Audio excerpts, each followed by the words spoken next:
All right, welcome everybody here. This is the beginning of C Squad practice here at the 2013 Holiday Doubles presented by Storm. We got quite a booth up here starting out this block right now. We got Ricky Matsko in the booth. We got Dennis Hacker. We got none other than Pete Barta and the one and only Lee Boudouris. And if you're just joining us, where have you been? Yeah, you got that right. How's everybody doing out there? The one and only Lee Boudouris? It's actually true. Is that on? Yep. Yep, you're on. Can you hear yourself? Yep.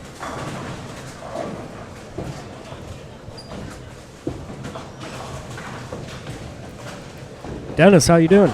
I'm doing good, Matt. Thanks. All right, good.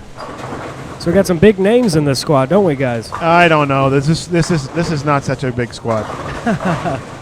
We got some big name pros here. We got the one and only CEO of Inside Bowling and Director of Marketing at Storm Bowling Products, Mike Flanagan, bowling with Tim Mack. They're wearing coordinated shirts, I noticed. Yeah, I noticed that. That's the Randy Peterson jersey, I believe. Yep. And they're only crossing with the defending champions for the first game. Yeah. And Liz Johnson and Adam Barta. Yeah, Wow. and they're going to be moving pairs together. The whole squad, Liz Johnson, Adam Barta, and Flanagan. We looked at the schedule earlier to see how often Mike would be here in front of us, and while he might only be on cam maybe 2 or 3 times this squad, we get to see him pretty close to us for 5 or 6 of the games, I believe. And I don't know if he'll be able to tell, but we'll be looking right into the back of him. Yeah, some of the other names here. Jeff Carter is bowling with Mike Peters. Ben Tubbins with Nick Weber. Greg Look, Dwayne Stigmeyer. There's this guy on the squad named Tommy Jones. Yeah, I heard of him. You heard of him? He's pretty good, isn't he? Yeah. Joe Nolan, Derek Matson, Al Brentley, and Vince Giovanno. Tom Hess and Matt McNiel. Matt McNiel sat in the booth with us Friday night for the A squad. He had some great insight. Tommy did too. Most definitely. Tom Adcock and Jason Queen will be bowling. Hey, guys, I'm going to give you a bold statement here. Well, it's Pete Barta. You only give us bold statements, Yeah, so I go only give for bold it. statements. At least 12 of these teams will make the cut. I was going to say the same thing. I heard guys talking earlier about what number's safe and whatnot. I think this squad is that strong that half of the cut will come off of this squad. And as you know, I'm usually pretty good. I guess the last qualifying number at the Bud Light, right on the number.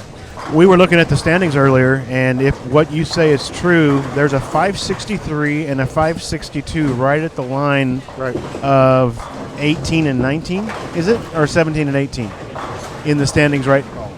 Oh, it's higher than that. No, I'm sorry, 15 and 16. It would be what we would expect if there were going to be 8 teams off of each squad, right? Right. So we were looking at for we're gonna get the standings pulled back up here. Right. So that will be a couple of teams that would miss by less than 10 in that area of the standings if what you're telling me is true. And there would be those missed spares, which it usually comes down to. Probably. That one pin missed spare will come back to haunt somebody. I saw somebody asked earlier, who's the two-hander? I assume you're asking about A.J. Rice. He's actually a friend of mine. He's from Alabama. And on these type of shots, he is deadly. This kid will shoot some numbers. When you say these type of shots, what do you mean? House shots. Okay. I think it's network connections are. It's interesting because there's been a little bit of rumbling in the building as almost as soon as I got here, that what people expected to be the Redbird house shot was not the Redbird house shot this weekend. How about that? And it's only because of what they might have been used to bowling on here for the last 10 or 12 years. I mean, they changed things just because they've got 3 teams on a pair this year instead of 2, and crossing the house and whatnot. So I'm not sure what house shot means anymore. I mean, I know it's easy to hit the pocket, but I don't know exactly what house shot means here to these people. Well, I think when you take these caliber of bowlers, and it's that easy to get to the pocket, that you're going to see some big numbers. And the other thing is, like when you said when they tweaked it, it's not the same as in the past. I would venture to say the caliber of bowlers that's bowling now versus 10 or 12 years ago is a lot stronger. I don't know that because it's only my second year here, but I would guess that would be true. Well, Pete, I think that has a lot to do with this squad.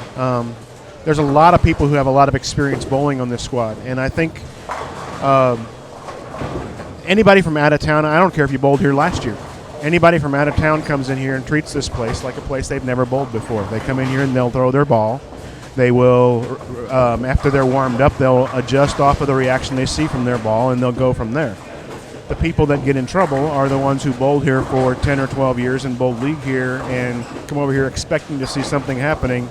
And then when it doesn't happen, they wonder, is it the lanes or is it themselves? Is it what they're doing that day? So I have a feeling that it might be a disadvantage to have bowled here all those years.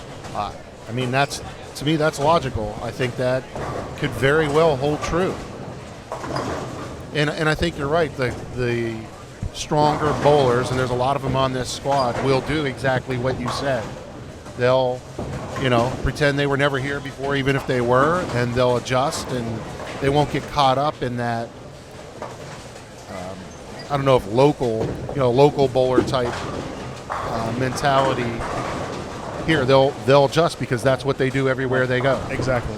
And Dennis and I were actually talking about this.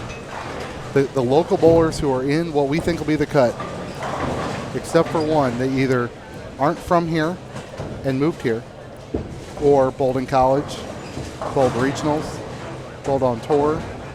They've got that mentality that we're talking about. Now, of course, there's plenty of people who have that just, had an off day today.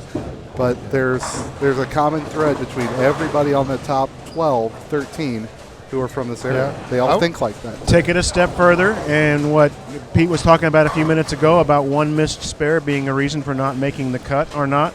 What about 2 or 3 bad shots when you didn't trust yourself in the middle of a block of 9 games because you thought the ball should react a certain way and it didn't react that way just because of your experience here?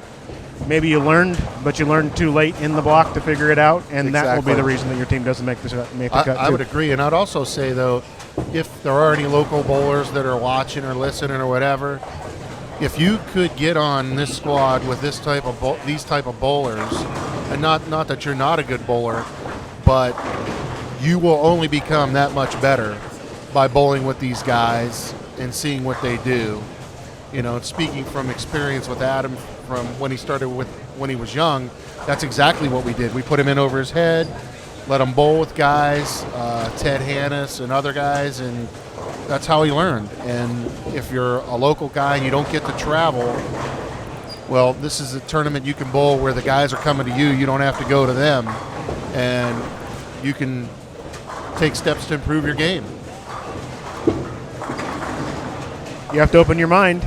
I will say that. I mean, there's an awful lot of times when people go out and keep doing the same thing over and over and over again. And it's called the definition of insanity. It's a definition of insanity. It's also a very expensive 9-game practice if you want to think about it, because there's no reason to continue doing it. If you're out of it after 6 games, you better learn something, don't you think? Otherwise, your $160 was not worth anything to you. But if you're not on the squad, you've still got this learning opportunity. You just got to sit back here, and we'll talk you through what's going on. We'll get lots of player interviews. You can always ask us questions. We got the Twitter hashtag going, hashtag Inside Bowling. That's right. And Matt will throw it up on the screen for you. That's right. And we'll have a good time tonight. How about that? I miss you too, Bobby Benton. Bobby had a post in there. Someone tell Pete I miss him. He never goes east anymore. makes me sad. Is that east of Ohio? Yeah. That's what Okay, he's I was talking gonna about. say. Ohio's east from here. Oh, yeah, Ohio's east from here. He lives Here's in Maryland. east for you. Yeah, it is east from me. He lives in Maryland. He's a real good bowler out Okay. of that area. Him, Mike Sipple, some of the other guys down that way. And actually, he's good friends with A.J. Rice as well. We actually have two two-handers on the squad. Yeah, I don't know. Who's the guy in the green? I don't know him. Well, okay, we got 3 two-handers on this squad. Justin Williams is what it says on the back of his shirt. Right. So I'm going to trust that's his name. the guy in the green? Yep. And Yep. Cassidy Schaub Oh, Cassidy, from the left yeah. side. I think Cassidy's down on 1 and 2 because I was talking to Yeah, him earlier. he's way down there. That's Tommy Jones' partner, right? Yeah. Okay. Cassidy hasn't been bowling a lot. He's got a baby and spends a lot more time with his family, which is good. So he's kind of curious to see how he'll bowl today. Yeah, guys, I'm down here on 1 and 2. I'm going to try to look to see where Tommy Jones is lining up here in practice, see how he's hitting them. Is he lined up on the approach or is he on the tile? He's on the tile right now, but he's not bowling, so Okay. I'll give you that. I know that. I mean, I remember it was last year or a couple of years ago whenever he was actually sliding on the tile or stopping on the tile. Not Right. sliding, but stopping on the tile whenever he was making a shot. But that was probably further in the block, not Yeah, on I the heard first about game. that. So That might be a good break for Tommy. There's about a starting on 1 and 3-inch 2. Yeah. gap between the approach and the tile over there, too, so Yeah. that's got to be challenging. So, guys, I got to get my number in for this bet. Is anybody keeping a list, Adams? The $100 pool or whatever? Well, there's only 2 places you can enter. Oh, So you can go to Adam's Facebook page, or you can go to InsideBowling.com, and that way it'll keep track of it for us. And interesting. this was established last night. And of course, I wasn't paying attention, but my phone's in the truck charging, so looks like I won't get my number in. That's all right. Well, what's Yeah, when is the Adam Barta pool closed? right now? I think Right it's right now? now. Right Yeah, now. Yep, right this now. is it. We're gonna go here to InsideBowling.com. See if I remember my password from last night. Probably not. You just set up an account last night? No, I'm going to say 2315. I've had my account for a long time, but we can. Just another quick reminder, please keep all the score sheets. All right, we'll get everybody else who's up here. I'm going 2315. So what's that? Hang on a second. 513. Hang on a second. Add reply. Dennis Hacker. And this is Adam and Liz? No, just Adam. No, just Adam. Just Adam. Okay. All right. Pete, what's your guess I just, what did I Dennis, say? Pete? 2315 for Dennis or Pete? for Pete. Okay. It's tough to tell where the sound's coming from. Dennis? 2269. All right. Ricky, are you in this already? I'm not, but I will be. All right. What we got so far? 2269. And 2315. Let's go 2283. All right. Entries closed. Thanks for entering. Dennis, someone from Minnesota's saying hi to you. Okay. Let me check out the chat here and see. I bet it's.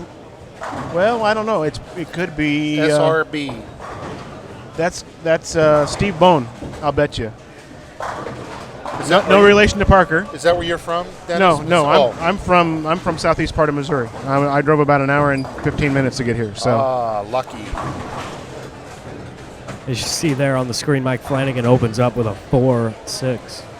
He hit the head pin I knew it When are we going to start giving him trouble? right now. Yeah. right now. Should I interview him? What? I don't want to mess with him yet. Interview Adam Well, if he strikes. Oh, Hi, no. Steve. Good to hear from you. Oh, by the way, no. Adam has wow. a split too. 467. Steve Bone has an eagle, as a matter of fact, if I remember right, a doubles eagle.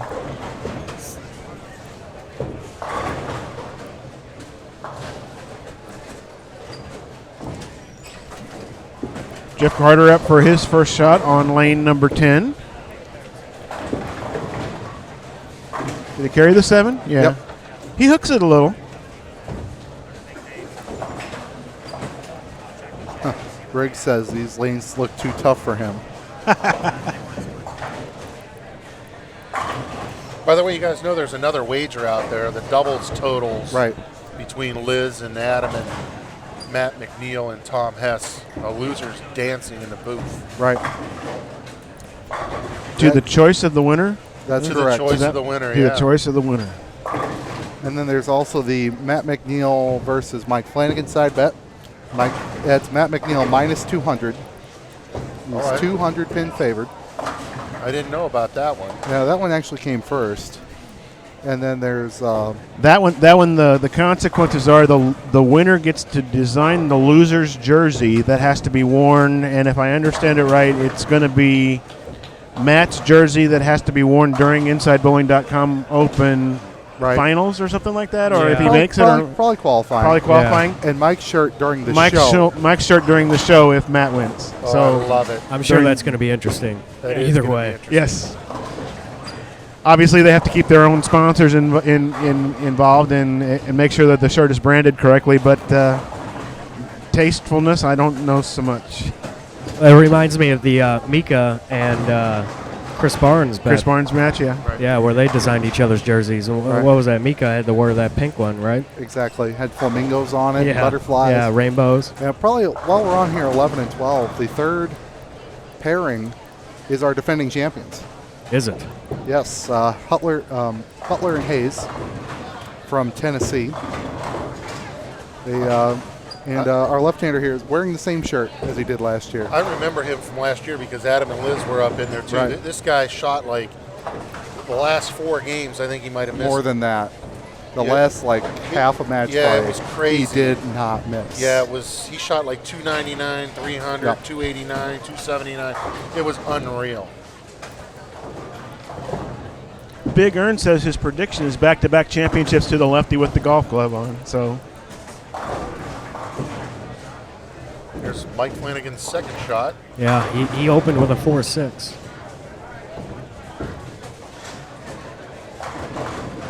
Whoops. He's not happy. Matt McNiel is. it looks like jet lag might have taken a little bit of Mike's ball speed away from him. Maybe, I don't know. Or He, being in the he's- bowling center until 2 o'clock this morning. I don't know if that had anything to do with it or not. Yeah, I would think He's that not- would come into play. He hasn't thrown it hard since I've known him, but partner Tim Mack, who finished 6th a couple weeks back at the World Tournament in Saudi Arabia, I believe, carries 4-9.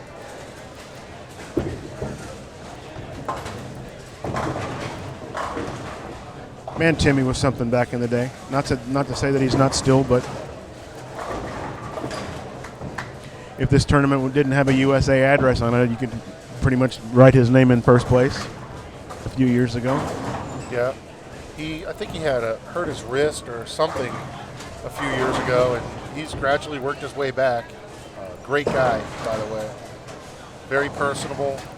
Loves the game. Wonder how much playing on Joe Paterno's Penn State football team had to do with that body feeling what it feels right now. Yeah, those big boys.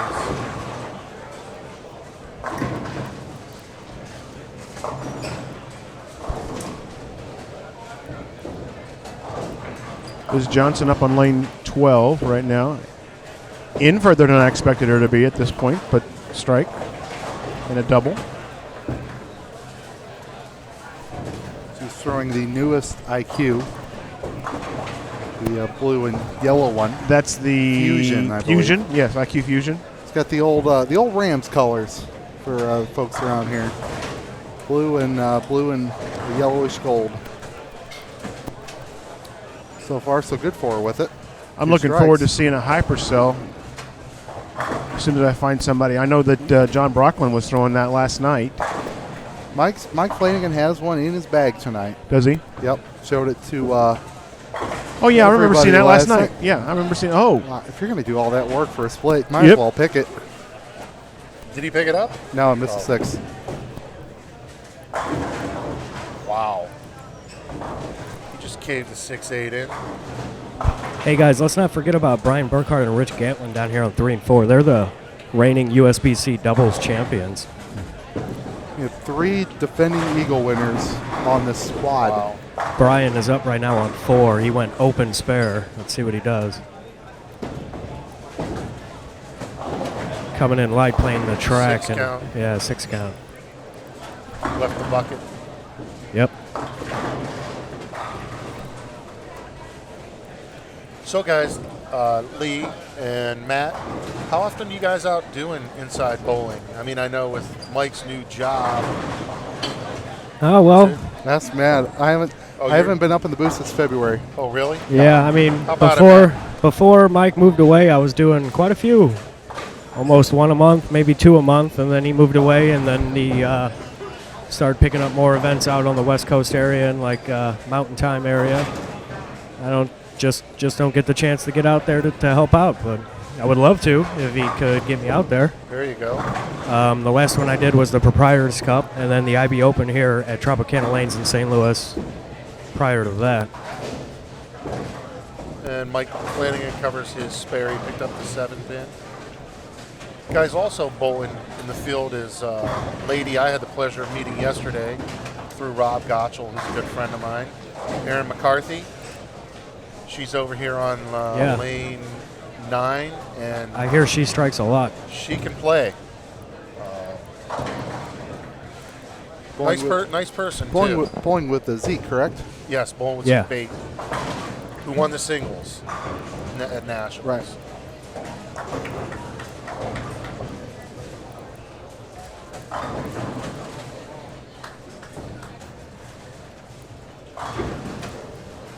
We had a question in the chat about how Liz's ball is drilled, that it was moving a little earlier than they expected it to. It comes from Dukes here at the top of the chat right now. We'll check it out in just a second and see where the pin's at. That's a good Matt Turek question. What's that? That's a good Matt Turek question because he is. Oh, he's the roving reporter right now. At the moment, he's Right behind us. What do we need? How is Liz's IQ Fusion drilled? Let's go find out. Hey, guys, also someone asked, is Tom Hess going to be on a TV pair? Absolutely. I don't know, but I'm going to say Yeah. yes. Hey, Liz Johnson. People out in the chat are notice you're throwing the new IQ Fusion. They're curious to know how you got that drilled. Right now, it's actually a pretty strong drilling. It's pinned under my ring. CG kicked down the hole pretty much right next to my thumb. Okay. Aggressive rolling. All right, sounds good. That last shot looked pretty good for you. Thanks. Yeah, good luck out there. Thanks a lot. There you have go. it. Yeah, if you have a question, you just ask the roving reporter, whether it's Matt or myself or anybody, and it just gets answered. As long as we can find the person to whom it's referring, which is a little difficult sometimes. Unless it's Adam Barty, you just gotta listen. Yeah, one of the things that was requested last night, and it would be great if we could do it. But the problem is we don't know some of the people that were in front of us. As a matter of fact, you got 3 or 4 people up here in the booth watching, and we might each of us know different ones, but we don't know everybody, and not all of them have their name on their back. So it's difficult for us to tell you who you're seeing on camera at the time. Right. Sometimes. And this is not a very locally flavored squad. Right. As far as the St. Louis area here where we're at, there's a handful, but not too terribly many, especially not like last night, which was. Hey, by the way, let's give people an idea of how far people have come to bowl this tournament. And I know we have people that are bowling from Wisconsin, California, Ohio, Well, Liz Johnson's from New York. New York, Utah. we got Utah, Who just threw a shot on lane 12 and struck. And incurred the applause of the entire crowd. Alabama. AJ Rice is from Alabama. Tommy Jones is from South Carolina. Tim Ohio. We got some Ohio. Tim Mack from where? Yeah, where is Tim Mack We're from? Indiana, isn't he? I don't know that counts. I think we're talking foreign country. Oh, Tim Mack is from wherever he From just wherever came he from. wants to bowl. Yeah, that's right. Who is Jeff Carter bowling with in the squad in the chat here? And that happens to be Mike Peters.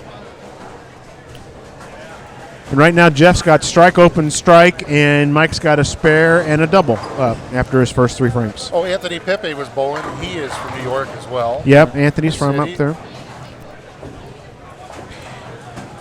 Oh, Nebraska. you got Gottschall, Rick Miller, and Aaron McCarthy. They're Right. all from Nebraska. So some people, that gives you an idea of Right. what's going on out there. You got some people that have traveled quite a distance to get here. I know we drove 10 hours. Or Adam did. I sat there and played Candy Crush. Well, it's interesting that this tournament has got a long history. It's like 20 years at least, right? More than that? I'm told closer to 30. Closer to 30 years. All right. So I knew that it had gone that way, and I remembered seeing this tournament with 50-some entries over 3 squads. I mean, the A squad in the morning would have hardly anything bowling on it, and then he'd always had his re-entry squad as C squad where you could re-enter if you wanted to, and still you'd have 55 doubles teams over the whole day on Saturday that would bowl. And nothing on Friday. And then all of a sudden, when Mike got involved and came in here and decided to live stream it one year, entries went up just because he started advertising it on InsideBowling.com, and then the 3 years after that, it's been Full, expanded in full with the waiting list. And waiting list. And, I wanted to cover that. I wasn't sure when I'd get a chance to get up here, but I think it's cool that Jerry was able to say, okay, if you don't have your money in by December 1st for a December 28th tournament, I'm going to sell your spot to somebody else. Which I is think that's very, awesome. very rare nowadays. It is very rare. Very rare. And so that means that this is something that people want, and when you can't get it, you want it worse. And I love the idea. And I'm sure, I don't think we broadcast the announcements for this squad for next year. If you love what you're seeing and you want to go bowl, you need to mail your check in here to Jerry at Redbird Lanes on November 1st. November 1st? And that's the only way you can get a spot in this tournament, is the deposit's going to be half your entry fee. And you have to mail it in here or give it to Jerry if you know him, if you're around here. And that will reserve your spot. If you send him a message on Facebook or email, that don't count. Well, people don't understand when it comes to good. Yeah, it is. When it comes to running a tournament like this, I work with Jeff Carter a lot in Land O'Lincoln tournaments in Springfield, and I'm 3 hours away from there, but we work together on a lot of these things.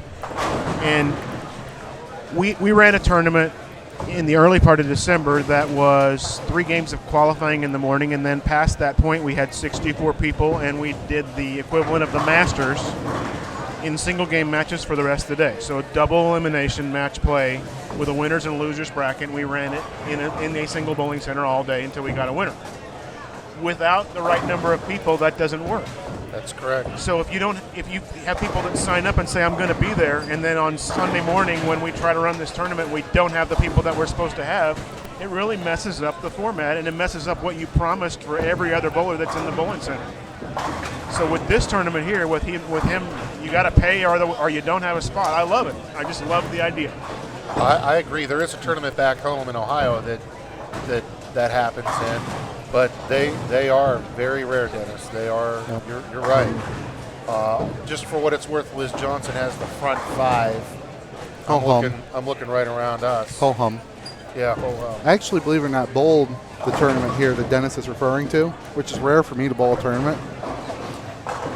That's a hard format to run as a tournament director. You got to have everybody knowing where to go and not having to wait. They could not have run that tournament any better than what they did. You know where we got that? You know where we got that system from? Probably USBC, but no. Years ago, I bowled the Super Hoinky, and they had 700 and however many odd members of people that they would start out with their eliminations until they got down to 256. And what you did was, when you finally got down to the 256, they would hand you a piece of paper, and you'd go to your lane, and you'd find out who you're bowling when you got there. You circled whether you won or lost. You brought it up to the window. If you were a winner, you got another piece of paper that you went out. If you were a loser, you got paid. And that's where I got the system from. And so we just adapted that to the Masters bracket and made it work that way. So now, if you could have had me not get bounced by 547, I lost first game 279 and then 268. That really would have helped. But still, that was. I'll bowl that again next year for sure.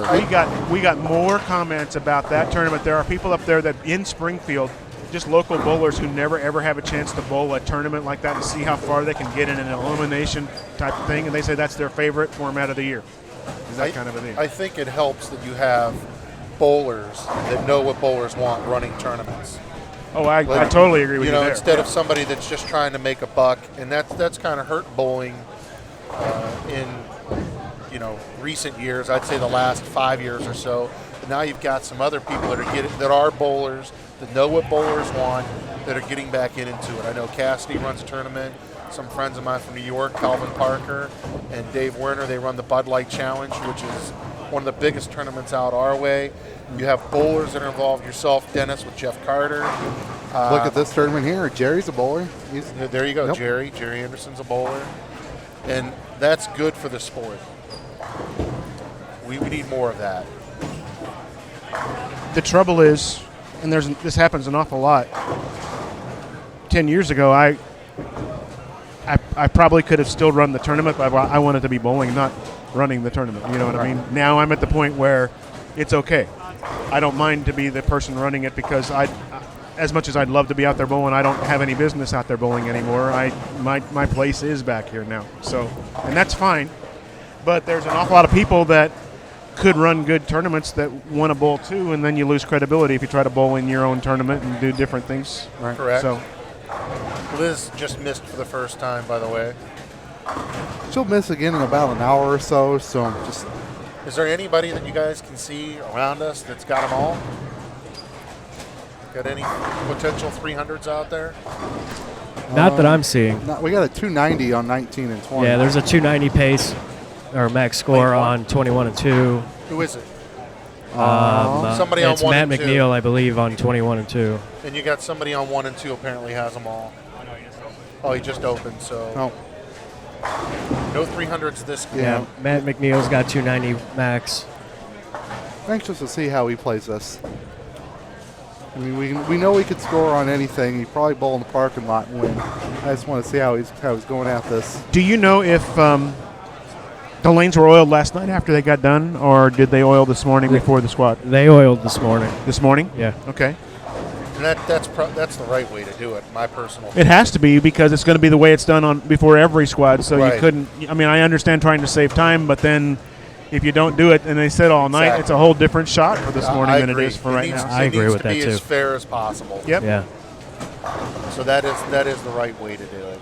That kind of goes back to what you were saying, Pete, earlier about bowlers running tournaments, because only a person who's not just a businessman would understand how that would affect a squad. Somebody who's a bowler will understand how oil would affect a squad like that versus the other two squads of the tournament. So Yeah, unfortunately, we run into that a lot where we'll go to a tournament or something and they'll have, they're using in the finals 3 pairs for an eliminator or something, and they could put all the guys on 2. They're bowling 2 games, but they're using 3 pairs. And I'll say to the tournament director, hey, I don't think you want to do that. If you want to make it as fair as possible, they're going to bowl 2 games. Let all the guys bowl 1 game on each pair. Oh, I didn't think of that. Well, those are the kind of things that make a difference in a tournament, because those guys that are on that 1 pair, if they happen to not make it and everybody else does, they're going to be pissed off that they got stuck on a pair that was burned up or whatever. And if you just let them bowl on the 2 pair, you can't complain. Everybody bowled 1 game on each pair. right. Down here on 21 and 2, Derek Madsen, Joe Nolan. Joe Nolan went double open, turkey open through 7 frames. Derek Madsen went double 9 spare, double 9 spare strike.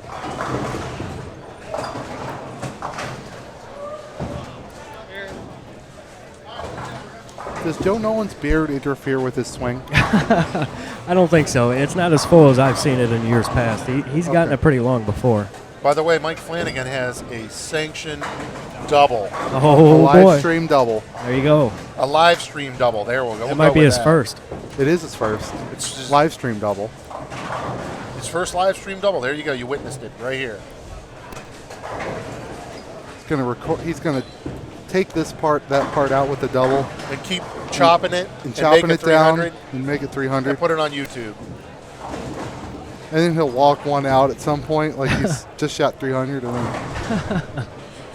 then I don't know, like you said, you probably couldn't hear the announcements for the squads, but Jerry Anderson announced earlier that Jeff has been down here all weekend with selling merchandise for the Bowl Strong charity that he set up 2 years ago. He's been actually raising money for cancer research for 12 years now, I believe, but finally decided to brand it and make it something like, called Bold Strong with a logo, something we could change some T-shirts and do some different things each year and get people involved, and still with the same idea, the same beneficiary of it. Last year, I don't know who was here last year selling things, but Jerry asked Jeff if he wanted to come down this year and sell during all three squads T-shirts and 50-50 and ball raffle and whatnot.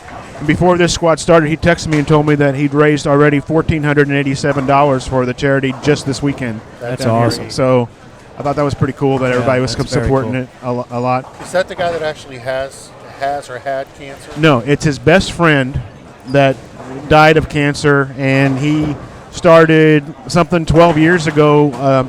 It started out as a pro-am in conjunction with a pro tournament and in the Midwest region, and then after a while the PBA tournaments, the regional tournaments kind of died down a little bit. So we, in the last 2 years, we had gone to a reenactment of the what used to be like the Brunswick World Team Challenges and that kind of thing, and so we ran a Mary Tubner Memorial Team Challenge type of format.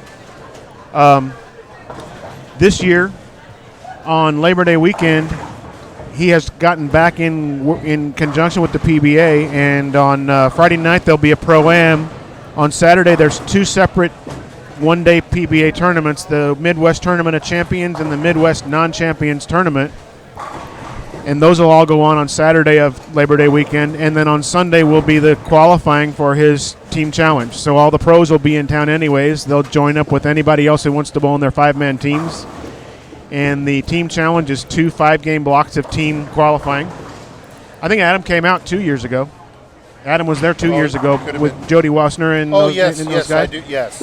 As a matter of fact, I think they tied for the last spot. And they were bowling until 2 o'clock in the morning or something like that. Absolutely. And then on Monday of Labor Day, we'll have the finals of the team challenge, and so it'll be like 4 days in a row of big-time bowling in Springfield, Illinois. So Down here on 3 and 4, it's Rich Gatlin has 290 max score through 8 frames. It's Brian Burkhart's doubles partner. And I can certainly relate to the cancer thing, Dennis, because just over a year ago, last Christmas Eve, Adam and I lost our father to cancer. So anything anybody can do to help get rid of that horrible disease would be great. And you never know what amount of money is going to lead to that cure. Just put it over the top. So. Well, I know the things that we do right now, they accumulate over the year, and I know that in the last, I believe every year for the last 10 years, he's written a check for $10,000 to a cancer research center in Springfield, Illinois, from the charity. So, absolutely amazing. And there really are. I'm friends with some people throughout the country that are bowlers that just do a tremendous amount for the public. Just like the guy you're talking about. There's Robin Orlikowski, who's Billy's wife. She raises money in Michigan, and they give food to the homeless people, or not homeless people, but people that are in need in their community. And when I was up in Wisconsin, we went up for that tournament where they paired up kids with adults, two kids with an adult at random. And the one bowling center up there, they had raised money for kids in the Milwaukee area that were poor and weren't going to get any kind of Christmas presents, and they raised a tremendous amount of money to help a lot of local people out. So there's a lot of bowlers out there that are trying to do what they can in their own way to help out. Wow, did you see that 710? From Lacoste, yeah, that was a pretty good shot. in the 10th, no doubt. Right. So on a strike. Takes from 250 to 220 in a hurry. But if I'm not mistaken, on the earlier squads, the first game was kind of so-so, and then they kind of started to open up. The Friday night squad, the first game was really so-so. Earlier today, it was kind of so-so, but not to the extent of last night. Whereas one team had 5, and then the next highest score was like 460. Wow. The reason I Out of say that is I 36. saw Zeke bait left at Greek Church. I've seen a number of splits, and there's another split on the lane next to it. I'm not sure who that. Oh, that looks like That's Scott. Rick. That's Rick Coy. Oh. That's Anthony's partner in this. Guys down on 19 and 20. AJ Rice has got 290 max score through 8.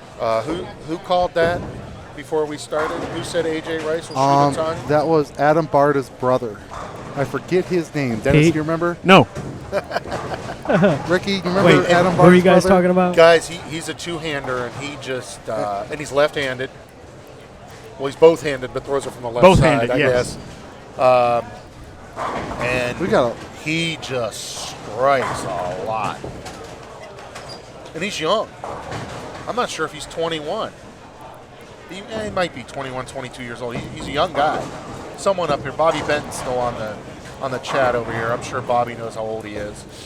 But the kid, He's 21, Bobby says. So. he can play. There you go.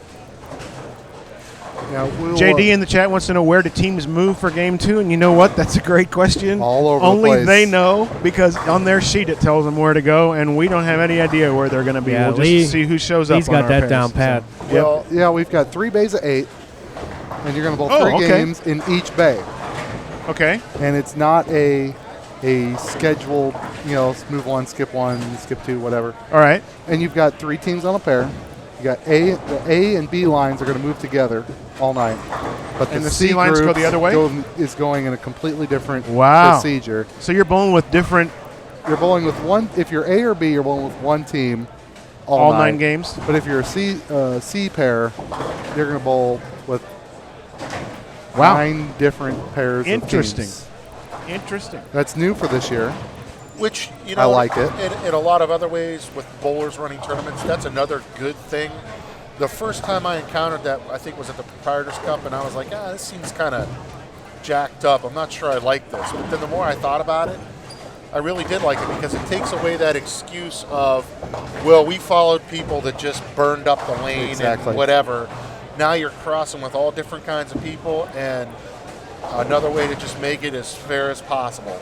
So I'm a fan of it now. I wasn't before, but We run a couple of events in Springfield where we do right lane moves right, left lane moves left every game, and so you're bowling with different people on your pairs each game. And I always like that, to be able to bowl with different people across the house. Adam just covered a mess. The Yes, he 1, 2, did. 4, 6, 10. 10. Looked a little confused whenever the ball went through the 3-pin straight back, but picked it up and cleaned up his mess at least.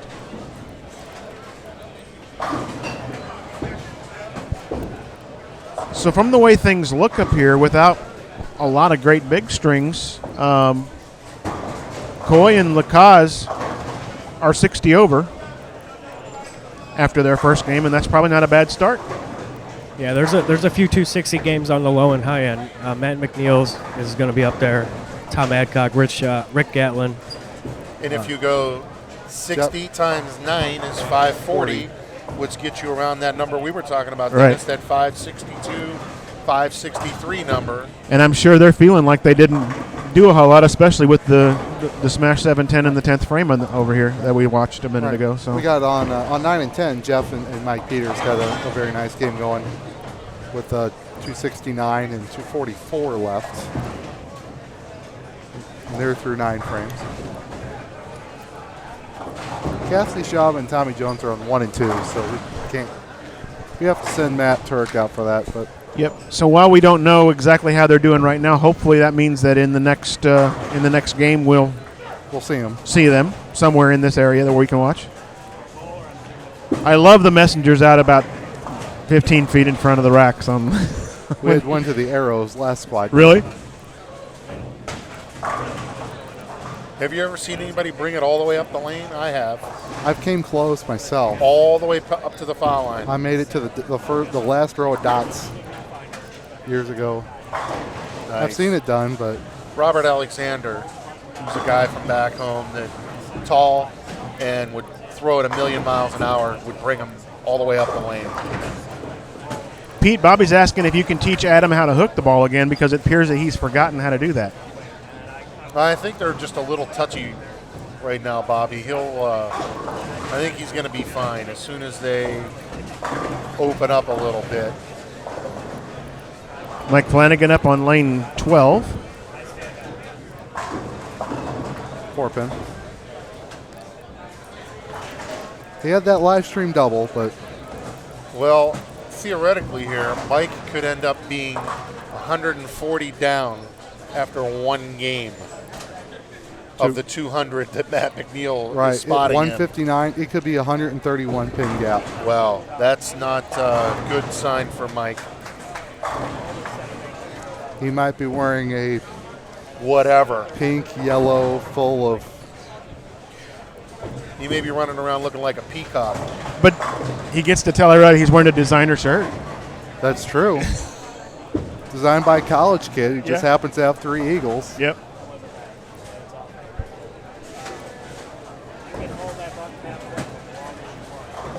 Ebonite Bowler in the chat wants to know how can they watch videos of what happened at 9 a.m. You'll be able to as soon as this tournament gets archived. Unfortunately, things aren't quite as automatic as we'd like them to be at this point, and they're not available to you yet. But Mike usually goes through after the tournament is over and archives all the videos. And if you're registered on Inside Bowling, you'll probably get a notification that those things are ready for you to see at that point. Right, you can go subscribe to that channel, and it just sends you a quick little note. It's usually the following week.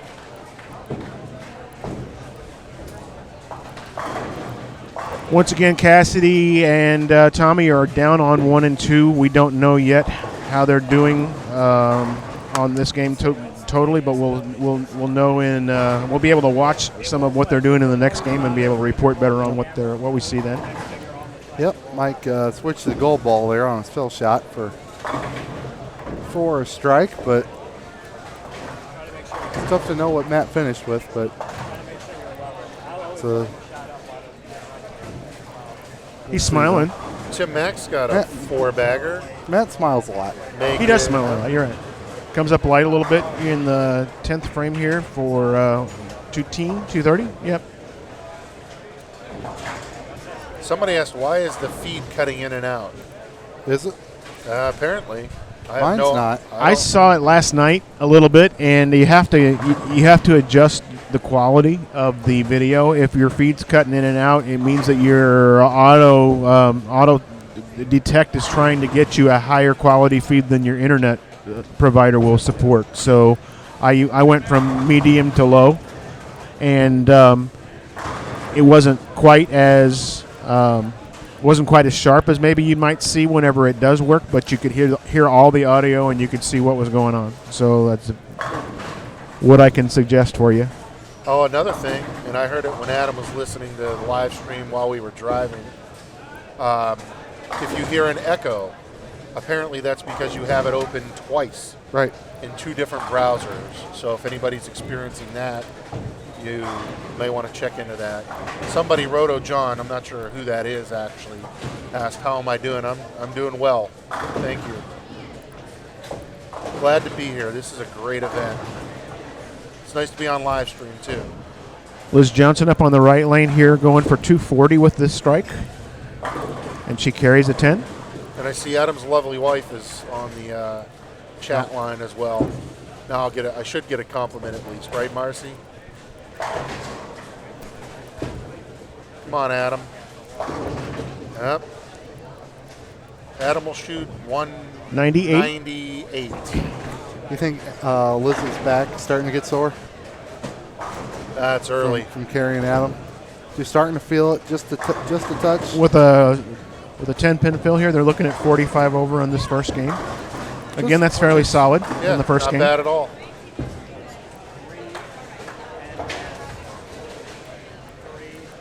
So Liz can strike for 247. Adam. She just did. So, she did? Okay, yeah. so 247 and 198. Yeah, so Adam just like Dennis said. Adam did pick it up, right? Yeah, he did. Long delay there. Tim Mack and Mike Flanagan. Mike had 158. What is that? Yep. 159. 159 and Tim Mack 231. So they were 390. The last year's champs. are going at well, he's got to go off the sheet here for 200, and the other guy 248. 248. So So they could again, end up. same thing. Not terrible. Not Good place terrible. to start. Yep.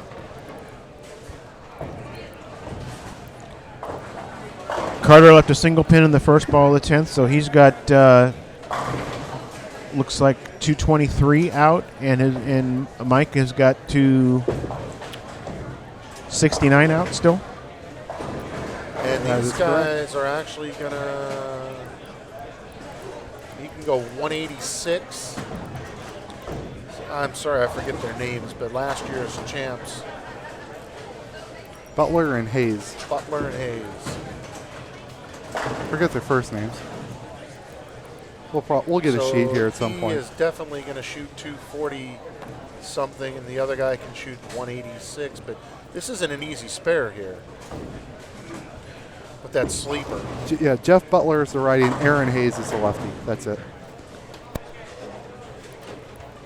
I just need a little help there from. Oh, got it. Oh, he did. He covered it. Boy, I thought that was going in the ditch. Guys, Rick Gatlin down on 3 had 290 max score through 8, and then went 5-2 open. Oof. What is it? Strike 9 spare for 239. His It is- partner Brian Burkhardt shot 155. So, a little tougher first game. In the peanut gallery behind us is Jeremy Jeremy Hunt. He's just standing here. I'll hit him in his ankle. He is our booth supervisor, Dennis, so we have to be on our best behavior. Yes, he's our supervisor. Adcock and Hess are not partners. Tom Adcock is bowling with Jason Queen, and Tom Hess is bowling with Matt McNiel in this tournament. And I believe Tom Adcock had 233. 247. Oh, 247? Liz had 240. No, Liz had. Oh, Liz. Jeremy asked me what Liz Oh, had. oh, okay. Adam B, I guess. 247, 198. Right. Yes. Peters strikes on the second ball of the 10th. He's got 260 in the bag right now, and Carter is going for a 223 fill with a strike up. Good start. That is a good start. It's probably one of the best one we've seen so far. Last year's champs are plus 33. They shoot 433. Weis and Butler. Butler. I'm going to write those names down so I don't forget them again. And as soon as we get other scores, we'll get them to you. Go ahead.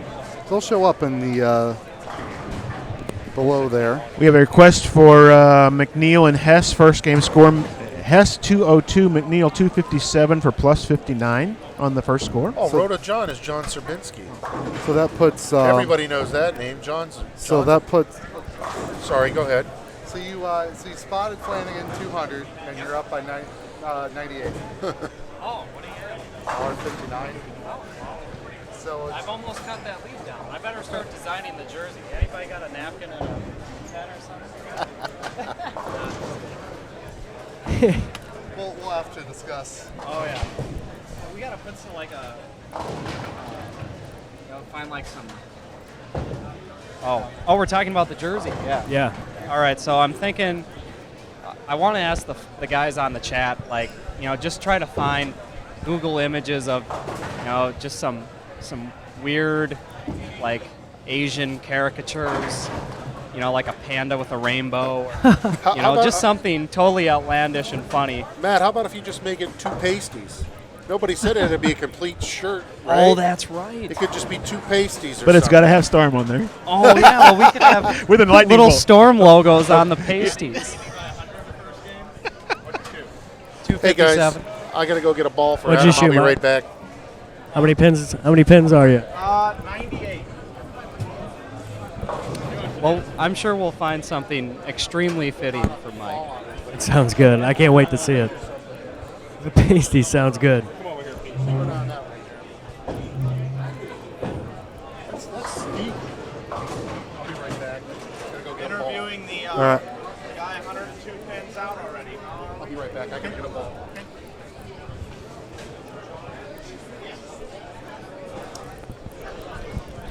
Carter and Peters had 4. 269, 92. 223. So, yeah, 492.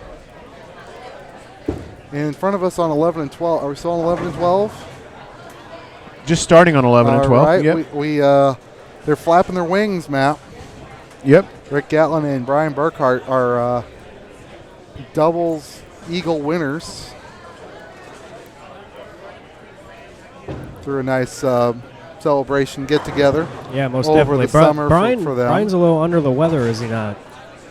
That's Apparently, what I've that's the heard. case. I He didn't really get to talk to him too long, but kind of struggled out a little bit the first game, but Rick seemed to carry him a little bit. as that set went on in Reno, they kind of went back and forth for the first 2.5 games, really. Yeah. With one of them having it, the other one being real close, and then they kind of switched, and at the very end, they both caught it. Brian picked the split, and that was it. Looks like Mike Flanagan is down on 19 and 20. There he is. Another 10-10. featured pair, I believe. Yep. 5 and 6, 11 and 12, 19 and 20. But whenever we're on the, we usually pick up the lanes next to those pairs. Looks like we're seeing Timmy Mack up on 19 right now, bowling with Mike. A 2-4-10 going for it, and just picks up the 2 and the 4.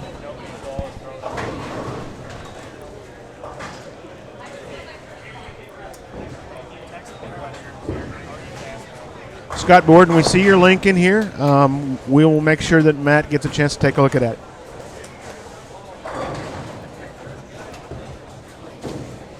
All right, guys, game number 2 is underway. Oh, boy. What is that? There's Scott Borden in the chat. There's a Donald Duck shirt with that might work. You replace that with the Storm logo? Yep. You got it.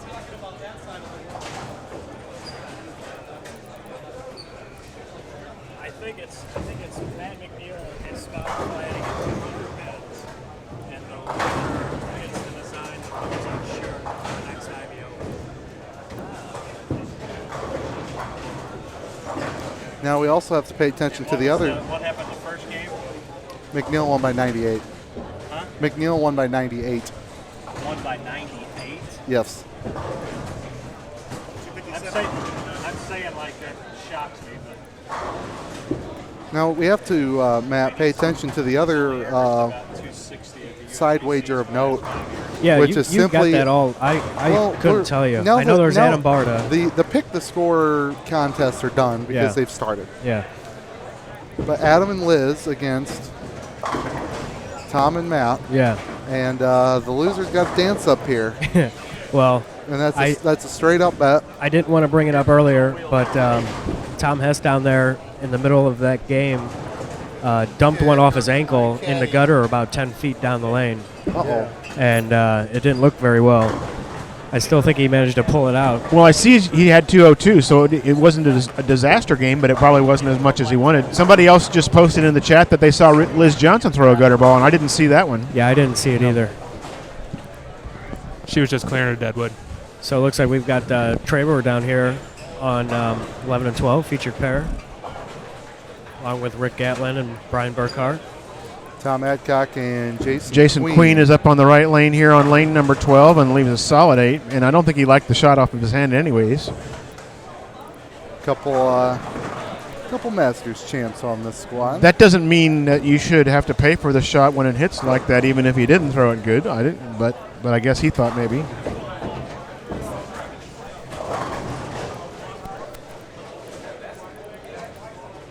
Derek Matson and Joe Nolan has moved down to the featured pair 5 and 6. For those of you guys in the chat, we're curious about them.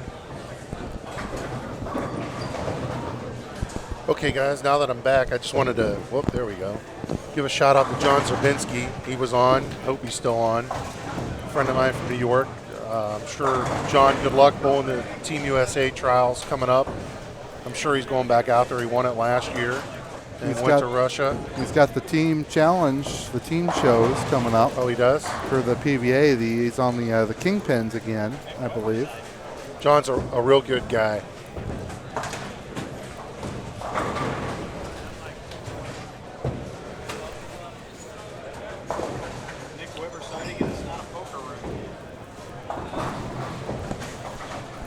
Dennis say something? Because I couldn't hear him. That's Jeremy. Oh, it was Jeremy? Okay. That's the peanut gallery. He was saying it's a Nick Weber sighting outside of a poker room. So we got AJ Rice. That is AJ, isn't it, over there with the hat backwards? On 11 and 12? Yeah, that's AJ. You guys will get to see him. That looked pretty good. He'll strike a ton, man. He's something else.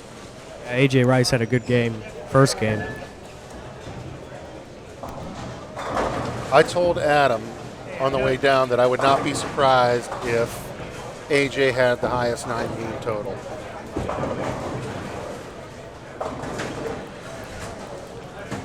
And where is he bowling? AJ had He's right 269. here.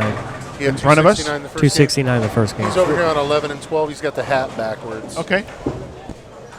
Found himself a pretty good partner, too. I think he's bowling with Marvin Hale. Yeah. He also strikes plenty. From California. That's probably the furthest away two teammates live from each other in this tournament. Yeah, you can't get much further. California and Georgia, is that what you said, or Alabama? Somewhere down there?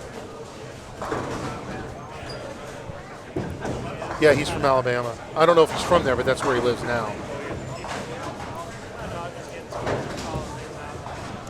Nowhere close to here, I know that.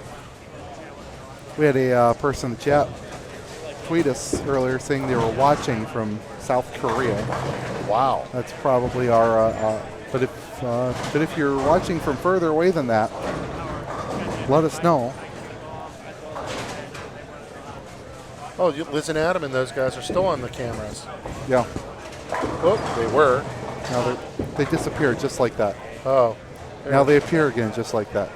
I see that. They bounce back and forth the whole time? Sure.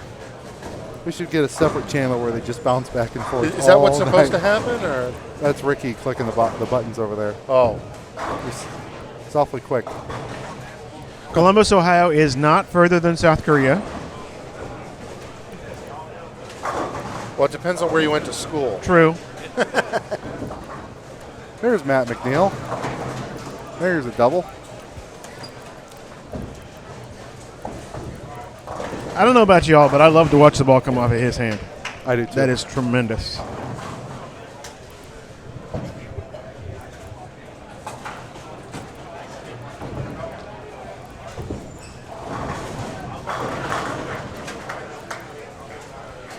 And a couple of years ago, I remember maybe it was this past year. I don't remember for sure, but I'm talking about Reno. Right after he had won the year he won the 2 Eagles and came back the next year and was trying to win again. Right. If I remember right, if this doesn't show what it was like following people on when, so it had to be 2 years ago because this past year they did fresh off for every squad. So it was one of those years where you were at the mercy of who you followed on doubles and singles whenever you flipped pairs. Right. And he shot 500 something in singles after having shot 800 something in doubles. Right. I was watching that. Yes. You are correct. AJ Rice, another strike. Now, in theory, you would have followed the same person on both pairs, but that doesn't mean they're going to play the same way. Well, no, because it wasn't. It was a different team. It was not his. Oh. It was not his group. It was. Right. He was on the end of that group, and they flipped with somebody that was throwing plastic down the middle of the lane and all over the place and stuff like that. So was at the mercy of whoever it was ahead of them. Look out! Adam is starting to strike. He has the right ball in his hands now.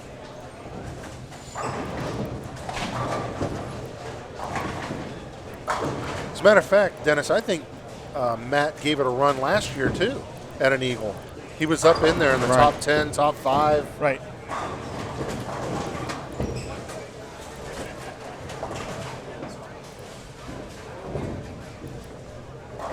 I just happened to be in a group that bowled on the same couple of days, like one day later than his group, so I got a chance to watch him a couple of those.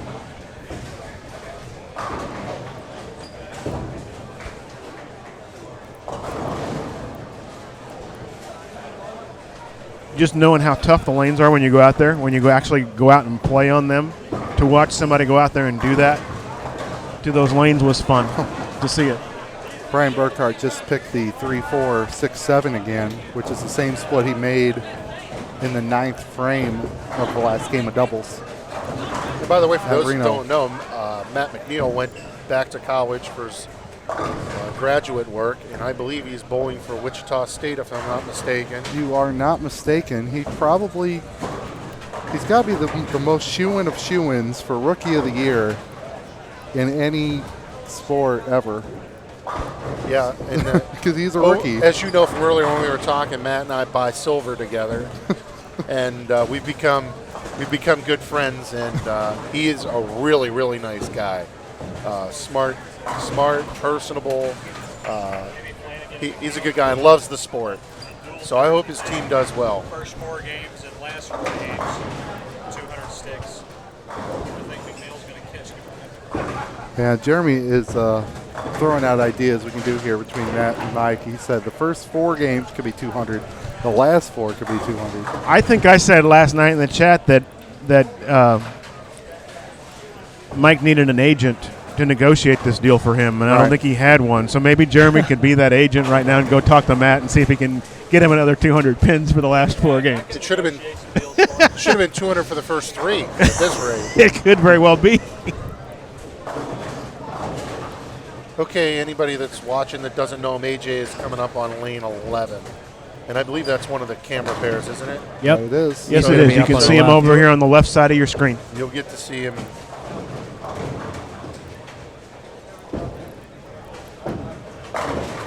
Just hits a ton. That's a sweet ball. Big Wheel 90 says there's another kid that might grab Rookie of the Year. Tell us about him. Big No. Wheel. Who's that? Don't know. Big Wheel's telling us there's another kid that might grab Rookie of the Year. Maybe he'll tell us a little bit about him in the chat. Is Mike Flanagan doing any better down there this game? Let's go find out. He's got a gold ball in his hand now. I know that. I think he gets a deal on his bowling balls. You think? I like. About 6.5 on his first ball. Oh. Jeremy Hunt is right behind us, and the good thing about Jeremy is he can talk loud enough. You can talk loud enough that I can hear you with a headset on, Yes. which Looks is good. like. You Looks know, like- Lee, I got to say something about Jeremy because I got to know him a little bit better the last couple of years. And this guy will travel. He loves to bowl.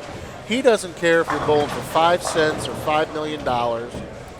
He will travel and he will bowl. He just loves to bowl. And I guess it's nice to be good at something that you love to do. So, When did you bowl for $5 million? well, he hasn't, but he would. Yeah, I would. You would? Or 5 cents. He's in. Referring to is the Ryder Cup team. Flanagan Gotcha. down there Okay. went spare double open. I'm about to boost up the, I don't even know how many viewers we have, but I think it was up to about 350 or so. I'm going to put on Facebook that I'm on here and all that jazz. And Will show us which Barta can get us more viewers. well, yeah, because Yeah, actually, definitely. believe it or not, I was at a tournament recently with Adam we traveled to, and I had a number of people come up and say, "Hey, Pete, we really enjoy listening to you on live stream when you're doing that," and told me that they thought I did a good job. Jimmy Cook was one of them from the Indianapolis area. I think that's where he's from, and that was nice to hear. It's fun being up here. That's pretty evident if you look at how the booth is populated. Like last night, it was full. Today during the first squad, it was full. And I know that some of the folks who come from different areas and get a chance to watch this from further away like to sit up here and talk when they get a chance to. It is a lot of fun to sit back and watch. We were talking about the live stream in between the breaks, and the way I looked at it, it's $160 to enter this tournament. I don't have a chance of cashing. The way out, except for a rare day. I'm getting paid $160 to be here. True? The rest is the knowledge is pure profit. Yep. That's a good way to put it. Now, if I was bowling with Pete Barta and Adam Barta, when we put all of our scores together, 3-on-2, might have a chance. Pete, Yes. Pete, I heard that you had 3.5 revs. Is Hey, that true? Maybe 5 revs. 5 revs? But I'll tell All you right. what, I did beat Adam this year about, I don't know, 8 or 10 times. Last year I beat him 2 or 3.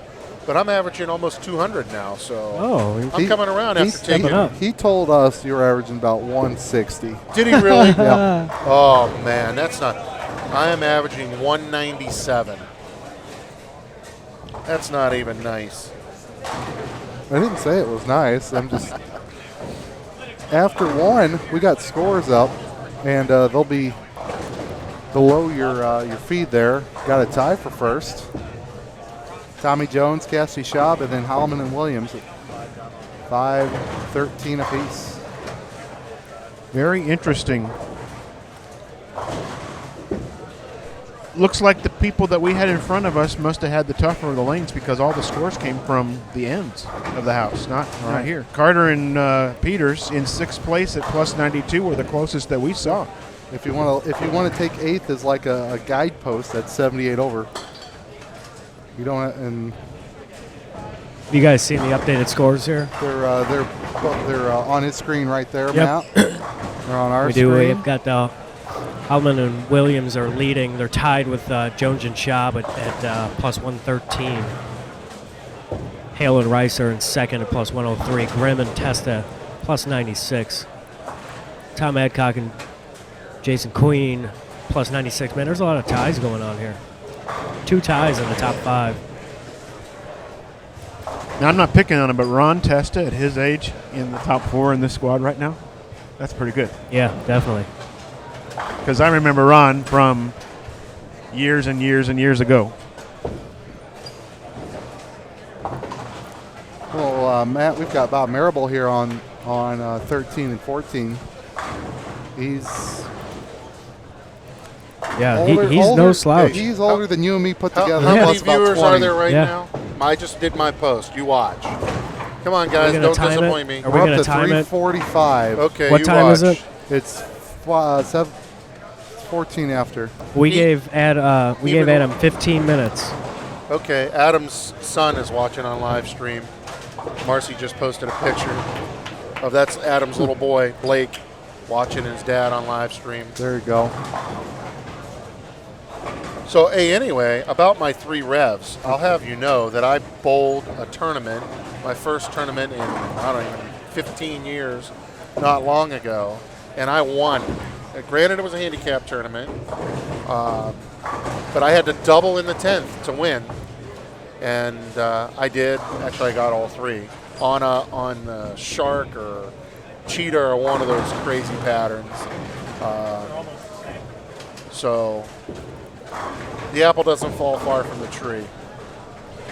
Handicapped on average or revs?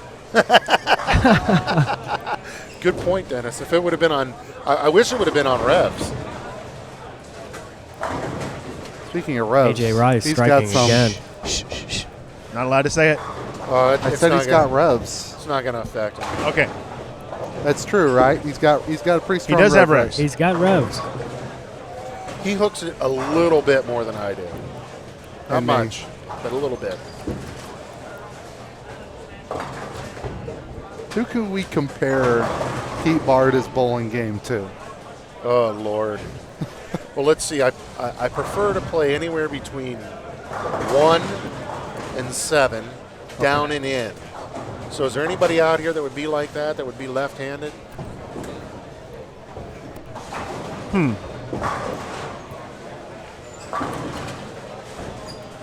I guess we'll just have to continue to watch. Yeah, exactly. It could mean that he's incomparable. Well, It could mean that. I'm in something. we got a suggestion in the chat to compare him to Eddie Byrd. Who? He's a right-hander that hooks the whole lane. And George Gohagan. Scott Norton. George Gohagan, Somebody's yeah. saying Scott Norton. Scott Norton likes to play the left side, far out. If I have to move in, I start to freak out. Hi, Blake. Hi, Logan. They're saying hi to their uncle, Chuck Norris, there you go. Chuck Norris. If Chuck Norris was a bowler, Hey, I'm going to tell you guys something now. I told you about A.J. Rice, what you're seeing. Right. I was right. Adam's son Logan, who's 13 years old. I took him bowling last week. His Marcy was busy or whatever. This kid is going to be good. Very good. His form is amazing, how far he's come in the last couple of years. So you guys watch out down the road when you see Logan. I'm telling you, he'll be beating me here before long. Guys, we got Joe Labatt down here on 3 and 4 with the first 7. Is he bowling with Kerry Davis? He is, yeah. Two lefties on that two pair? lefties. Kerry, Okay, that's what I Kerry thought. went 4 in a row. Okay. 9 spare, 6 pin. Matt McNiel just missed for the first time, by the way. Yes, he did. But AJ still has all of his. Not for the first time today, but probably for the third time today if he had 250 his first game. So that's probably only the third time today that he has not struck. Jason Queen almost left a pocket 7-8 and barely kicked the 7 out. I'll tell you what, that pair right there, not that anybody would discount them, but that pair I would put right in with Father John and RO from last night, because those two they know how to play. They've got experience. Neither one of them are too flashy anymore with what they do with the bowling ball. But They do that. watch what happens to them in games 6, 7, 8, and 9.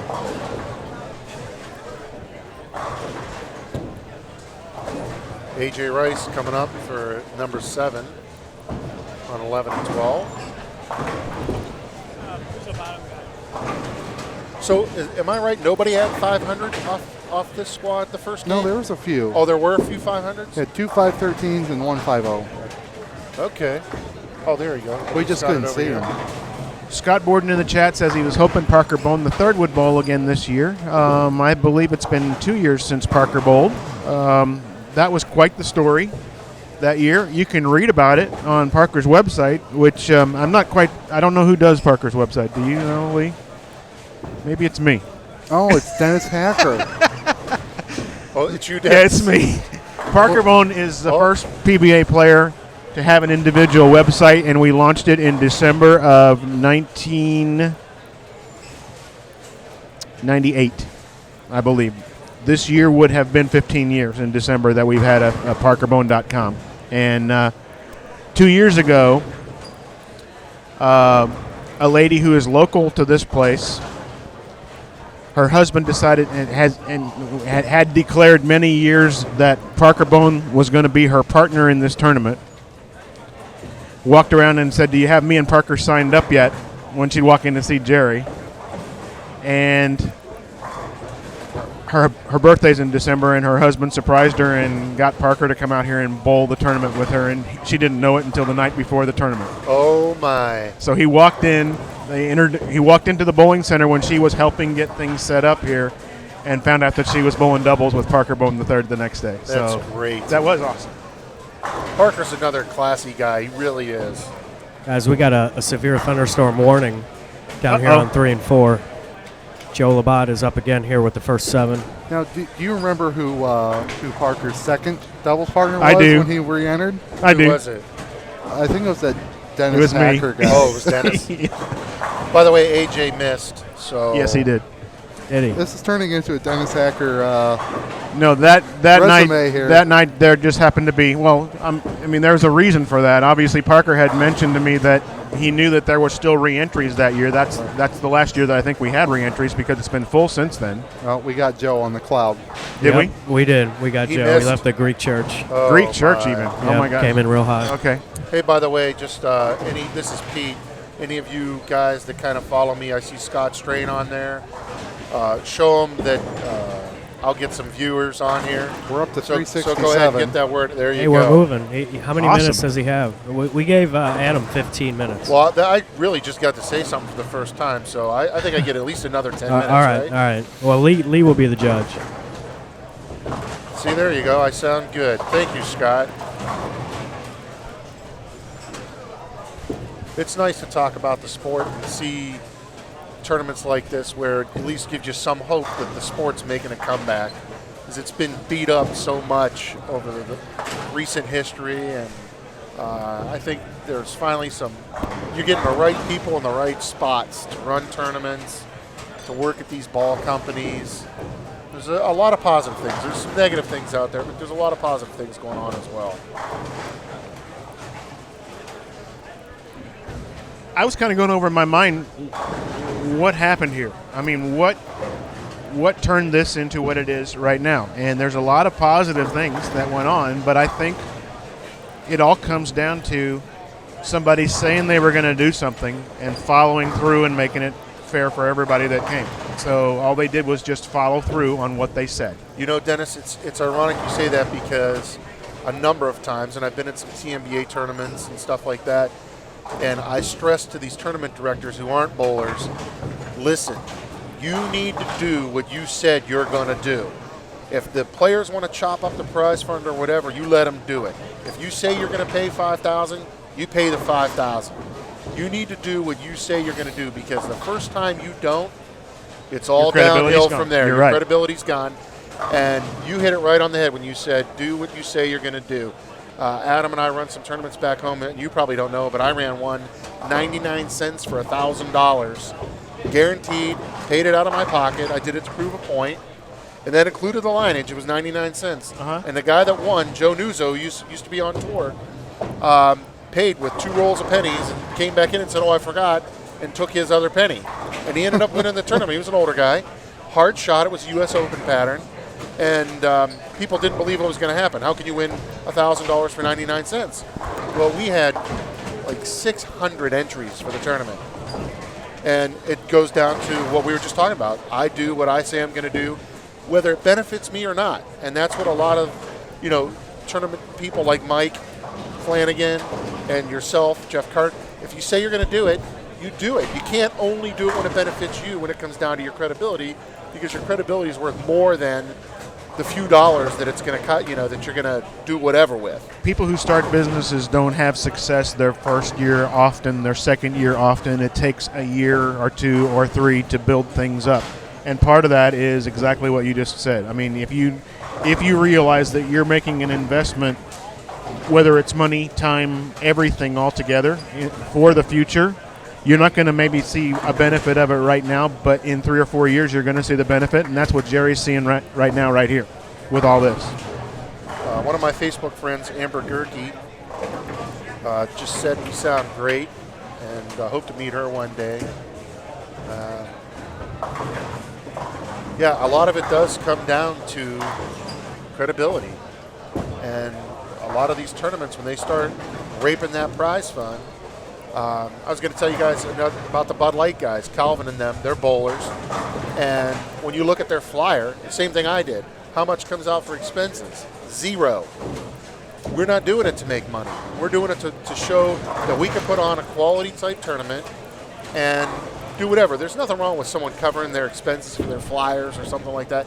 But if you're doing it to put $5, $10, $15, $20,000 in your pocket outside of brackets, you're doing the wrong thing, and it's not going to succeed. And I think more and more people are figuring that out and are trying to go out and gather some of that sponsor money and do different things with it. And it is making a difference, because I tell some of these tournament directors who aren't bowlers, these bowlers talk like you won't believe. And they'll say, don't go bowl that. I mean, it's, they cheat in the brackets, they do this, they do that.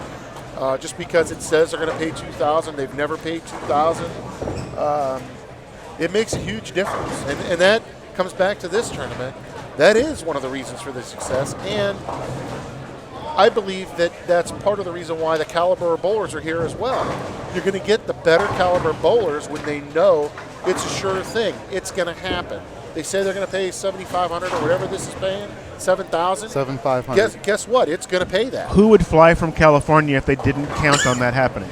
There's there's nobody that could do that. You just couldn't do it. You're right. Don't you also have to be realistic too, though, Pete? Yes. I mean, you can't go say you're going to pay $10,000 and I love whenever they say guaranteed based on however many entries. There's no such thing as guaranteed based on anything. It's guaranteed or based on one of the two. So I agree with you. That's why all of our stuff, and I know the Bud Light and other. Am I still on? Yeah. Other guys, it's guaranteed. It is what it is. And to go back what you just said, If you're not going to pay the 10, and you're not going to take it out of your pocket, then don't say it's a $10,000 tournament. Right. Say it's hey, a bunch of guys are going to show up, and however many we get, we're going to base the prize fund on that. You can't do it. I mean, if you say you're going to pay it. And a lot of other people that are running better tournaments have figured out, it's better to, if you have that extra money, you have excess entries or whatever, to put that money on the bottom. The guy that wins is always going to be happy. Oh, yeah. And it's those guys that traveled that, make that first cut or whatever. They get a few extra dollars. That means a lot to them. If you bowl a tournament, you don't even get your entry fee back. You're going to be, and rightfully so, you should be pissed off. I mean, you shouldn't bowl a tournament, cash, make the ratio, and not get back at least what you put in. At least what you put in. Right. And usually it should be more. And a lot of the guys that know what they're doing have figured that out. AJ Rice just opened, by the way. Open in the 9th frame. 217 right now. He's still got 247 out with that open. Guys down here on 7 and 8, Phil Duncan has got the first 9 strikes. Is that Matt the Cloud? Yeah, that's a severe thunderstorm warning. I'm going to get down here with this wireless camera. Oh, we got our awesome. We got our toy hooked up now? Maybe not. Where's that? It might have, the battery might have died on it. So how many are we up to over there? It says 362 on this machine here. Oh, come on. That went down 3. That's not right. Pat Boys asked a question in the chat about what about the money gap between first and second. There's so many people that treat that differently. Used to be, and this goes back many years, but I think it's even still a USBC formula that they say a first place prize, whatever you pay, second place needs to be at least half of that. And then it doesn't tell you anything what you have to do past that. You just typically work your prize fund out so that a gap below is not any more than the gap above. So if you'd have a $200 gap between second and third, you'd have a $150 gap between third and fourth, and less gap as you move down the prize list. But I understand what the person is saying because they're on a lot of guaranteed tournaments. Let's say you guarantee $10,000 and you pay it, but you didn't have the entries to support it. Second place might be $1,000. That's why you leave it to the bowlers. That's exactly right. They will. I mean, you've been around. I've been around. We've traveled all around the country. These guys know one another. Very rarely do you have 2 guys bowling for first and second or third, fourth, fifth, whatever, where they don't know one another. And they want to make money. The trouble is you can't guarantee a prize fund because people don't understand how that works. I'd love to be able to say that. I'd love to be able to say $10,000 total guaranteed, but they don't understand how that would be distributed. So it wouldn't make any sense, and it wouldn't do the business that you want it to do of attracting bowlers, and that's the reason that you guarantee a first place in the place. I agree totally. Tom Adcock on the first strike here in the 10th. He's looking at 258 with another, or at least 250 with another strike. All right, guys. Phil Duncan is up here on lane number 8. He's got the first 9 strikes. He's got a pretty cool jersey on. He does have. Looks like it's one of his kids. I know. Well, and if you look on there, I believe he's got my National Amateur Bowler Rankings logo on. Oh, that's there awesome. as well. There you go. So we'll see. He's lining up a little bit left of 20. Comes in high. Cloud. The severe thunderstorm came through and cleaned him out. Adcock throws a second strike in the 10th frame, so he's looking at 250 right here. Jason Queen up on the right lane on lane number 12 with a possible 240, so that's looking at 100 over for those guys. By the way, Amber mentioned, if you spread some money out in the middle as well, that would help entries. I agree. The more people that get more money, they're going to return and they're going to spread the word. And if you start monkeying around with things, that's when things go south. Hey, Matt, I think we got some tweets up here if you want to come back and. There's someone whose grind I respect to my right, George Gohagen. In case you didn't know that, it's on the back of his shirt. He could strike a little bit. They're on the bottom of the video there. Oh. Well, maybe I missed them. Mike Flanagan wants to take this easy on us. In the words of Al Borland from Home Improvement, I don't think so, Tim.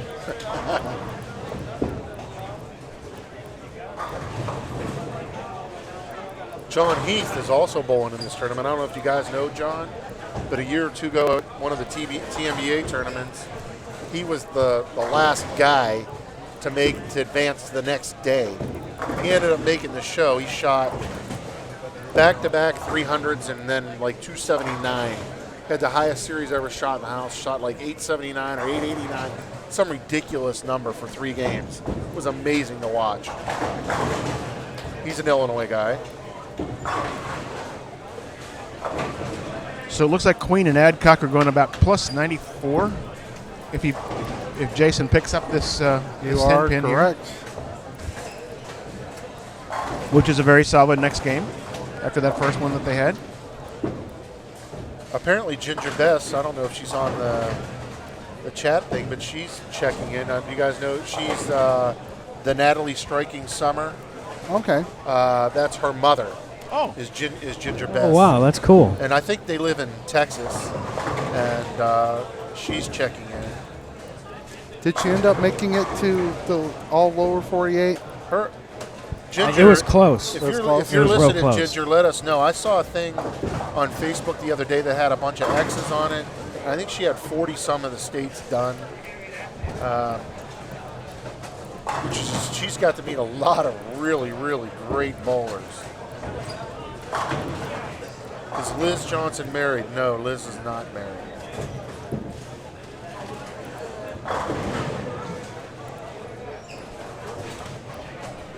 I think it's cool that people from all over the country are watching this thing tonight. This is not a PBA tournament. Obviously, it's not a nationally publicized USBC tournament. This is a tournament that Mike grabbed a hold of and publicized it on InsideBowling.com.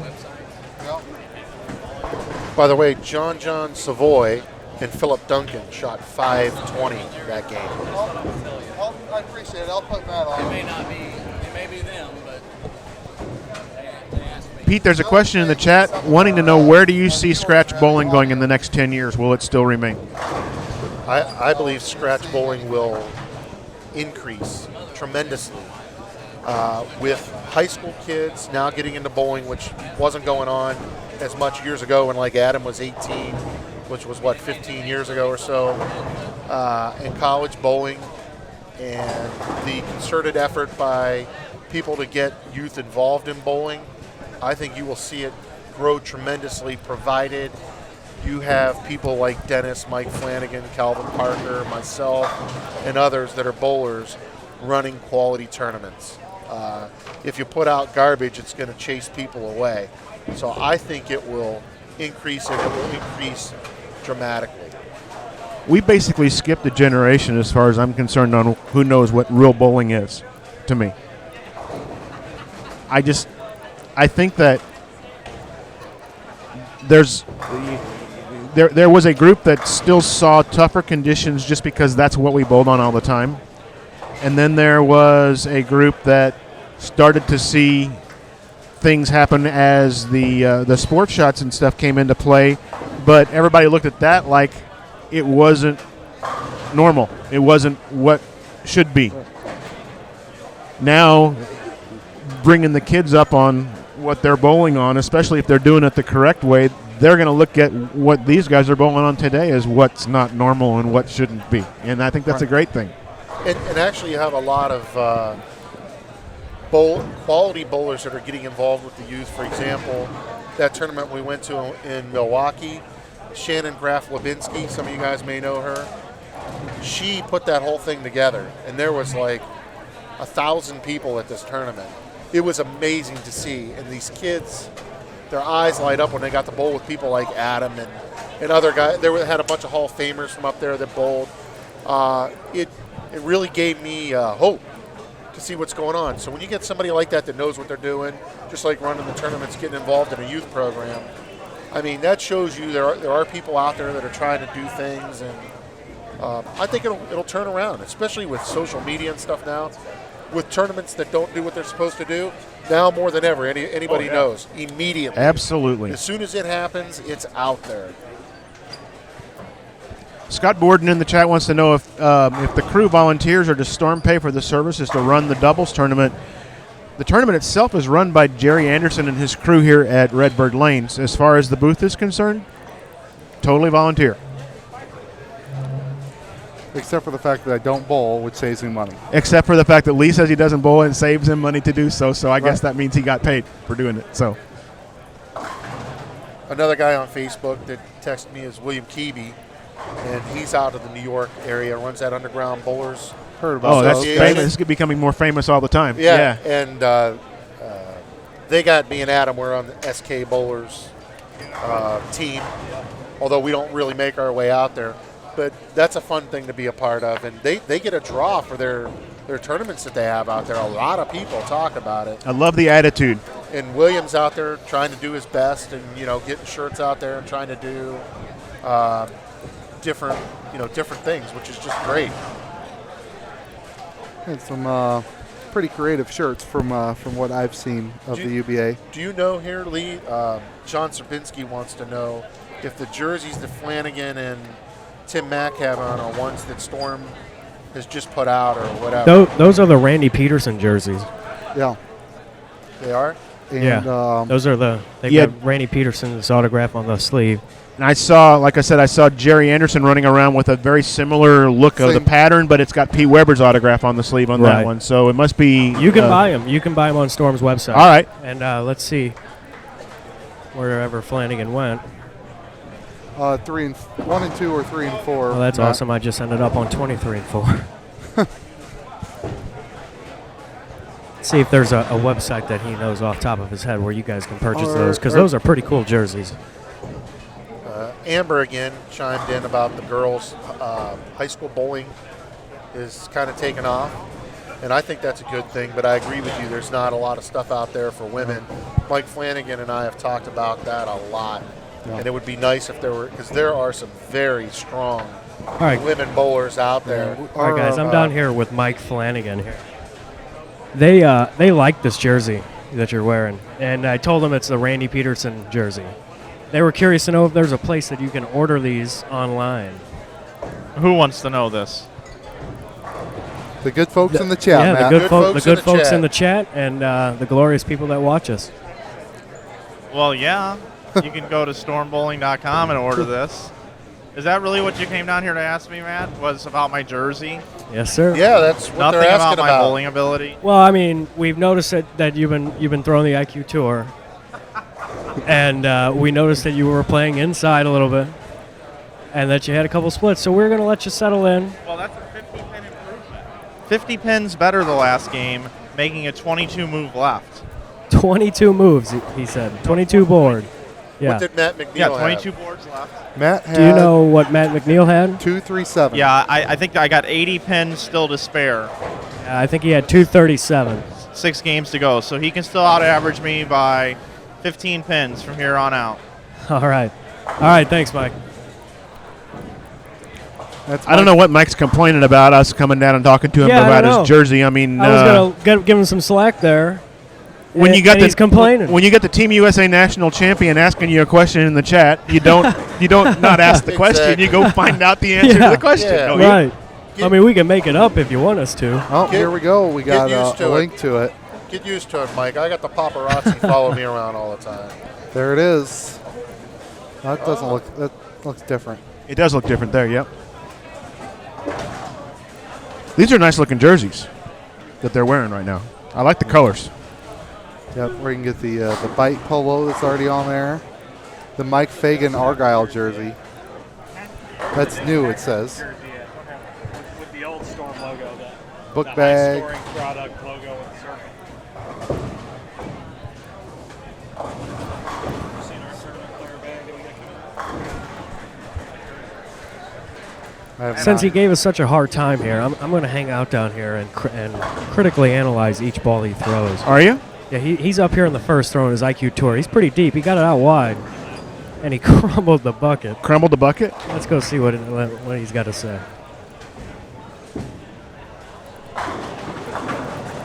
Here he comes. I don't think you know. Mike Flanagan.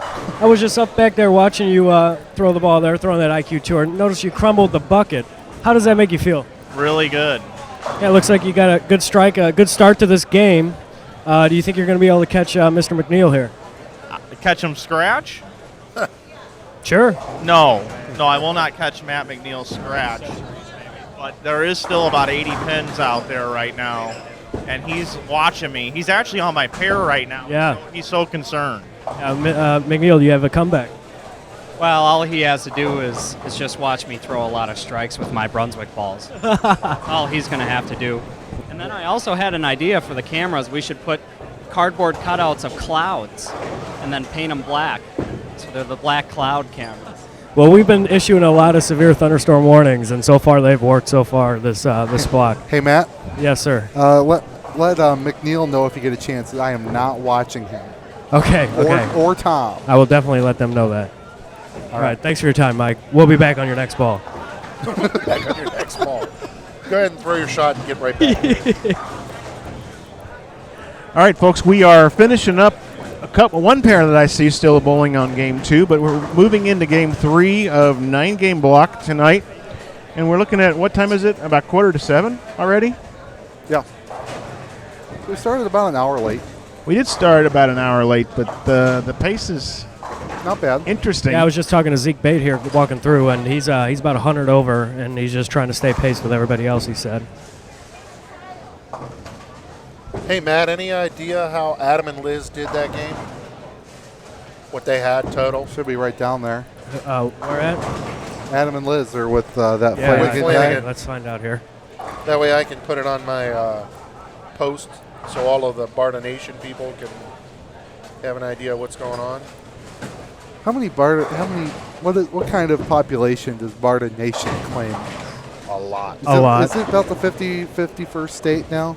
Barda Nation. There's a lot. Take a cut out of Ohio. Yeah, I'm telling you. Adam had 198, 226.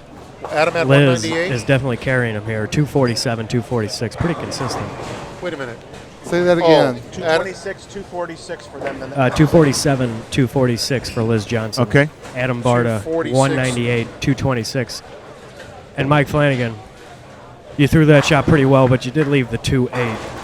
You did convert it. How does that make you feel? Oh, it tells me I made the same shot twice in a row, considering those were the last two pins standing on the shot before, and now they stood up. So that tells me that this pair is a little bit tighter. It's very informative, Mike. Good luck. We'll be down to your next shot.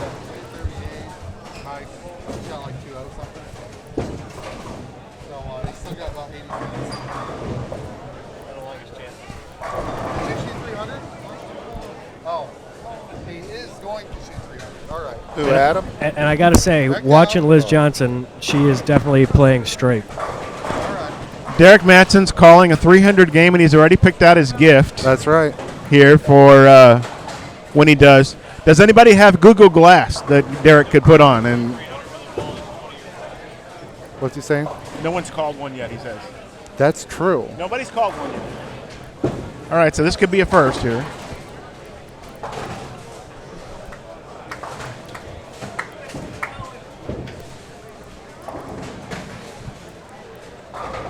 Mr. Hess, some people out in the chat have been watching you this game, and they're curious to know what ball you're throwing and the layout of that ball. I am throwing the Mystic Aura. Okay. And the pin is above my bridge. Mass bias kick just about 1.5 inches right of the thumb. I believe the layout is 5.5 by about 65. Okay. All right. Well, thanks for your time. Good luck today. Thank you. There you have it. And it's about half and half, right and left hand, which is odd.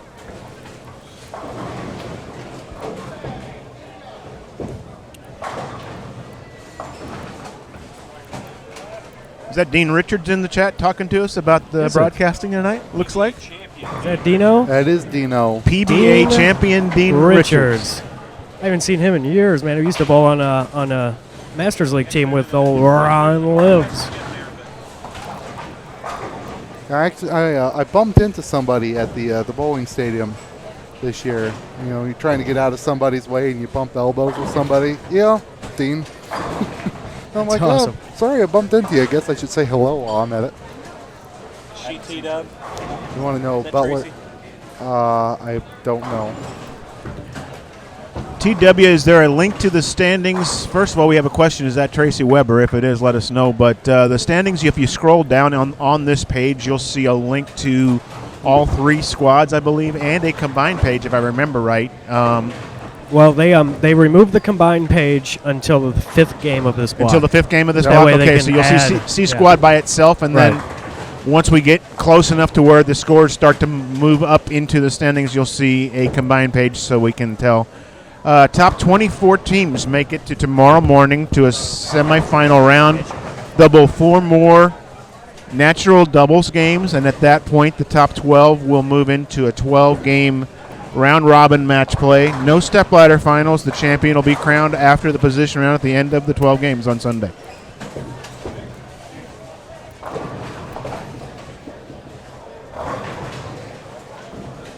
Tell Tracy Weber that Pete and Eddie owe me and Johnny dinner. Did you beat him? Yeah, we beat him. Tracy from Jeremy Hunt, Pete and Eddie owe him and Johnny dinner. Well, Eddie owes Johnny and I dinner. Eddie owes Johnny he did. If the night continued like it was when I was watching. Okay. Derek Madsen will not be shooting 300 this game. Should put his gift back. He has to put his gift back. That's right. Maybe we should have somebody go down there and get it. Matt will be right back, so we'll make him put it back himself. How about that? Yeah. I think that's Father John in here. Yep. Is it? Old school is Yep. FJ. Yeah, we'll Very go get nice Derek's. watching you guys bowl last night. Father John, it was fun from being home. I had to bowl league last night. Otherwise, I'd been up here last night probably too. But had a chance to go home, and it was only after 4 games. So Did anyone pick the gift from the Webers? Well, we've only had 4 300s. So And last year there was 20-something. 20-something. So I haven't seen a gift that looked Weber specific, or even bowling specific for that matter. So no would be the answer.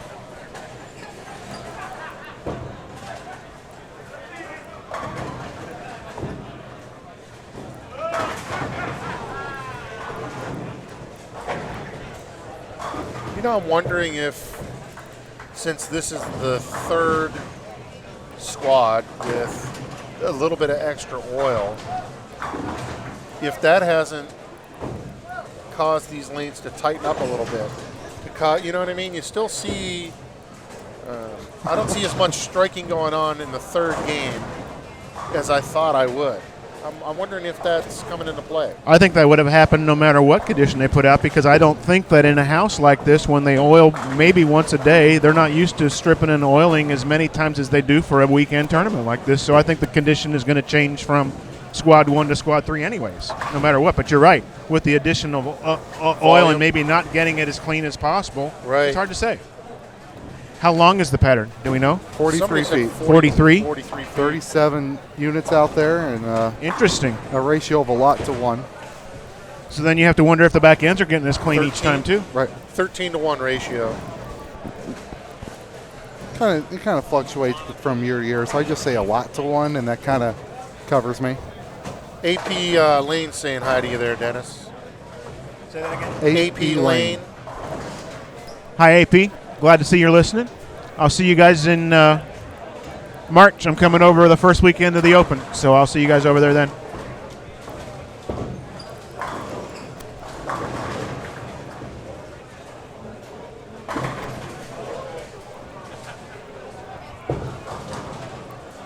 So if that's the case, Dennis, tomorrow could be really interesting, because these guys that bowled the first couple squads that make the cut may find that they've not playing like when they did when they qualified.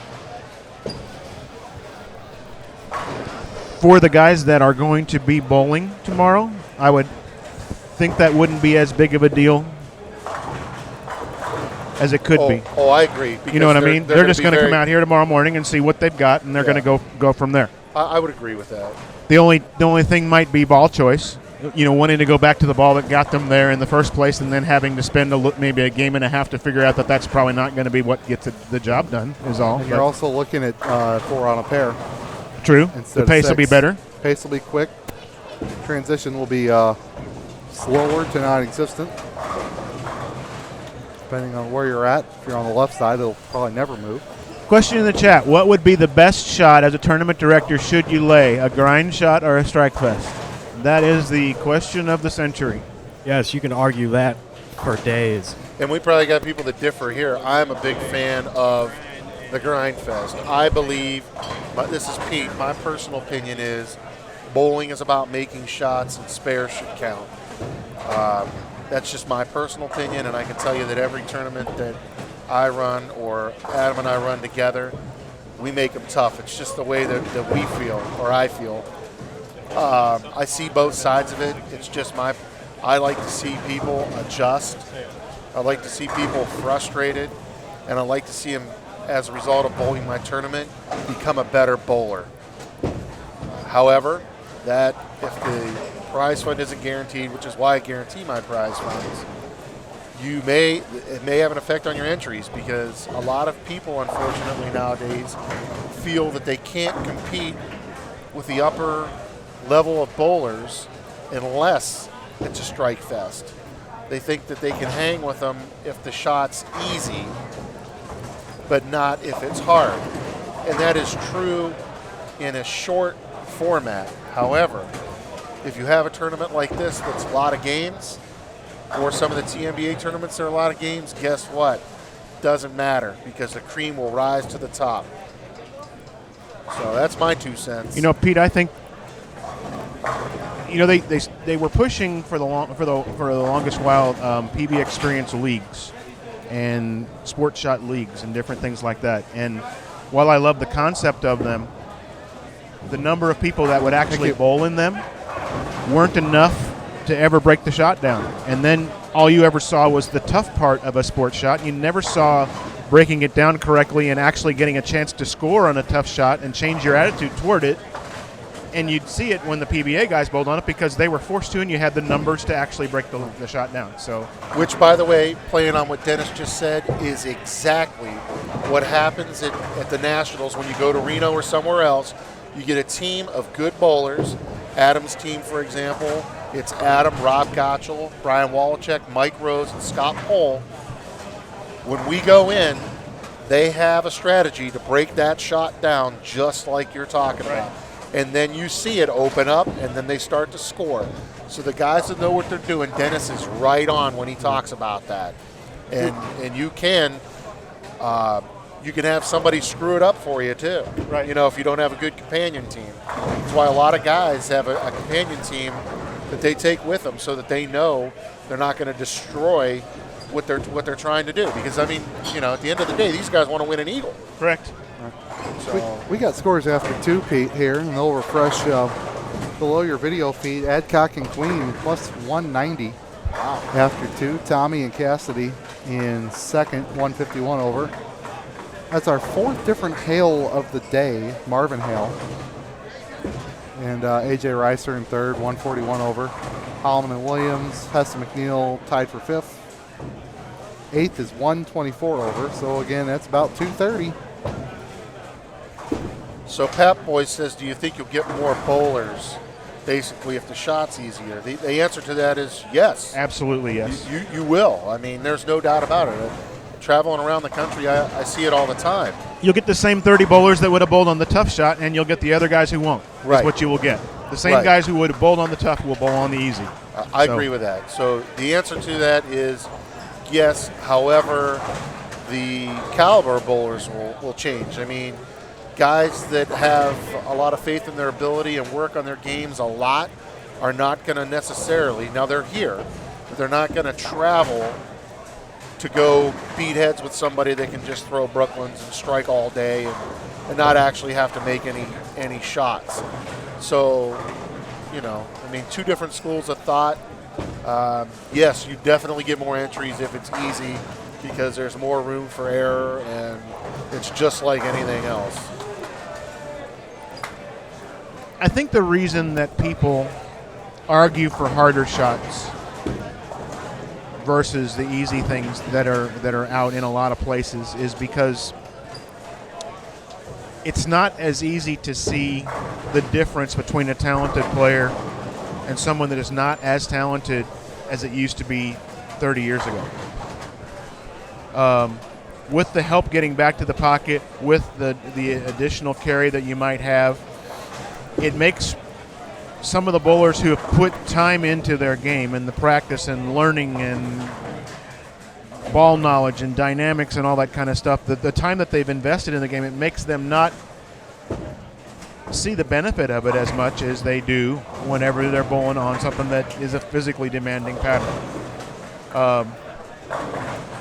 Now,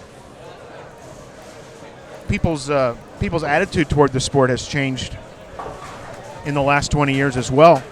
I remember, and this is not such a big stretch, but 30 years ago, bowling league, you got a guy on 5 in a row, and they already got butterflies in their stomach. Now, if you don't have 5 in a row, you got butterflies in your stomach because you wonder what's wrong with you and why don't you have 5 in a row. So when you get on a tougher pattern, especially if it's the first couple of times they've ever bowled on a tough pattern, it's like they bowl with blinders on. They're worried about their own score, and they're not looking around to see what the pace of score is. And so they don't realize that they're just fine if they have a double or a turkey here and there and make their spares. They're worried because they don't have the 5 in a row that they have every night in leagues, right, and think they're doing something wrong. And then they end up making bad shots and splits and not making their spares, and all of a sudden now they're in this part of the standings where they don't want to end up. So it's a lot more head stuff going on than it is just physical stuff anymore. I agree, and I was talking to Adam on the way down, since we had our 10-hour drive, about the fact that a lot of people that just bowl league and average that 230 or 225 that don't really get out there and bowl, they really don't have any true appreciation for how good these guys really are and how much they work on their game. A lot of these people, I mean, they practice at league. I mean, they really work on their games. They work to stay fit. They do a lot to compete, at this level. And unfortunately, a lot of league bowlers don't have any true appreciation for that, or any real appreciation for just how important spares are and just making good shots. I mean, it's just the reality of it. People don't understand the math of this game. Let's say that you missed the cut by 50 pins. We bowled 9 games today, right? That's between 5 and 6 pins a game that you missed the cut. What's 5 or 6 pins a game? That's not even one missed spare a game. That's one missed spare every 2 games. Right. Or count. Right. Like you said, or you make one bad count and you get a 6 instead of a 9. Right. That's 3 pins. So what people don't understand is, I missed the cut by 50 pins. That looks like a lot on the standing sheet. But whenever it comes down to it, how much difference is there between one bowler and the next bowler as far as what they do every game out here on the links? Right. Yeah, and another thing I like about having a format that's 9 games or a lot of games, more than 3, usually more than 4, is you're not going to get lucky and make it there. There's a certain amount of skill that's going to get you there. You're not going to get lucky every game, especially like when you have the right teams going right and the left teams going left, and you're bowling all across the house and all the rest of that. I mean, you're not going to get lucky. And it shouldn't be a luck. It shouldn't be a crapshoot. Pat Boys in the chat says, I think 1 month in league they should put out a mandatory sports shot. You chase a lot of people I'm away. going to disagree with you, Pat Boys. I think the only way this works is if you make them want it. You don't make them do it. You make them want it. And then you can do it. But you can't force people to do things. It's a business still. Right. Yeah, that does come into play. I mean, you got to bring, if you own a bowling center, you need people to bowl. You need to come in and buy soft drinks and food and whatnot. So if that's what they want and you're in business, that's what you're going to have to give them, or you're not going to be in business for long. It is part of the way that it is. JD in the chat says, I know this doesn't involve the tournament, but what's with the USBC not giving awards to members next year? You already have a past honor score. Why pay the money if there isn't any type of return? JD, do you bowl a tournament? Do you bowl any tournaments? Is my question to you. So we'll wait and see what he has to say about that.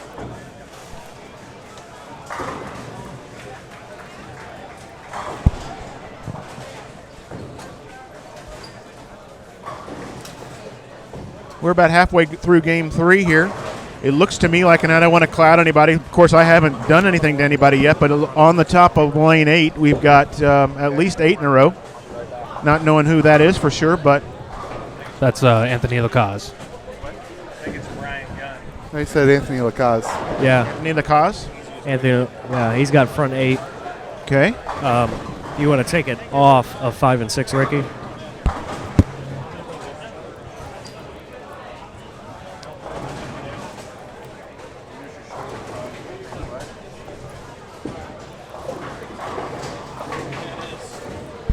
So I see there's a, let's see. John says in the chat that you should pay because you want to support bowling. I love the attitude. I agree with you. I don't know how to get other folks to believe the same thing that we believe there. I'm not quite sure how to do that. All right, guys, we got Anthony up on 8 with the front 8. Got a severe thunderstorm warning.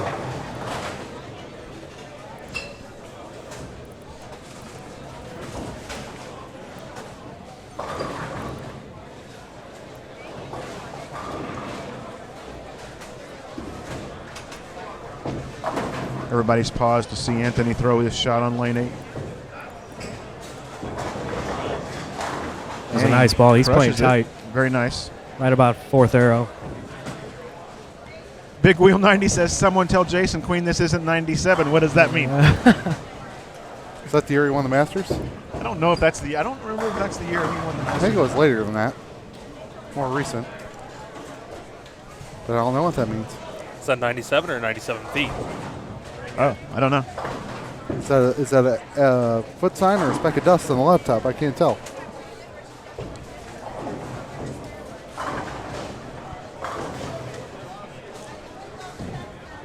John, I think this kind of goes back to the fact that when I say we, I think a lot of I think everybody in the sport, the proprietors, the folks like myself on USBC boards around the country, I think we just forgot about a generation. We did it wrong for an awful long time, and I think we realize it now, and it's got to be fixed.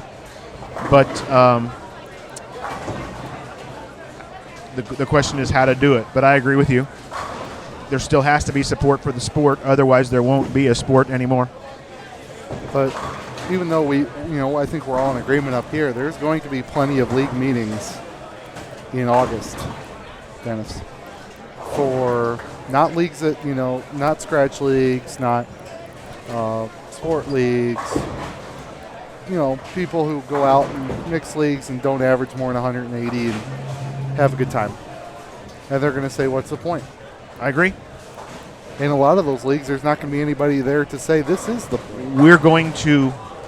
We're going to lose some of those folks. Yep. I think this year we will lose some of those folks. Unfortunately, it's because of exactly what you're saying. There's not going to be someone there that will talk to them and make them understand that, hey, when you do this, number one, it's $10 a year, right?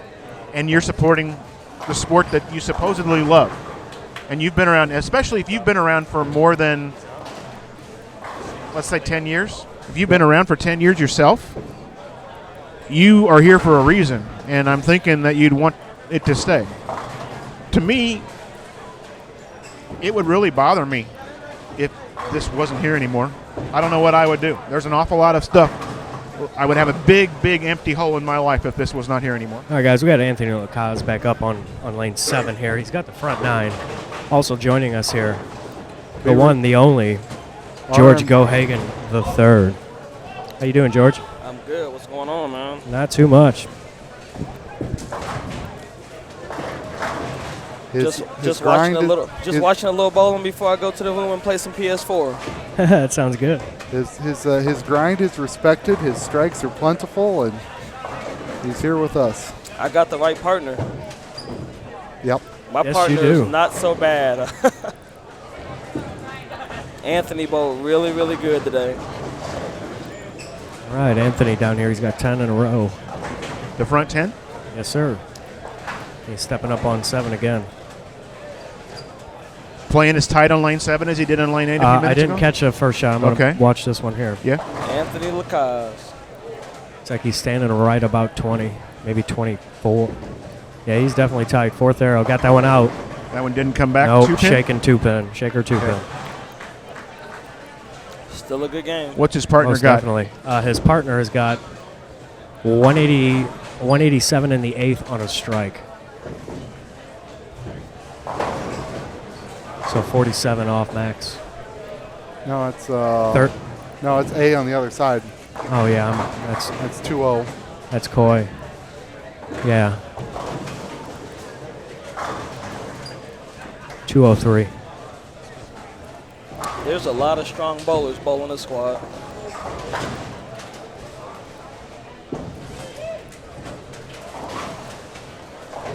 Ricky. Guys, Pete's out of the booth for a little bit. Where do you think tournaments like this will be next year with there being less PBA events? Well, you know, this tournament here is held on the weekend between Christmas and New Year's every year, except for the year whenever I think the Christmas falls on the weekend itself. I think it's the weekend. Right, then it's the week before. Week before, okay. So this is the time of the year where it seems like tournaments kind of stake their claim to a weekend, and as they grow in popularity, everybody knows about them. They make plans for them from year to year, and so people will come here and bowl this thing.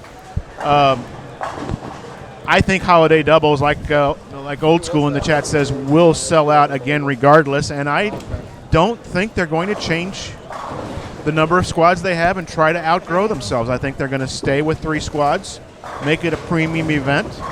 I heard rumors of having to have your money in by November 1st in order to guarantee a spot next year. And that's not a rumor. Yeah, they're not going to take Facebook. So if that's the case, you got a product that people want, and they're gonna sell it out again. Is what I think. It's gonna sell out. I mean, it's a great tournament. It's a must bowl tournament. I don't care what shot you put down. It's just a well-ran tournament. George, tell me a little bit more about that. Why is this a must bowl tournament? It's just well-ran. They guarantee the payout. Everything's run smoothly. It's fun to bowl. I like it. I'll never miss one. I'll never miss one. It's awesome to know. What told you that you could trust them? What about it said this was trustworthy and you could fly as far as you did, or come here as far from where you came to? Well, Jerry's a great guy. Every time I call him, he either inboxes me back or texts me back or whatever. He always listens to everybody's concerns. He's just a wonderful guy, and that's what you need when you run a tournament. You have a lot of guys that run tournaments that don't want to listen to the bowlers, but they wonder why bowlers don't want to come. But Jerry's not like that. Jerry and the staff runs a wonderful tournament. Everything's good here. They have specials at the bowling alley to keep you here when you're not bowling, and that's why the building's packed every time you come. Do you remember what it was that got you here the first time? No, actually, I didn't know anything about it. I didn't know anything about the tournament, and actually Harvey said something about it. I said, well, it's only 6 hours from where I live, so we came and bowled. Okay. I like house shots as well. There's no secret. Dennis and Matt over on 17 and 18. You either have it or you don't pair in the house. One of a couple. That pair is something else, and you're right. You can shoot 300 or 160 in a hurry, and somebody's trying to shoot 300. And the guy Boehm's got 290 going all the way into the 9th frame. So here we are. I got a couple of shout-outs here. Shout out to Greg Thompson Jr. You know I love you, big dog. Ryan Pittman, tell Mary I said hi. I see you in the chat. Greg, you know you're always my partner. You're my best friend. I love you. But you didn't bowl no good last year. I had to replace you.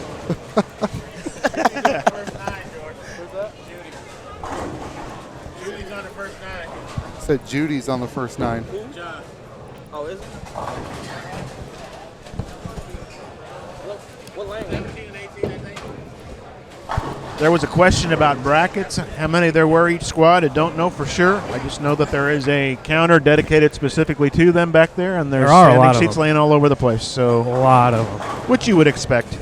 I think the last squad had roughly 250, but I could have been missing some. Yeah. I probably was. My mom is in the chat. Hi, Mom. Hi, Dad.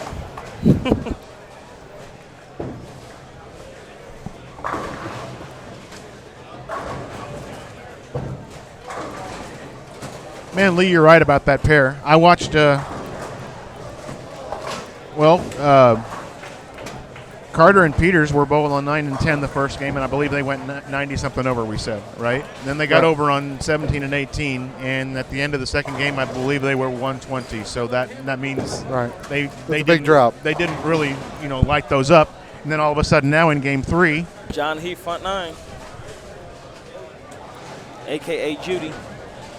What'd you say his name was? We call him Judy. What's his real name? John. John Heath from Chicago, bowling with Aaron Jones. Yeah, somebody mentioned him earlier. That's Aaron Jones right there, just threw one. And he's shooting 250. Not a bad game.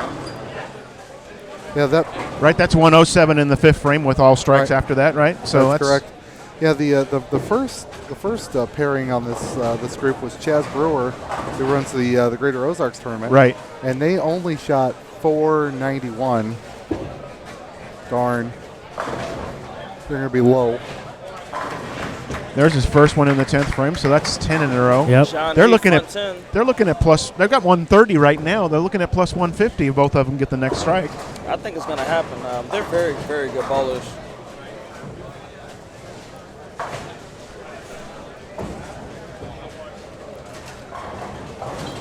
Came up lightly with 2-pin on the left lane down there. So we're looking at a 240 something on, looks like 246 with a spare on the left lane. If I was a gambling man, I would say John Heath is going to shoot 300 this game.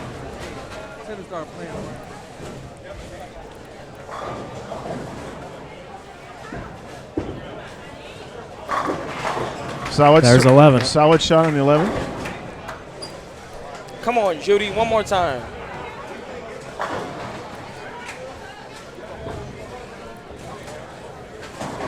Just has to evade one more sliver of cloud before all the sunshine. Matt's down there behind, but we didn't let him talk about this one. He's been down there waiting to say something, and we didn't let him actually say anything about it. I wonder if we just figured out the cloud.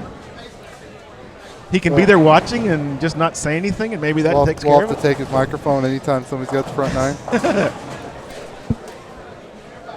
We'll see what he can do here. Going for the first 300 of this squad. Solid 10. Oh, wow. 10. We haven't figured it out, Denny. That was rough. Very nice shot. Great game. Nice bowling, Judy. So plus 145 for those two gentlemen after that game. We'll see where they were at. Heath and Jones were plus 31 after 2. So 176. That'll catapult them up the list here. Yes, it will. I got a lot of friends in the chat. John, I'm glad they joined in. John went 181, 194, 299. 181, 194, 299. Yes. First 3 games. Yep. If I was willing to bet, I would say he's going to bowl 250 or more his next game. Around here, if we have an organization called the Metro East 700 Club that runs tournaments around on this side of the river. If you shoot 3 and not 7, that is a $1 fine. Really? You have to pay $1. It raises money for the high school kids for scholarship money, and we're doing tournaments. I haven't bowled any in too long, but yeah, like last year I had 218, walked in the 300, lost the look, had to double on the 10th for 704.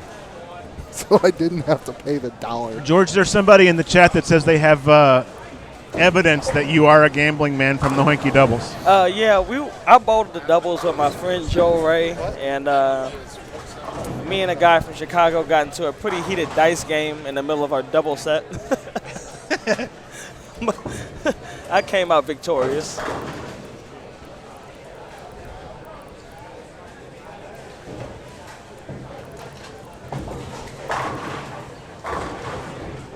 Mike Flanagan's in the chat. He should probably. He's not. That was Lee that just typed in Oh, is that right? over here. Yep. It I was signed gonna it under say, Flanagan's name. He should strike more. He should strike more. Guys, right over here on 13 and 14, Joe Nolan and Derek Madsen put up a nice set. 247, 269. Not a bad set.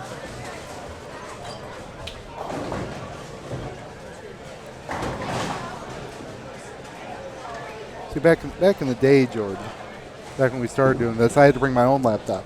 I remember that. So we came a long way. So it would have my name on it, but this is Mike's laptop, so it's got Mike's name on it. And I don't want to break it. This has came a long way, man. You guys are doing a great thing. I'm glad to be a part of it when I can. I had a question about how TJ and Cassidy are doing, and they're doing just fine.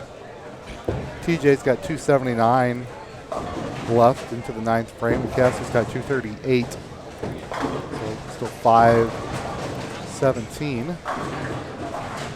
TJ don't throw it bad. No.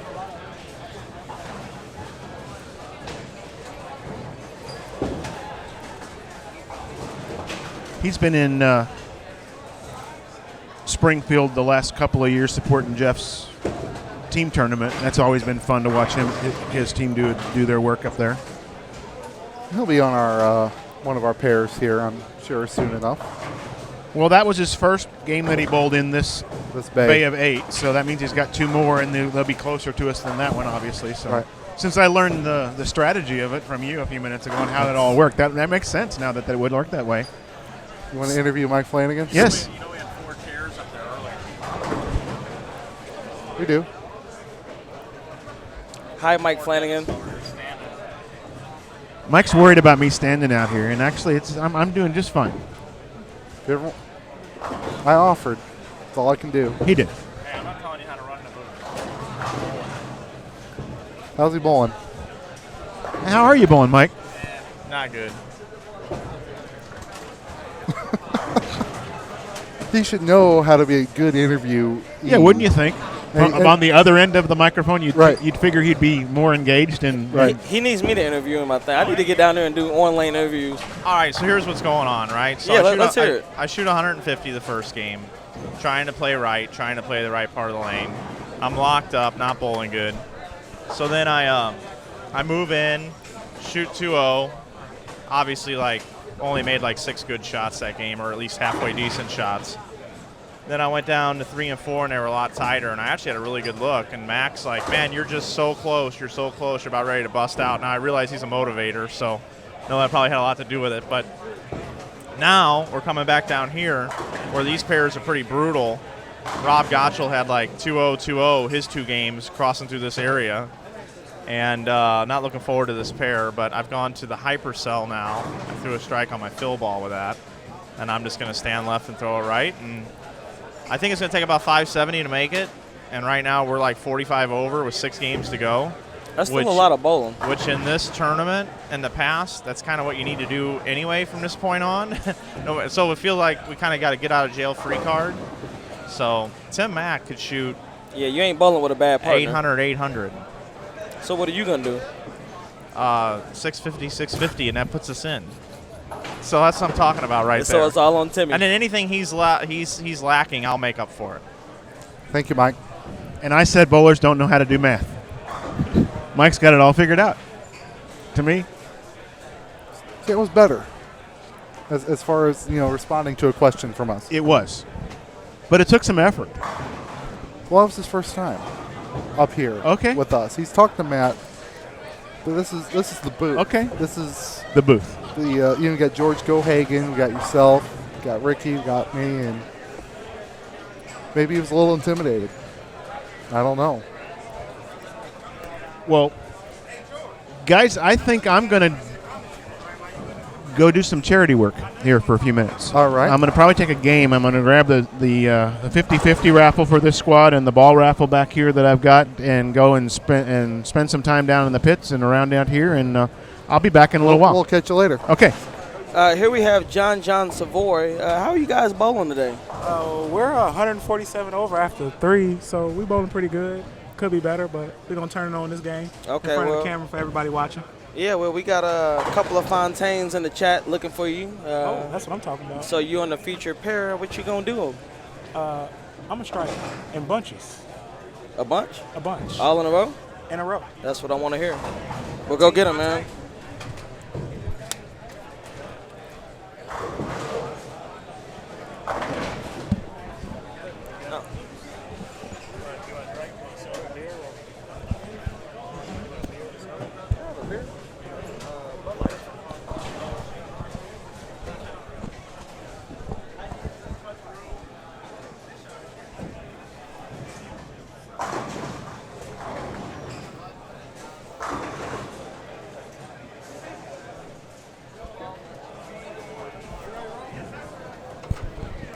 All right, this is game 4.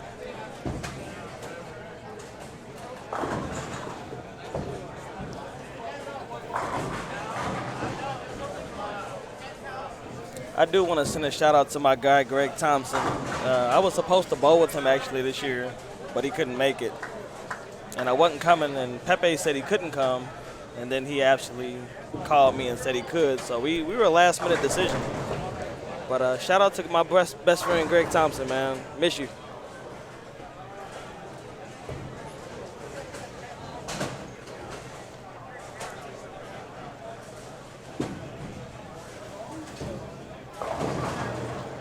We'll see Zeke Bate here on 11 and 12.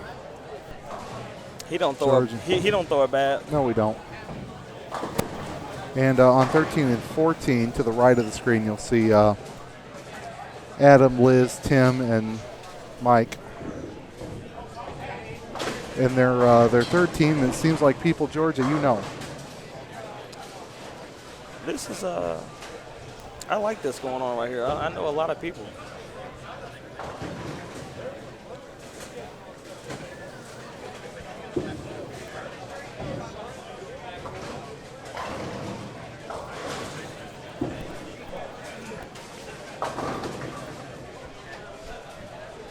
Adam Barter got 8. That never happens. So George, with the added volume to the pattern this year, did you find much transition throughout the squad?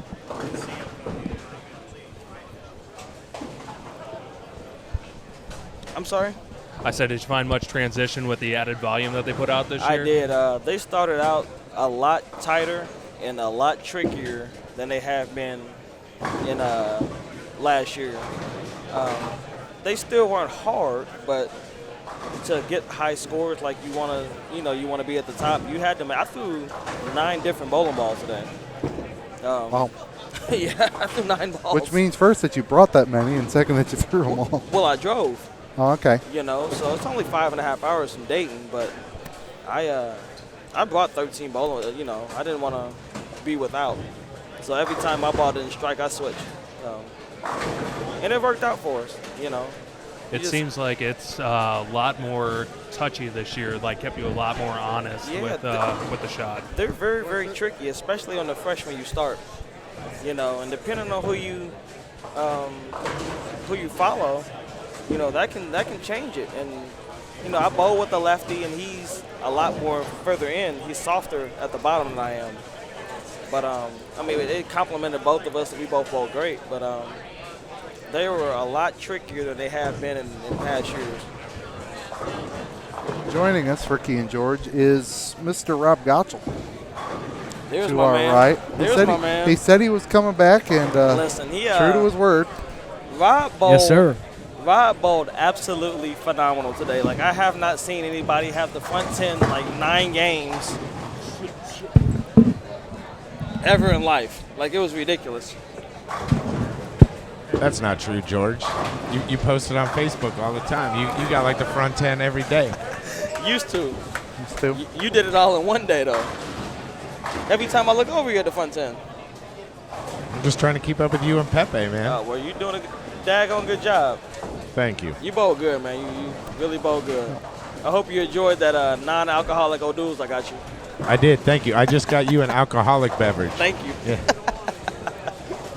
So Rob here started, for those who weren't watching, with $299, then $288, $800 on the nose. Later in the day, shoot $300. Did you ever get your present? I have not opened my present yet. I was going to wait till we. I opened mine. What are you did? waiting on? What'd you win? I got like some meditation, like waterfall on rocks. I'm gonna give it to my mom. Actually, I might plug it up in the bowling alley tomorrow. Every time I send pin, I'm gonna turn it on. I'm going to let Mike Flanagan actually pick my present for me. That's not against the rules, right? Because No, of course not. Jerry did the presents. Yeah, we don't know what's in them. You might even find like a storm bowling ball or something. Hey, Mike. I'm gonna ask you a favor. I haven't opened my gift yet, and I'd like you to do the honor of picking my gift for me. Would that be okay? I'd love to do it for you, but I also kind of feel like it's a slap in the face because it's kind of like I'm opening a gift, right? Or I'm getting a gift without getting a gift, and it's kind of like this is the only way Flanagan's gonna ever be able to pick out a present is if Rob gives him this, why don't you bowl 300? Pity party gift pick out thing. Well, yeah, Mike, you've got the front too. You got the front too. You have a double. You're on your way. We do want to mention that he also if you switched shoot to that hypercell. Listen, if you bowl 300 this game, I'll personally give you a Respect My Grind shirt right now.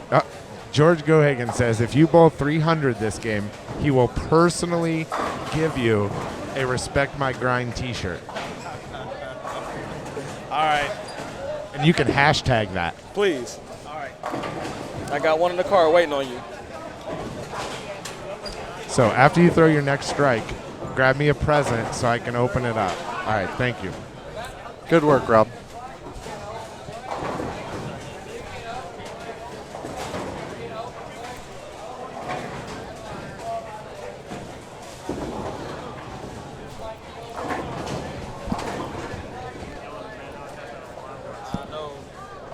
My bad, man. I guess I didn't want to put it up there. I don't know. I see Adam Barta's beautiful wife is in the chat.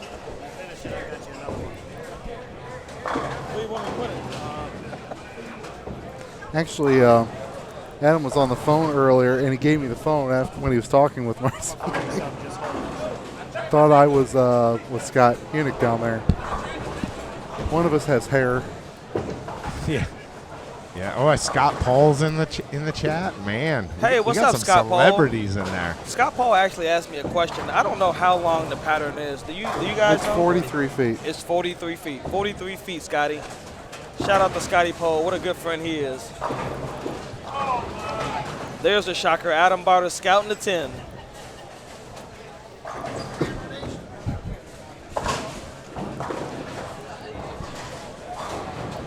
Gave a shout out to his company there. He wants one.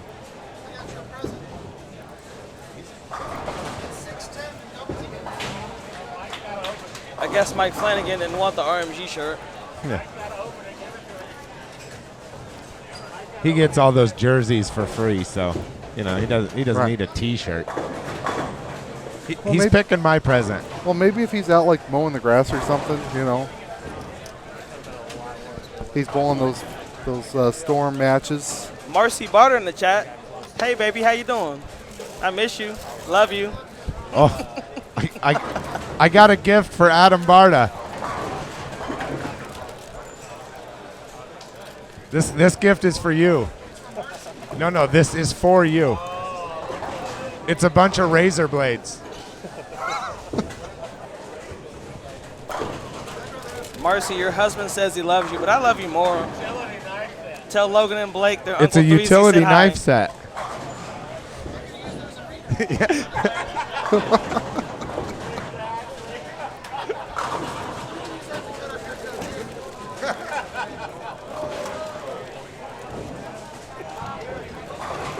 It's got 9 pieces in it. That's one for every pin Barta knocks down and doubles in Reno on every strike shot. Exactly.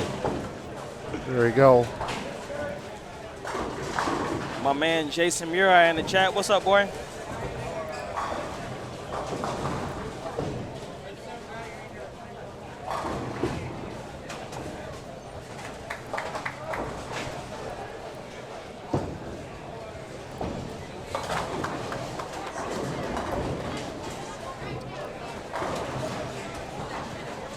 Jason, you should practice the 3, 6, 9, 10 because I remember you missed them all. Yes, I just told the whole world you missed them all.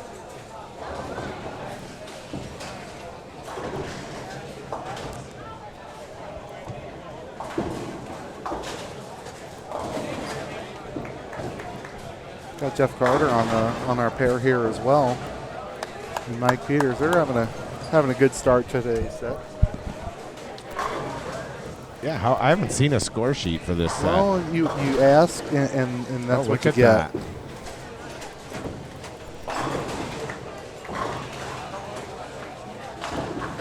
Euless ran, you better have my breakfast when I get to Cleveland. Uh-oh. There it goes.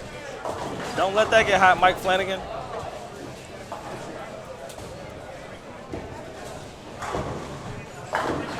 Mike giving us the visual that he's a human sprinkler.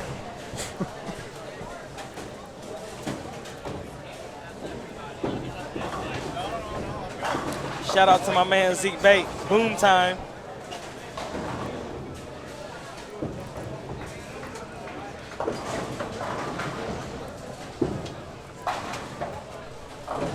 Yes. When the last time we checked the recorder to make sure it's recording it? Matt, if you could report to the booth, please. Matt Turek to the booth. I'm right here, guys. Well, where's right here? You're in my ears. That's all I know. What's up? Mike would want to know the last time he checked the recording. It's good. It's good. Maybe you should worry about striking. Yeah, I think you should stick to bowling. I'm Mike. doing a great job running this booth. Yeah. I tell you what, 240 or better, you get an RMG shirt. This game. I got one in the car. I'll give it to you.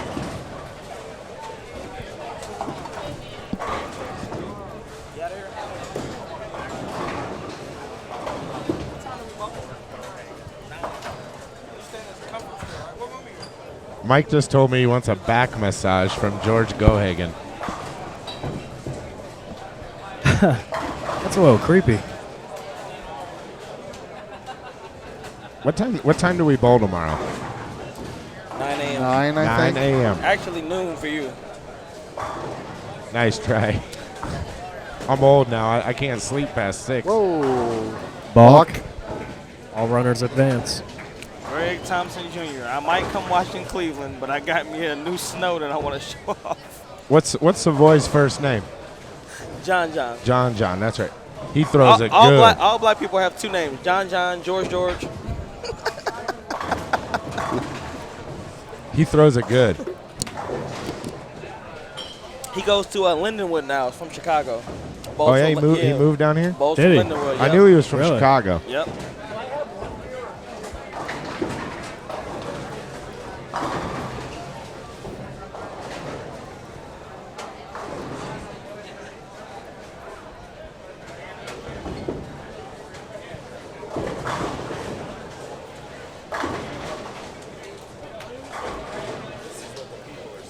Yep.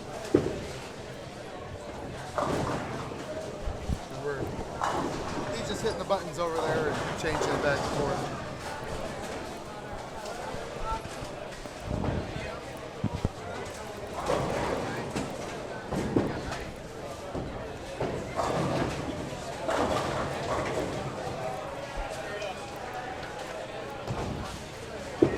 Who is Jeff Carter bowling with?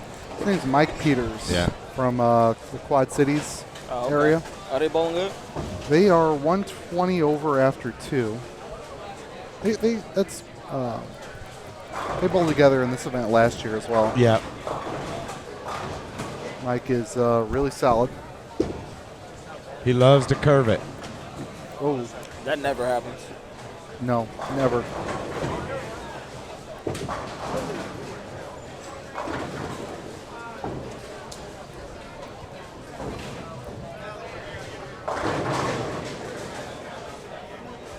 What do you leave, a 10 pin there? Yeah. Mike left a 10 pin. He wants that shirt. Got to do some work though.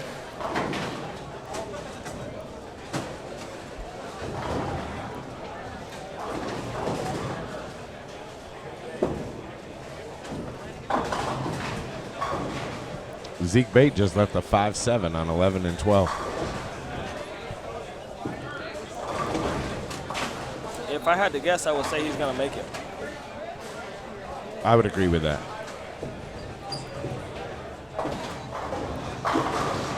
He's really been bowling good the past year and a half. He's young. On fire. He's only like 21. I remember those days, don't you? Yeah.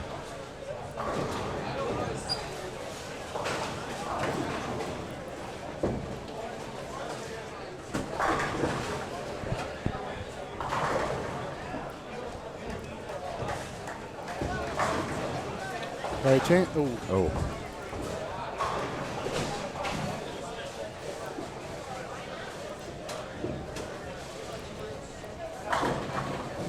Tim Mack, international superstar.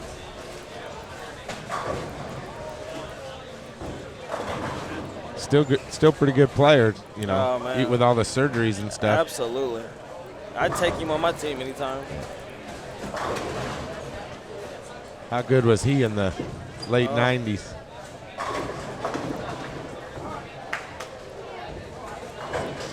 How much did Flanagan have to pay him to bowl with him? Now, that hasn't been announced yet. I'm sure there was something, but well, they're co-workers now in their at Storm, so maybe not bowling would have showed up on the old performance review. Yeah, is Mike his boss by chance? Could be. I kind of got that impression, but they swore it was two colleagues. Bowl with me or I kick you off staff. Right. Yeah, I don't think that's happening. That ain't happening. Yeah, that new job you just got? Nope. No. Maybe that was on the old duties of the position list. You must bowl holiday doubles with Mike Flanagan. Tim had to fulfill one of his appearances for the year. He had one more to get in before the end of the year. Is that what it was? So I was watching Matt McNiel down there. He just took the 710 off the church. Did he really? Yes, he did. Oops. Happened to see that.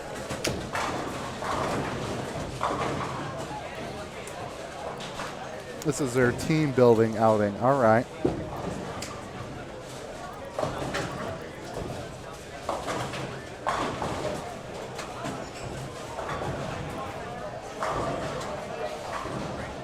Somebody in the chat just asked if AJ Rice is still striking. I was actually watching him bowl game 3, and I believe his score was 196.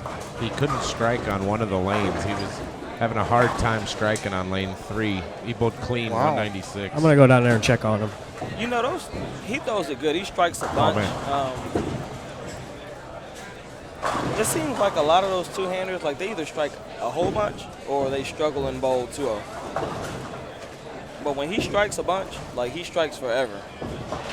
I mean, I don't know what your opinion is on the two-handed thing, but I think if you can't throw it over 18 miles an hour consistently, you shouldn't do it. Oh, absolutely. You have to have the speed to match the revs. Absolutely. Yeah. I agree with that too. Mike Flanagan's, you know, eavesdropping, trying to make sure everybody's doing the right thing. We have a question. How much did you have to pay Tim Mack to be your partner? Or the other part is, are you his boss and you made him do it? We don't have bosses in my department. I collaborate and work with Tim, and I'm very happy to have him part of our team in our department. Now, answer the I question. needed a partner, and I said, Tim, do you want to come down and bowl this tournament with me, and we can do a little team building, just like any other office staff would go play miniature golf or laser tag. We will bowl this tournament together. And he said, Mike, I'd love to come down and do it, buddy. And that's kind of how it happened. Did this come out of your expense account? No, but I believe his came out of his. So. All right, just checking. Thanks, Mike. AJ Rice down here on 17 and 18 went open, strike, spare, open, turkey through 7 frames.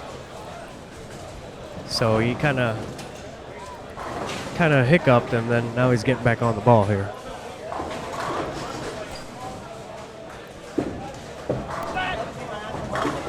Jeff Carter is still so good. He just throws it so good. Oh, man.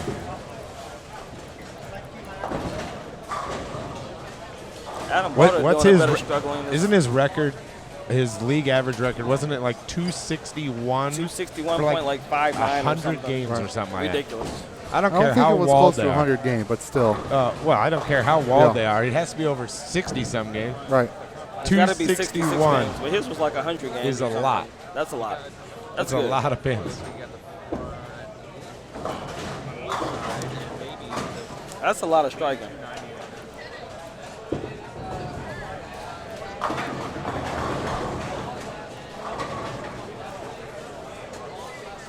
What's got to be leading the squad so far?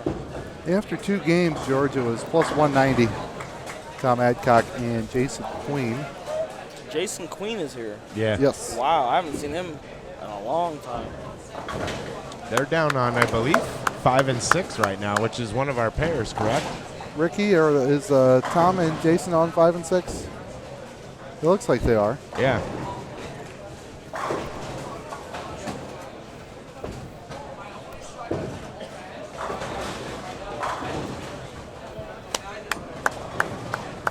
Mike Flanagan with his second sanctioned double of the day of this game. Stay hot. Guys down here on lanes 23 and 24. All right. With the front 7, afraid of the thunderstorm warning, is Derek Madsen. Derek, how do you find this shot out here? Hey there, you. I find it kind of tough. You got to make really good shots. Pretty tight. Teal Rhino was working though. Teal Rhino. That's the next question, was what ball you're going to throw. The Teal Rhino. What year is that ball from? You got me. 1993, maybe. All right, man. We'll keep on striking, Derek. Hey, Matt, we might not want to inform him yet, but I believe somebody took the present that he had set aside for his 300. Oh, really? Yeah, let's leave that out. Yeah, I've already walked away, so that's good. All right. Somebody on 5 and 6 hasn't missed either. Tom did miss on that shot, but it's they're the B group. So I got a couple of questions in the chat. One question was, do I feel like I have an advantage because I'm left-handed at this tournament? Anytime we bowl when they're easy, yes, because left-handers don't have to move as much as right-handers do. But I bowl with a guy who is 2 guys from the right of me who went 500 over, so it's not like it's not out there on the right. Would you agree? No, I mean, I'd agree. I think the biggest mistake that most right-handers made today, at least on our squad, was they tried to circle the lane too much. They didn't keep their angle into the pins square enough. Correct. So it created more splits, and you had to be more perfect than if you kept your angle square, you get the right ball in your hand, you start knocking them over, because the pin carry in this place is pretty good. I agree. If you get the right shape into the pins. I agree. I know the left doesn't break down as much as the right does, but the problem I see on the right side is not that there's more people, is that a lot of right-handers play it wrong from the get-go, and they destroy the lane. Yeah, absolutely. I told, my partner's left-handed. Right. And I told him today when we were talking, I said, there's a reason the lefties strike more. It's entry angle to the pins, and obviously less transition. Right. But, so if you're right-handed, why would you not want to try to mirror that entry angle as long as you can? I agree. I mean, honestly, after practice, I didn't strike a whole lot in practice, but I watched you practice to the right of me. I watched Pepe, Rick, and see how your guys' balls are entering the pins, knowing you guys are going to, strike, and you guys are playing you guys are playing square, where all the guys on my pair were already sliding left of 20 and circling the lane. And part of that today was, the pattern's 43 feet, but like on our squad, the back ends were squeaky clean. Yeah, I agree. So everybody saw their ball hook. Yeah. And what did they do? They all went left. This way. Instead of going to a weaker ball or something that quits on the back a little bit. Agree. To even it out, they just went in and said, I'm going to play with the hook. Well, literally for 3 games, the middle of the lane, it was like there was motor oil in the middle of the lane. Oh, I agree. Well, I told Pepe I threw the wrong ball the first 2 games. And, I was still pretty square, but I was trying to loop it a little bit. And I bowled 230, 2-1. And I told him, I said, I think I need to square up. And when I squared up, I bowled 300 on the, on the end pair. And I was like, that's where I need to be. And I just think that's why Walter Ray is so successful. Yeah. Because he likes to see his ball straighter down the lane. We'll have standings after 3 games here in just a second.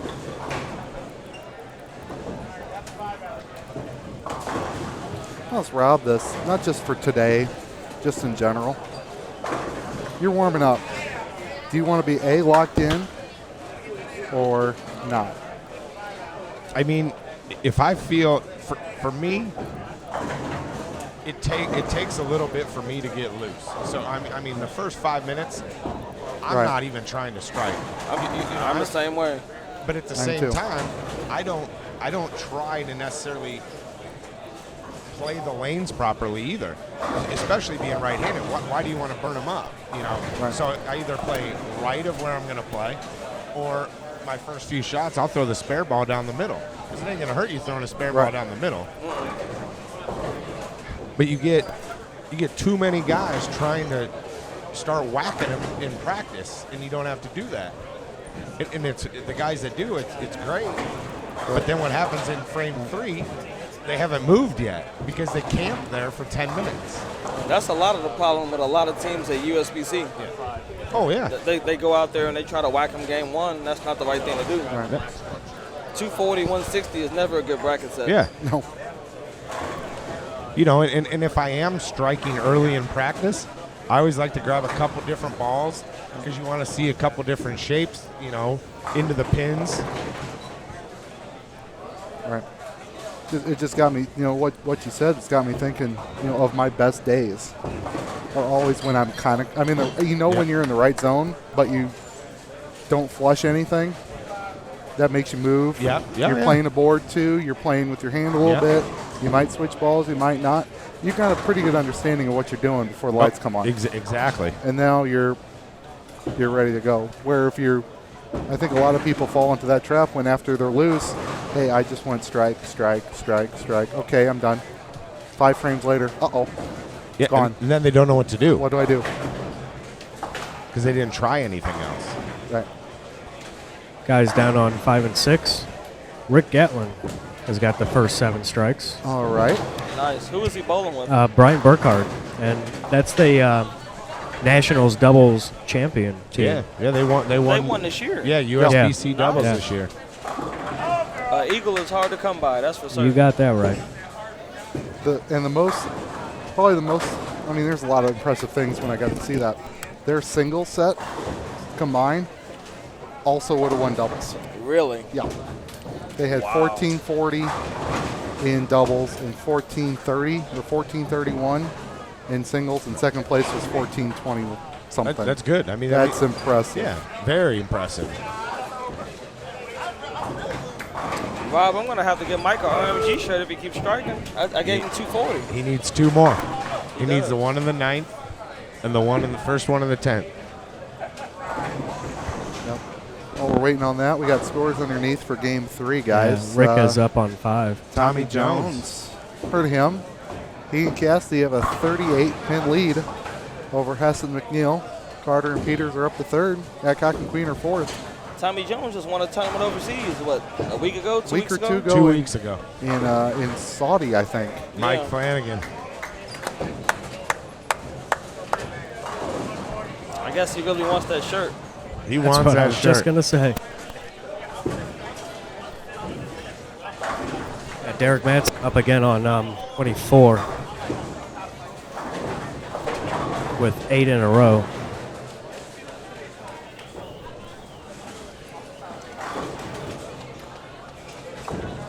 I'm getting a lot of questions in this chat. I can't keep up with it, so I'm glad you're looking at it. Every time I look at it, it's like I see my name and it scrolls all the way back up. You got a lot of fans. Derek got another strike there. First 9.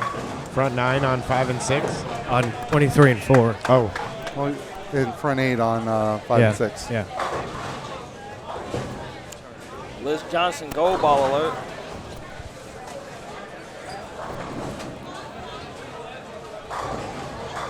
BJ is better than average. Yeah. how good is Anthony Pepe? Anthony Pepe is absolutely amazing. He's like a machine. Yeah, he just throws it at the same spot with the same rev rate every single shot. I compared it earlier to, you see people post like ball review videos on Facebook, and it'll be 2 or 3 shots, but then they'll loop it. So it's like a 2-minute long video. You could keep the video running on Pepe. Yeah, it literally, watching him bowl is like watching one of them loops, but he does it every shot. It's not a loop. He never loops it. Big Wheel 90. I won my Eagle in 2006 and 2007.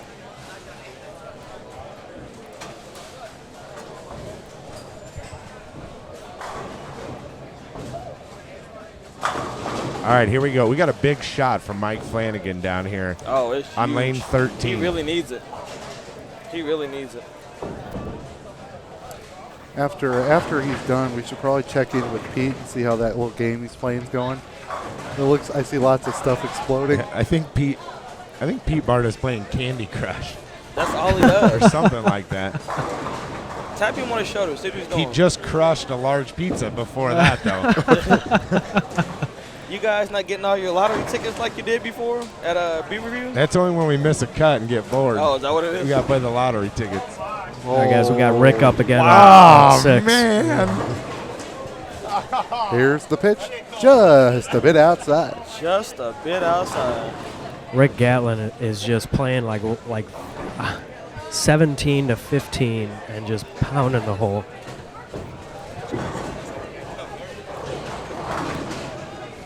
Well, Rick's down here, the lefty's down there, and that could only be in one place. I'm going back and forth as best as I can. I was wondering how you were doing that. Very carefully. Derek will be up here in just a second. In the 10th frame, we do have a camera on him. Derek just bowled. What did he do? Roseberry? No, Madsen. Oh, okay. So local left-hander famous for both of his teal rhinos. Yes, he has 2. Derek down here really wants that present. He's going to be disappointed to find out that the one he picked out earlier has been taken. I don't know if it was taken or not, actually. Because Mike picked a different one. He didn't want a utility knife set? He's up right now on 23. Yeah, I think that's for more if you don't get the 300. Yeah.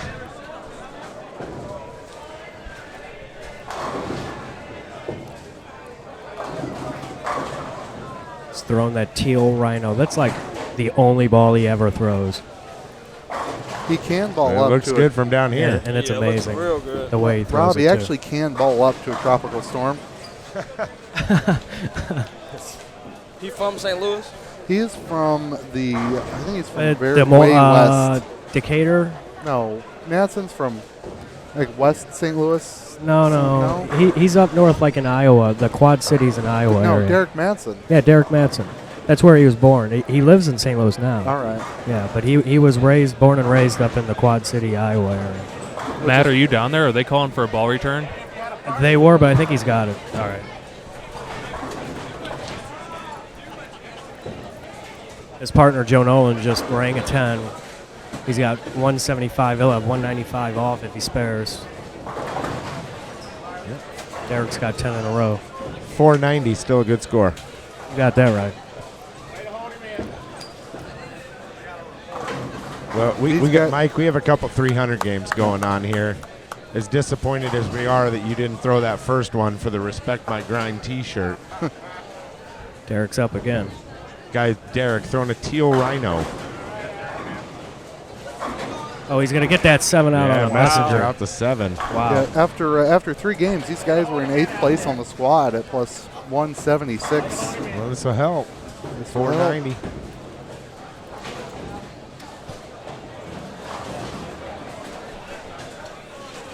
And this is going to time just about perfect because we've got our 300 on 5 and 6 coming up. Right. After I think one he more just shot. left a 10 pin though. Who's that, Rick? Yeah. No, he still got it. Oh no, sorry. Yeah. It might be his partner. He's the A on 5. He is actually up right now. We'll switch Yep. to it right after. Derek is giving courtesy. This is your test here, Ricky. You got to switch back and forth. Derek is on the approach. Seamlessly with ease. You up for it? I got this. All right. Here you go. Ball's on the lane. Oh, he tugged it. Oh, Brooklyn. Brooklyn. Brooklyn for Brooklyn. 300. Wow. Derek Madsen. Yeah. Right over there. But there is a Brooklyn solid on the strike last on ball, 95. 300 with the teal rhino. How does that make you feel? Pretty shitty. Well, there we go. You do. Hey, you do get a present. You do get a present. I think the one that you wanted earlier might still be down there, so you might want to run and get it quickly, though. Congratulations, Derek. All right, we do have front 10 on lane number 5. For our one of our Eagle doubles winners. That's right, Rick Gatlin. I'm on my way there now.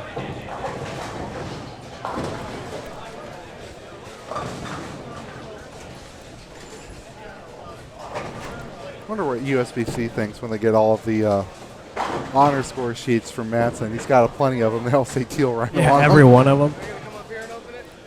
So I would love you to. Rick pounds that one. He's got 11 now. All right, we got Derek Madsen in the booth. Brooklyn? Oh, we saw it. You just wanted to make it like interesting? I walked or- away from it. We'll just say that. Hey, Derek, let's see if this guy can actually throw it in the pocket for his 300. Right here on the screen. Rick Gatlin's What on you the got run. there, buddy? Mini T light lantern. Oh, nice. Nice gift, Derek. Nice gift. Good bowling, man. So Rick's All right, stepping buddy. up. Rick's stepping up. Front 11 he has? Front 11, yep, this is for 300. Oh, wrap Oh. 299. Ring 10? 10. Wrapped. Ring 10. That's rough.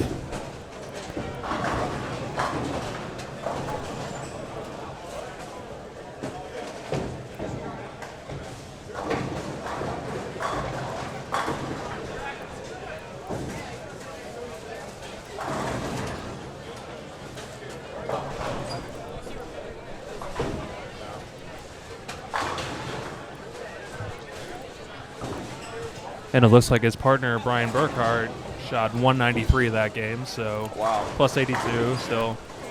Still not a bad game. Yep. Chat room says he should have went Brooklyn. G3, will you retire with Storm? Yes, we have the best bowling balls ever made on the market. I'm never ever throwing another bowling ball that doesn't have a lightning bolt or a star on it. How do you like Storm since you switched? I mean, it's good. Stuff's real good.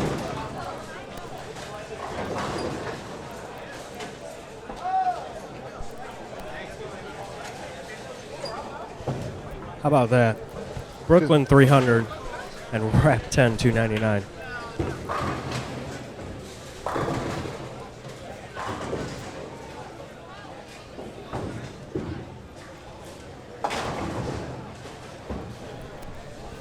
GG3, what's your thoughts on the bite? I don't throw my bite often. I think it's a great ball. I just don't throw it often. When I get balls I like, I throw them and I strike with them. I know new balls come out, but would you agree with that? Do you? It's tough. You know, the new ball. They come out with so many. Right. And now, you know, with a lot of us national, regional type players, we can throw both brands. Right. It's hard to keep up. And, I and when agree. you get, I mean, we drill them all, but you know, when you get a nice little 6, 8, 10 ball arsenal that you like, I mean, it's hard when you both tournaments. It's hard to throw new pieces in the bag. You know. I agree. The bite, you know, for a shiny asymmetrical ball, it is very, very good. I agree. I mean, Interview Cassidy. yeah. Let's Hi, interview Cassidy Hi, Shaw. two-handed guy. I didn't know Cassidy Shaw still existed in the bowling world. Me neither till I won his tournament for $4,000 about 2 months ago. Yeah. Tommy Jones playing Tommy Words with Jones. Friends. That's what superstars do. They play games on their phone. They strike so much. TJ is the coolest person I think I've ever met in my life.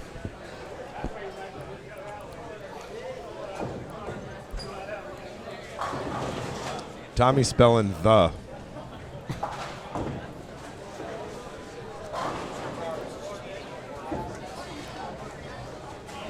He's probably got one of them cheater apps.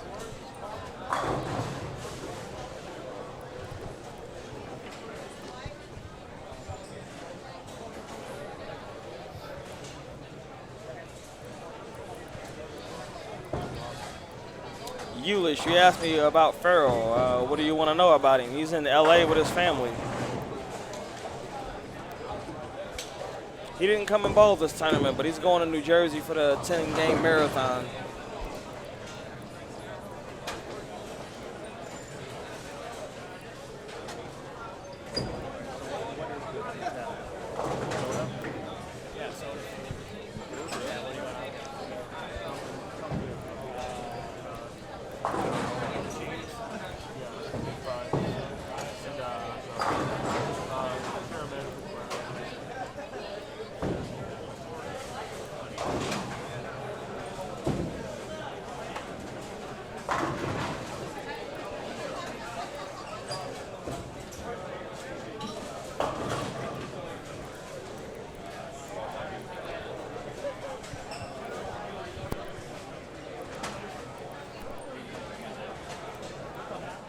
Get our first good look here, boys, on Mr. Tommy Jones here. He's going to be on 13 and 14, or 15 and 16. Either way, we'll get to see him. Here with Mike Flanagan. Hey guys, got a report for you. So my bet with McNiel, I picked up 23 that game. He had 195. Okay. Could have been a lot more, but I made a bad pitch in a 10th. But in other news, Jeff Carter walked up to me in game number 1 after I had missed 2 spares and informed me that Storm had a spare ball in the catalog. Just wanted to let me know that there are spare balls available in the catalog. And I just want to say that karma came back to bite him that game as he went 9 whiff, 9 whiff in the 4th and 5th frames on 11 and 12. So I am a firm believer in karma. And I just wanted to let everybody know that that's a field report from Flanagan. I guess you didn't want the RMG shirt. Oh, I do. That was a terrible attempt to get one. It was. I think we need to raise the bar by bad. 10 pins for each game for the rest of the day. So he's got to shoot 250 to get the shirt in game 4, 260, 70, 280, 290. In the last game, if you don't have it yet, you got to get all 12. You can do it. We will see. You can do it. I'm excited about this game. Tim Mack says he's going to throw a lot of strikes over the next couple of games. That's what he says. I mean, he's thrown a lot of strikes over the last 20 years, so I don't. Yeah, he needs it.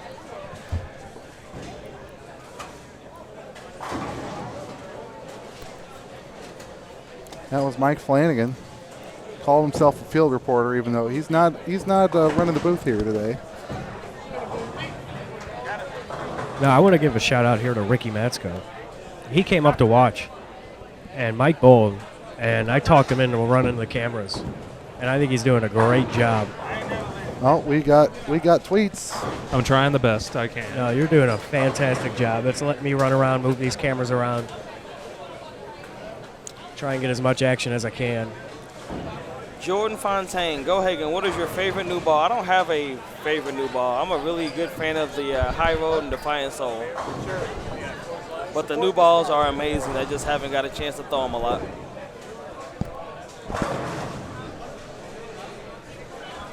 So, George, you got any big plans coming up, tournaments, anything like that? Actually, if me and Pepe win this, I'm probably going to drive to New Jersey for the 10-game marathon on New Year's Day. I bowled it the last 5 years, but I haven't been bowling much. But if me and Pepe do well tomorrow, I may just get on the highway and just drive there. Decently close to home, right? Decently close to home. Yeah. 5.5 hours back to Dayton and 10 hours from Dayton to New Jersey. Oh, wow.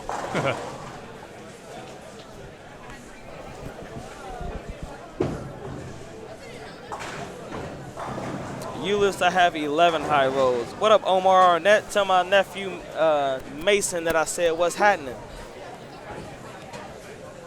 My brother Omar Arnett in the chat just had his son a couple days ago. congrats to him.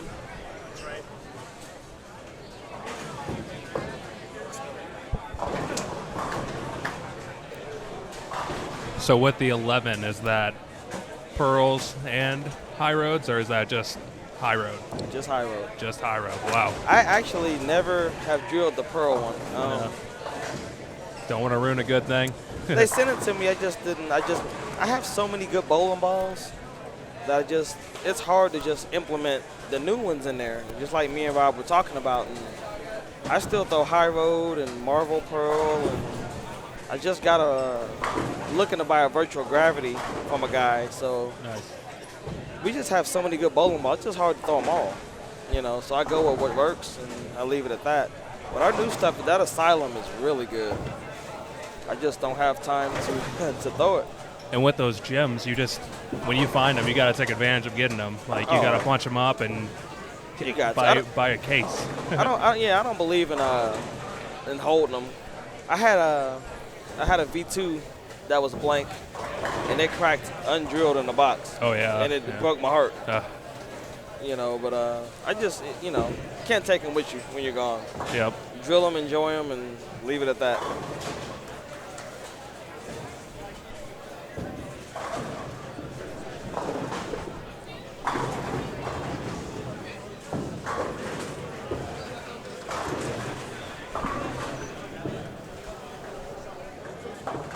Jordan Fontaine, tell your mom I said Merry Christmas, Happy New Year, and I love her too.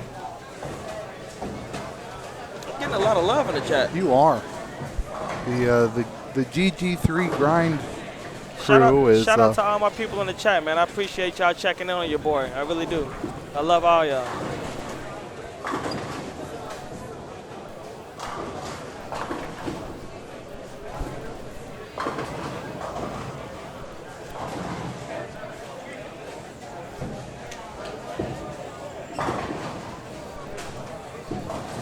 Phil Duncan is bowling with John Savoy.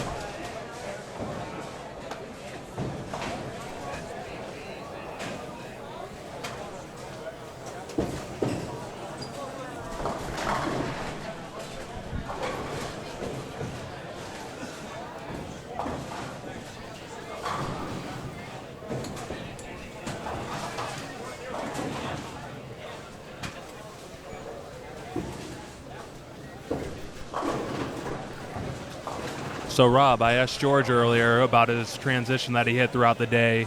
You started off on fire today. What'd you find what the move was throughout the day?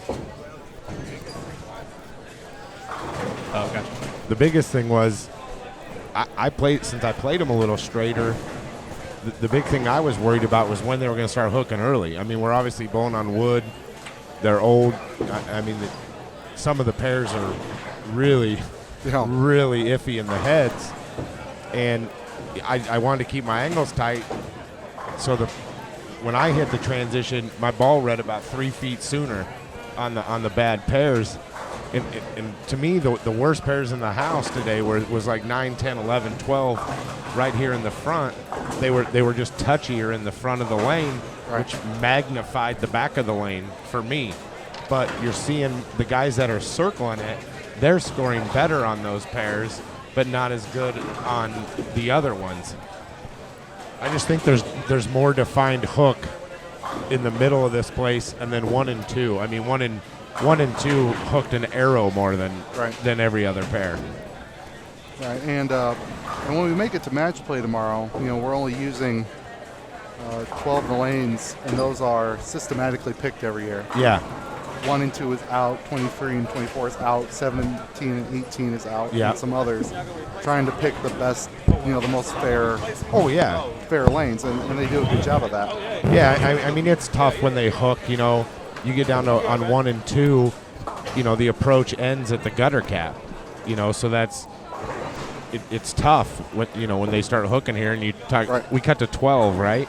It's 24 and then 12. Yeah, 24 then 12 for match play. I mean, you're going to bowl 12 games on them. They're going to start hooking because they don't re-oil after the 4, do they? I think they do. Oh, they are going to re-oil. At least they did last year, I believe. So the pace of play gets fairly quick because there's nobody next to you most of the time. You kind of got groups of 4 lanes in play, like these 3 through 6. And, a lot less lane courtesy. And 19 through 22, and then 4 in the middle. Not sure which 4, but. So now I've been hearing you say that you kept your, straighter lines, lower angles, and everything like that. Did you ever find that time in the transition where you had to make that jump left? Or there was. I mean, game 7 and 8, I probably should have made a ball change and jumped in. It was just tough because Rick started striking there. I mean, like what I told him early in the day, that I wanted to get out of the gate pretty good on the right side, and then, kind of ride my lefty the back half because he wasn't going to deal with as much transition. And I still wasn't missing the pocket, but I didn't have exactly the right shape. I just didn't know these two. But it was one of those things where I didn't want to make a drastic change and bring a bad game into play when, we were right there neck and neck with George and Anthony all the way down the stretch. I mean, the last 2 games, both our teams bowled 5-15 or better. It's crazy. Yeah. It was fun.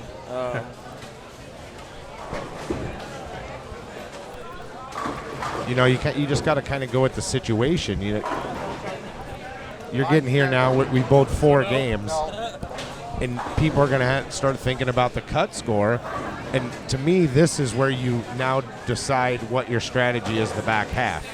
If you're doing the right thing and you're pacing along with the 470. I mean, because we're 60 over a game is what. If your team's 60 over, you're 540. What, 420? 540 or 540 for the day. And they're talking the cut's going to be, anywhere between 550, 600, maybe a little less. I don't know. Somewhere in there. Well, now they're saying like 600, 610. Really? I didn't know what. I don't think it'll get that high. Yeah. You don't think so? No. I don't know. I mean, But you gotta pick your strategy now, because if you're a little below that pace, somebody on the team has to start going to a higher risk ball reaction to where you need the 6-bagger, 7-bagger every game. Well, you have to have it. I mean, like I went 230, 210. I told Pepe he was struggling in the end pair, and I said, I got you. And I had a good ball reaction. I shoot 300. And I said, I think that was a spark that we needed to, you just need that spark to get your team started. Oh, exactly. And I think that's what got us started. He started off slow, but, he bowled 830 his last 3. Yeah. He never had his low game today was 232. Oh, he bowled phenomenal. It was just a quiet, good set. Yeah. And then just looking at the overall standings right now, without this squad added in, it's just crazy to see that there's an 82-pin gap between 5th and 6th place. So you just got to wonder how much that's going to come into play with a gap like that. That's still a lot of games to be bowled, though. Yeah. What game are they in? 4? I believe are in the 5th. Yeah, we just started game 5. Yeah, there's still a lot of bowling to be left. I mean, anything can happen. Oh, yeah. Anything can happen. Especially when you bowl on a house shot on wood and you don't know who you're following. That's the beauty of this tournament. You don't know who you're following. Well, they changed the cross this year. Last year it was just left, right? Because last year the first 3 squads, because they had 3 squads and then the 4th one, but the first 3 squads, left lanes went left, right lanes went right. But I think you only moved like 1 or 2 left. This year they made you cross the house 3 times.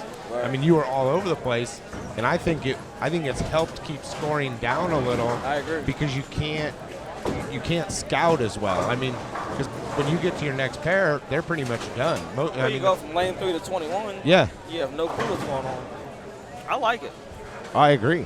I like what they've done. You didn't cross behind the same people every game, which sometimes that helps you, sometimes it hurts you, I mean, you get behind a guy that's an arrow lefty with, charcoal in his hand. Well, that's not very good when his ball's soaking up all the oil in the front of the line. I agree.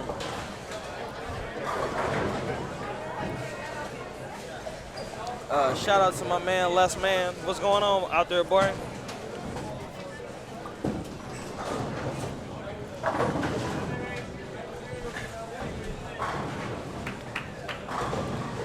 Feels good to be back in the booth here. We haven't seen you in, what, an hour or two? Yeah, they give Ricky a break. He wanted to get something to eat. So we're going to get him out of here so he can eat real quick. I could have scouted the lanes for you. I'm good at that. No, I know you are. I know you are. Cleveland, man. I'm so mad you guys aren't doing Cleveland. That was a good time last year. I am too. I'm disappointed myself That because was a that good was one of time. my favorite events to go to, that TNBA. What a good time it was. Man, we had Courtney Crape in the booth with you. Yeah. That was so awesome. We were there for a long time. Oh, We yeah. had a You were there really for almost good a whole time. block, a block and a half almost, I right? had more fun doing that than I did bowling. Yeah, I bet. That was when the hashtag RMG was all out. I agree. The chat was going crazy. We had Tweet- probably more tweets were viewers. coming in. Yeah, like crazy. I couldn't even keep up with them. It was good. That was a lot of fun. I agree. Nick Mizerani in the chat here wants to know where Joe Nolan and Derek Mattson are sitting. Derek Mattson just had Brooklyn 300 last game. Right now we have standings after 3. Shouldn't be too long before. No, they're working it really quickly back there in the tournament office. But Nolan and Mattson are sitting 8th place at plus 176 after 3. And that's before their big game. Right, before their big game. We want to take this time to welcome all 367 viewers out there. Thank you for tuning in tonight. You're watching some of the best bowlers in the Midwest and from around the country come here and bowl on a house shot. We got some great commentators in the booth. Robert, You're definitely tuning into the best live stream in bowling. you got that right. Absolutely.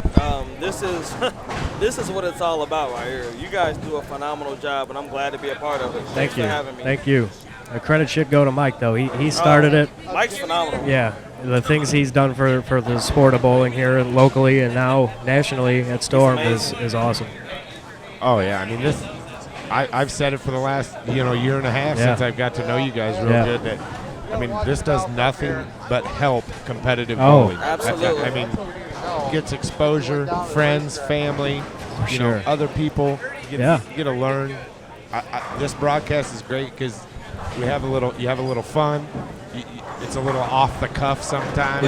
But you know what's really good about it? That it's free, and anybody can tune in to watch. Yeah, there's no fee, you know, and not to take away from any of those guys that charge. No, but I had people from California tuning in at 7:30 this morning to watch me bowl. Yeah. I mean, that's phenomenal. You know, that's great. I tell you, one of the coolest things I was part of was the TV show at the IB Open. Oh, how awesome was that? I hated that I missed that this year. Oh, that was so cool. It was I watched it. really cool to be part of it. And, I mean, they spiked almost 1,000 viewers. Yeah, no, we did. We hit over 1,000. Yeah, that was the most I've ever phenomenal. seen. I watched it. It was phenomenal. Yeah, just being in the booth with Randy Peterson and Mike doing commentating and having so much going on behind the scenes. It was chaotic, and it was just the most fun I've ever had. It looked like a real PBA telecast. It did. It really did. You guys really did a great job. I mean, I still go back and watch it. I sit at work when there's some downtime and watch that over. I actually watched it a couple weeks ago. Yeah. Nice and bowling, it's still by exciting. the way. I mean, shocker. You don't never bowl good. Thanks, George. We need a tip jar at the booth here, they say.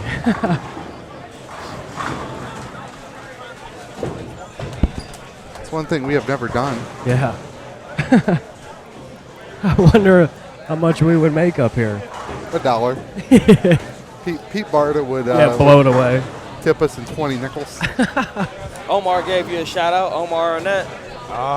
Omar. You know he just had a son like a couple days ago. I just messaged him on Facebook Wednesday. Yeah, man. My nephew Mason Arnett. Yeah, telling him congrats and Merry Christmas. Yeah, shout out to him. He told me. Shout out to Anita.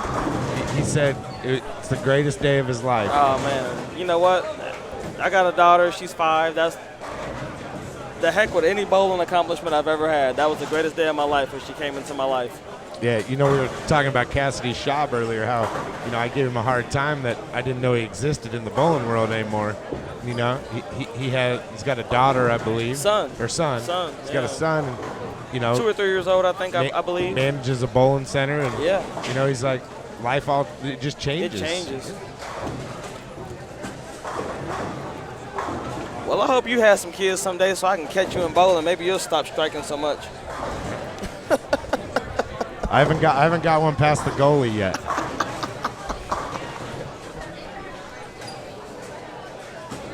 Will my daughter become a bowler, G3? Absolutely not. No. My daughter's going to be, she's going to play tennis or golf or anything but bowling. It's sad to say. That is sad to say. But there's no future in professional bowling. I want to partially answer that That's question. sad to for say. you. Go ahead. It is sad to say. I mean, it is. Your daughter will bowl. She'll but bowl. You won't. She won't bowl for a living. You're not going to push her into the competitive bowling. If she wants to bowl a league, that's fine. She can do whatever she wants. She's my baby.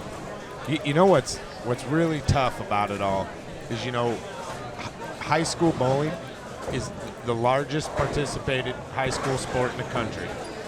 College bowling, the largest participated college sport, other than probably football because the rosters are so big. Right. But you have, and with it being in the NCAA, there's some good, really, really, really good schools out there that these women, get to go to, get an education, get some great coaching, get to travel the country, bowl tournaments, meet people.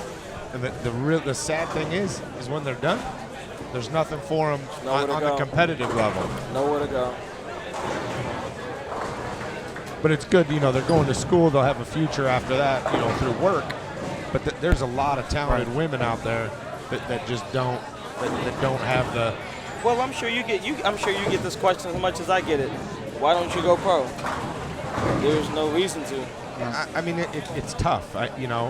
It's a hard decision. Yeah, the tour's great. And right now, you bowl some more TNBA stuff than I do, but I bowl some TNBA stuff. You get shut out of that. Like the Boot Hill, my favorite tournament. I mean, everybody knows that's my favorite tournament. It's like bowling in the parking lot on some of the squads, and I like to bowl when they're nasty. Right. But they with the format of like the World Series, it's essentially like an extended sweeper. It is. And if you make a show, even if you make a show, you're shut out of some tournaments. And then what happens when you win?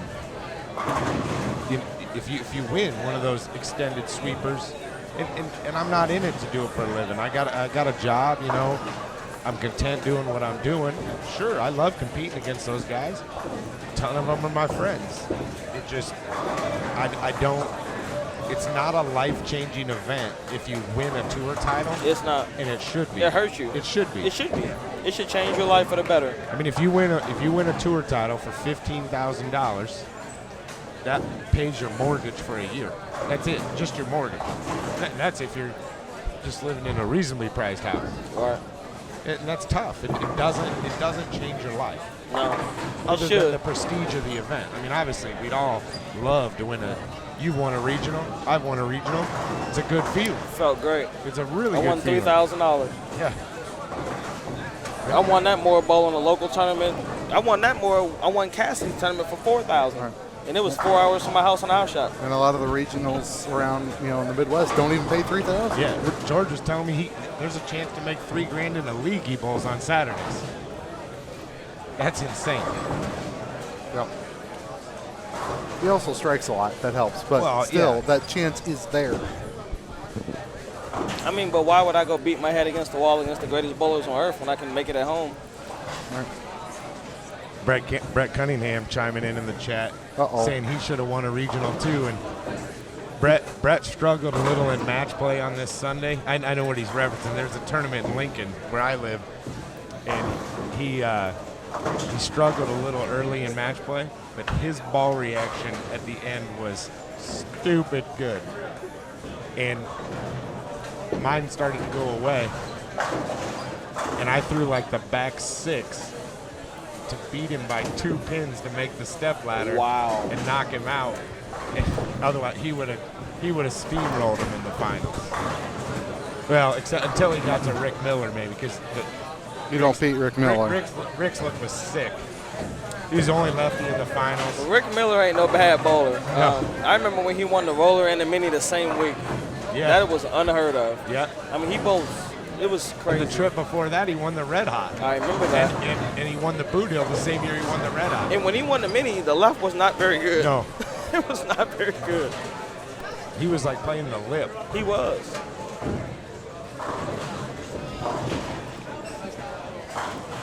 They are in game number 5, I believe. Somebody asked in the chat. They're in game 5. Yep. Which means we'll have game 4 numbers here pretty quick. It's usually about the time of game we get them. Yep, I think we're going to check on that right now.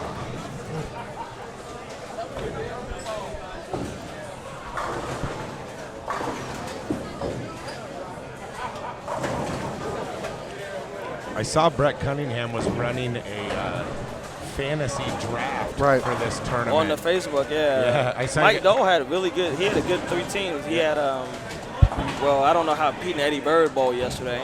They did all right. Okay. But he had him, and then he had me and Pepe, and he had, I can't think of the other team, but he had 3 good teams. I think I saw him post that he took the lead in that before Cunningham the phone went says dead. hashtag winning currently. There you go. I've heard Brett say winning before and then not win. He knows there's a lot of tournament left. They're going to knock that camera over. They already did it once. Did they? Last night. Good grief. Thing was flying right at me. We got plenty of people behind me who can help roast I love Brett. you too, John Heath. Cassidy and Tommy, who have, well, Tommy's got the front 7. And Cassidy's got spare open 4-bagger. They're on 15 and 16. I know we had a question earlier in the chat about Jeff Carter's bowling ball. I'm down here. I'm going to try and ask him real quick. Hey, Jeff. We've had some people in the chat wanting to know what kind of ball you're throwing right now. IQ Tour Fusion right now. Alrighty. How's that laid out for you? What's that? How is that laid out for you? My standard layout that I put in everything to start with is just pin above the bridge, short, small kick, and no hole. Okay. And how's it working for you on the lanes today? I just changed to it to start this game. I haven't been throwing it very good all day, so I'm just trying to find something I can get comfortable with, get a matchup to where I can strike a little bit, hopefully get loose and bowl. So it's doing all right this game, but I'm still not throwing it very good. All right. Well, good luck to you.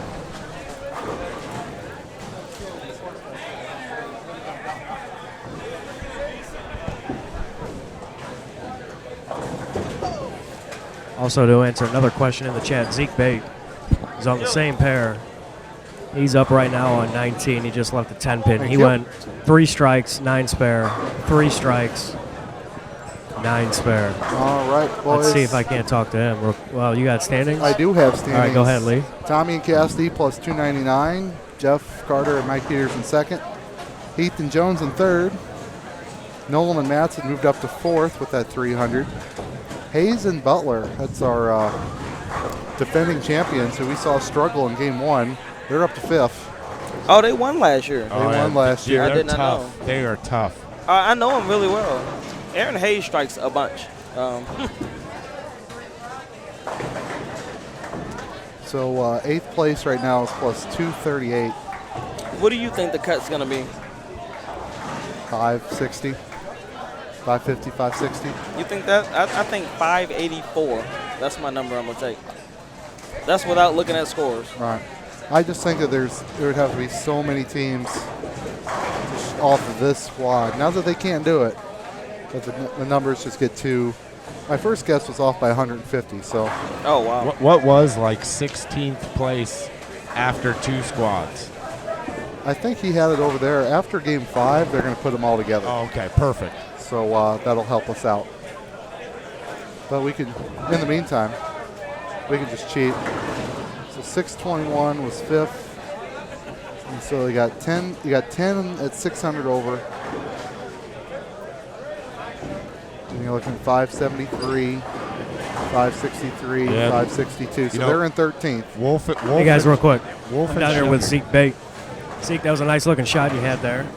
What ball are you throwing right now? I'm throwing the dude. The dude, huh? How's that laid out for you? You are the dude. It's pin up. Pretty far up, actually. Pin kind of in the atmosphere there, but I don't know, that helps me get down the lane a little better.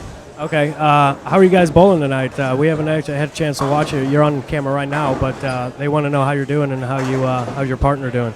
We're doing all right. We kind of, I think, we went like 440, 450, 420. In the last game, we go 511, I believe. And then this game, we can punch for 490. So definitely coming back. We both have a look. We're both throwing it pretty well. It's just about making good shots, making those moves when you need to, and hopefully all 10. All right, cool. Well, GG3's up in the booth. Want to give you a shout out too. So there you go. Good luck. You got Tommy Jones with the front 8 on 15 and 16. And since we're 4 games through, Matt, time to revisit the side wager. I don't know if you heard about this last night. It's Adam and Liz against Tom and Matt. And the losers got to come up here and dance to a song that the other team picks. After 4 games, Adam Johnson and Liz Barta are in 14th place on this squad, 202 over. I like how you just said Adam Johnson and Liz Barta. Yeah, it's the left-handed thing. Yeah, everything's backwards. That's great. Matt Hess and Tom McNiel, they're in 16th place, just 12 pins behind them. Oh. And we got Tommy Jones up here checking out scores. I mean, what's up, TJ? leading. You got the front 8. You don't ever strike. Congratulations on winning your tournament on Mars. Or wherever you were.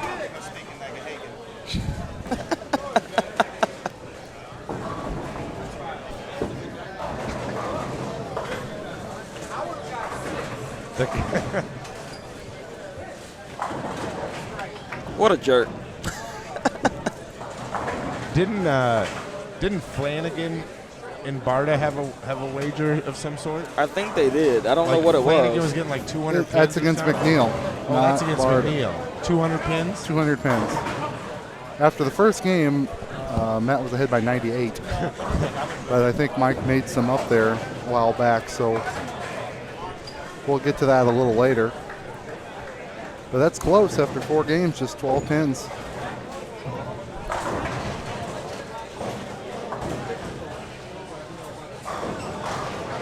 And they do have a sound system in here that is certainly capable of playing the music loud enough everybody at home can hear it.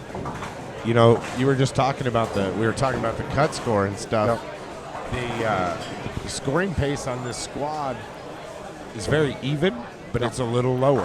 It is. I mean, if you're through game 4, if you double up 5th, that puts them at 500. You know, that 550 number's looking like better. It's got a chance right now. Look at her getting that dead wood. Get that out of there. I don't see how they run down that middle part. I would slip and fall and kill myself. Well, generally, when somebody's working, they can't be drinking. That helps.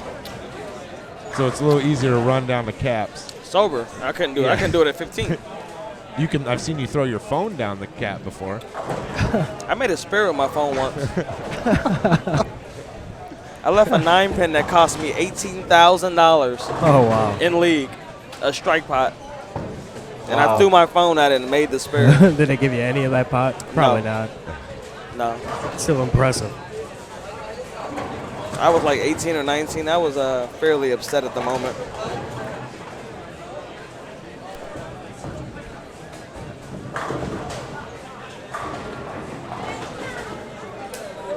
I guess the other way to look at it, Rob, with the scores being so even, you got a whole bunch of teams with a chance to pop. Oh yeah, they're all within. Even you could go down to even Tom and Matt in 16th place. You know they've got the talent to shoot 5.55 in a hurry. You know, you guys did the fusion, right? Where Tom Hess was way out of the number. The scores weren't very high, and Hess bowled like 802 the last 3, and went from not even a sniff of making the cut to like 3rd. You know, exactly. It can happen. I mean, Pepe today went 830, back 3. I mean, it's out there. You just got to line up, have the right ball in your hand, and strike. That's all it is. Or be Tommy Jones. And you got to or keep be it. Rob You got to keep Gotchel. it simple though. You can't overthink it on these patterns. You kept it very simple today. Guys, it looks like we got Tommy Jones up on 16 right now. Yeah, he just messengered out the 10 in the 8th for the front 8. Nothing on that one. Yeah, he didn't like that one. I wish he'd quit crying. Oh, he's yapping at Sapp and Carter. It's in trouble.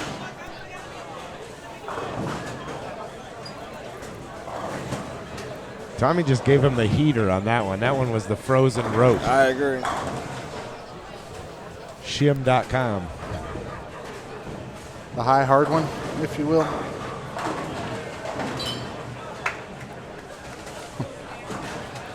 More of George's phones have died than cast members in The Walking Dead. Do you see that? You see how they do me? These are my friends in the chat, too.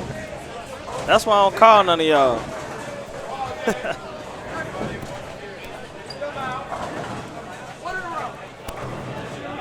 Somebody should buy me a new phone for Christmas. You'd need Christmas to be every month. Well, let's start with this month. I've heard you've gotten better with your phones, though. I have. You don't disrespect them as much as you used to. I don't. Hey, but props to you. You never kicked a ball return. You just broke your phone all the time. That's, I ain't going to tear up the ball. I'm going to tear up my own stuff. So he respects his grind, but not his phones. Got it.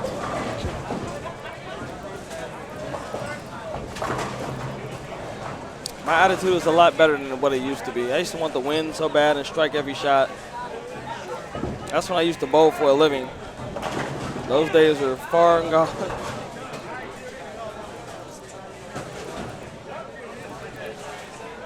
Looks like here on 13 and 14, Brian Burkhart has started to come around. Kind of struggled out the gate. He's the USBC doubles champion with his partner there, Rick Gatlin.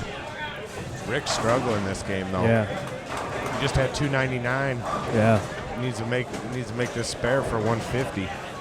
Yeah, but Brian's trying to carry him. Right? Yeah, I mean, Brian can get 240 here, and they walk out of here with 4-0, and they can limp out this game. Yeah, lose a little, but didn't kill you.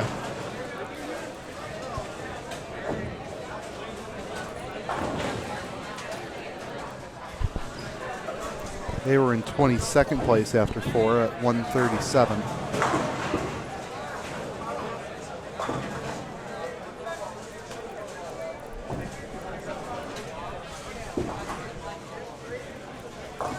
I mean, George, you won, what, 2 Eagles? I mean, there's got to. I mean, I've been close, but I don't have any. But after, like the year after you win one, there's a little bit of pressure that walks around with you everywhere you go, isn't? Don't you think? I agree. The first Eagle I won, that was only my second year ever bowling a tournament. Yeah.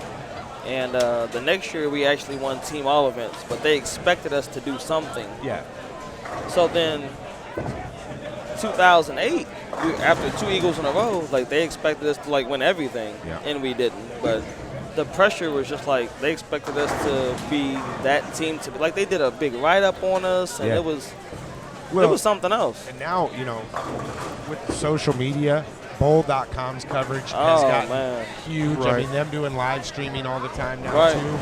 It's different because these people are known. I mean, Matt McNiel, great bowler. But I mean, his popularity went through the roof after what he did those three consecutive years at Nationals. Absolutely. I mean, you walk in the bowling stadium, they got a statue of him, Right. Well, he's got keys to the front door. Absolutely. I was there in Baton Rouge when he won all events with whatever he had, 560. Yeah, that was ridiculous. It was stupid. I was watching that 840. The 840 he bowled in team is one of the top 3 sets I've ever witnessed bowling in my life. I agree. Because I mean they were not easy. He bowled he bowled 840, and I couldn't bowl over 620 that year. I mean, what he did was silly. Looks like Tommy's up here on 15. I remember watching you bowl that tournament in Baton Rouge for doubles and singles. The day I got there was the day he's bowling minors. and I'm watching him, and I'm like, oh, hell.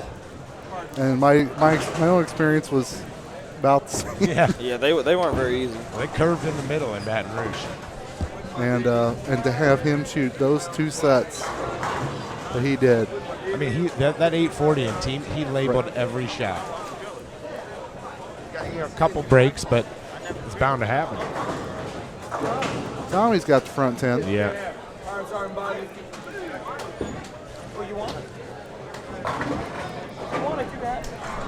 Cassidy's got spare open 7-bagger.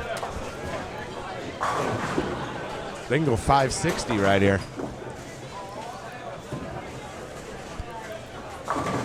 On a side note, the chat room asked how Matson did this game. Shot 226, and Joe Nolan has possible 233 with a strike in the 12th. That looks familiar. Out of Cassidy. So good, man.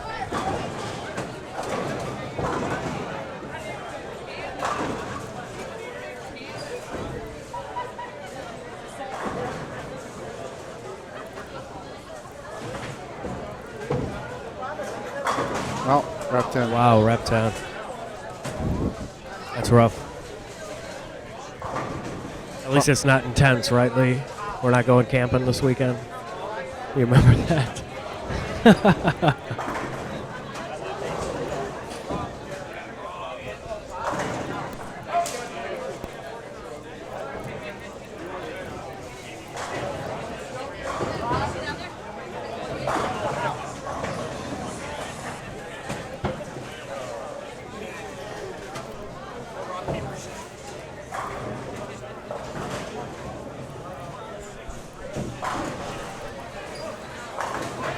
Plus 145. That's nothing to shrug at right there. Tommy was able to find his spare ball. Hadn't seen it in a while. No. Oh, wait, that's plus 155, isn't it? Probably hasn't seen it since he bowled that tournament on Jupiter. Did he win that? He did win that. Okay. I'm Just sure checking. I'm sure it's on YouTube. I was just on YouTube the other night. I was last night, matter of fact, and I was watching when he shot 300 like year after year after year at the Weber Cup. Yeah. Like that was unreal. Yeah. Every time you get on TV, you shoot 300. He's good, man. Yeah, he don't throw it bad. I remember they used to have this big talking trash tournament out in Vegas. Sold out every year. 5-guy team. It's like 32 lane center. I mean, it was like no holds barred. You could yell. You just couldn't touch the person. All right. And the one year they decided they wanted to make them hard. And they were impossibly tight. Like, I was throwing it right to left. Like, my ball off my hand was going through the face, and it would back up and hit the pocket. And I'm after like one game, I had like 210, which was a good game. I'm walking down. I happen to see this ball go down the lane, and it goes to like 5, and just peels back and strikes. And I'm like, what is that? I stop, wait. It was Tommy. He was the only guy in the building that could hook it. It was unbelievable. He's unreal. Oh. That's how the Bradley is. The Bradley is like 97 feet of oil.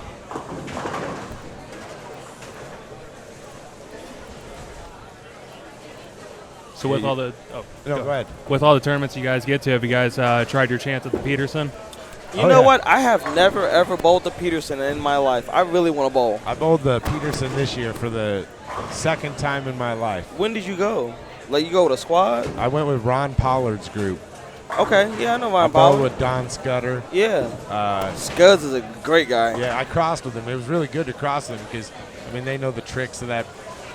He knows the tricks to every bowling alley in the place. And yeah, I had 2 150 games and went like 130 under, and I got in the top 100. I think I finished 99th or something. Did you try to bowl, or did you just throw it at the headpin? I used a plastic ball, and I bowled. I bowled. I threw my plastic ball, but hooked it.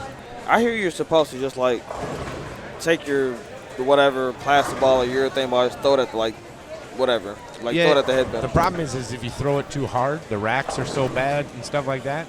That I mean, you can 5, 8, 10 every time. Right? Yeah. See, I've never you bowled. can hurt yourself by. Right. You still need your ball to have the Angle. shape and the rotation. Now, the leaves you'll leave at the Peterson. Didn't Liz are Johnson finish unlike- like first or second a couple of years ago? Liz in that? Johnson won it. She won it. Tim Barrett from St. Louis Won it last year. A year ago. Yep. Yeah. Bart has finished in the top 5 like 3 years in a row. Yeah, well, he's Adam Barter. But that's stupid. I mean, I agree. You don't do that stuff 3 years in a row. Not the Peterson. Not the Peterson. I want to go. I'm a bowl this year.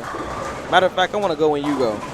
It's crazy because it's a mix of like not only is it you don't know what they did to the lanes, but then they mix the pins, so you have no idea That's if what I you keep have hearing. all 5-pound pins, if you have a mix of 3 to 5 pounds. It's crazy. This year I actually found out because I was told in the past that you couldn't loft it. If you lofted it, they'll give you a warning. Yeah. If you do it again, you're out. Yeah. And so I was under the impression no lofting, everything. I see a guy lofting it this year about halfway through the first game, and I'm like, if he's gonna loft it, I'm gonna loft it. Yeah. And so Hi, Matt Ogle. wound up doing that, just playing right at the head pin, fast with a ringer. Took that, trying to play the lanes thing out of play, Yeah. and just throwing it at the head pin. So it was a good year this year. So it's Yeah, one of my few accomplishments I can actually.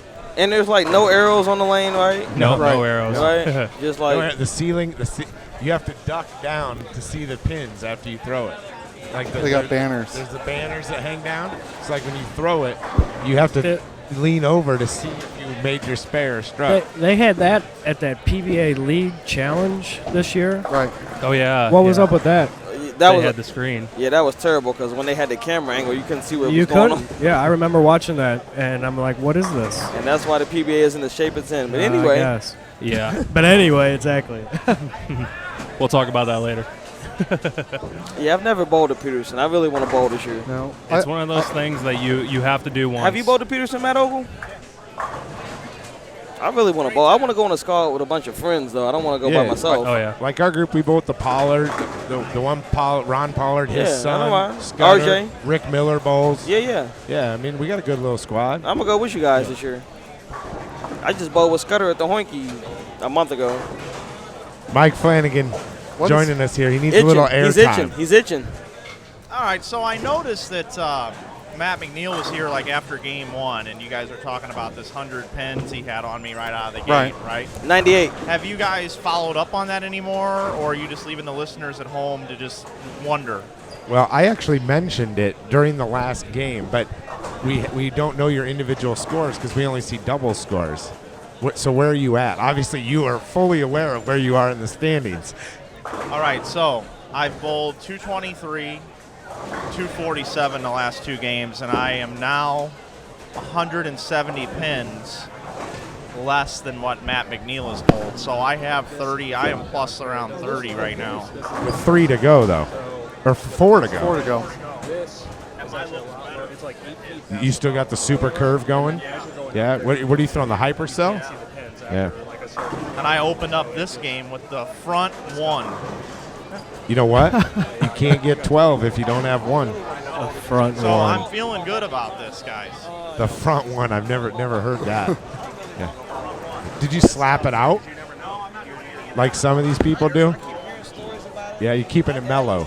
All right.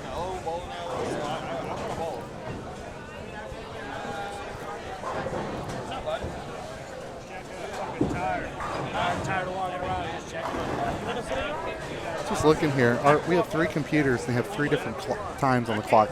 They're in 3 different time zones. This one says 7:50. This one says 6:50, and that one says 8:50. I have no idea what time it is. One of them's right. It's. Yours says there you go, Lee. 9:50. It's 8:50 on the wall. All right. Yeah.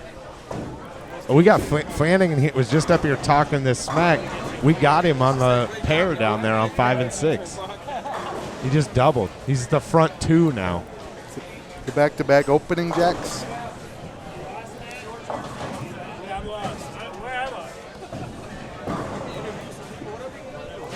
Want to get up here and talk. I need to stretch my legs bad. You don't have to, but I'm getting up.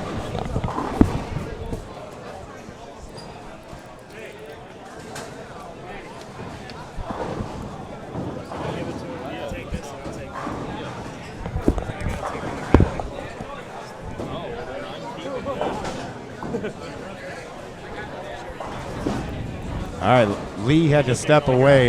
We got Matt Ogle joining us in the booth. I am here. The headphones are a little big, though. I'm sure that they fit me quite well. You got a small head. I think Lee's got them stretched out. It's not what they say about my eyes, that's for sure. Scores, they're lower this squad. yeah, they're not as high as they were the last squad, that's for sure. How'd you and Bob Hale finish? What was your score? We were about 380 over. Not enough. Got a lot of taps. Yeah. What do you do? I mean, you can only change so much. It happens. I mean, that's the thing. You can hit the hole all day long, and some days they fall, sometimes they don't. That's right. You killed them though, that's for sure.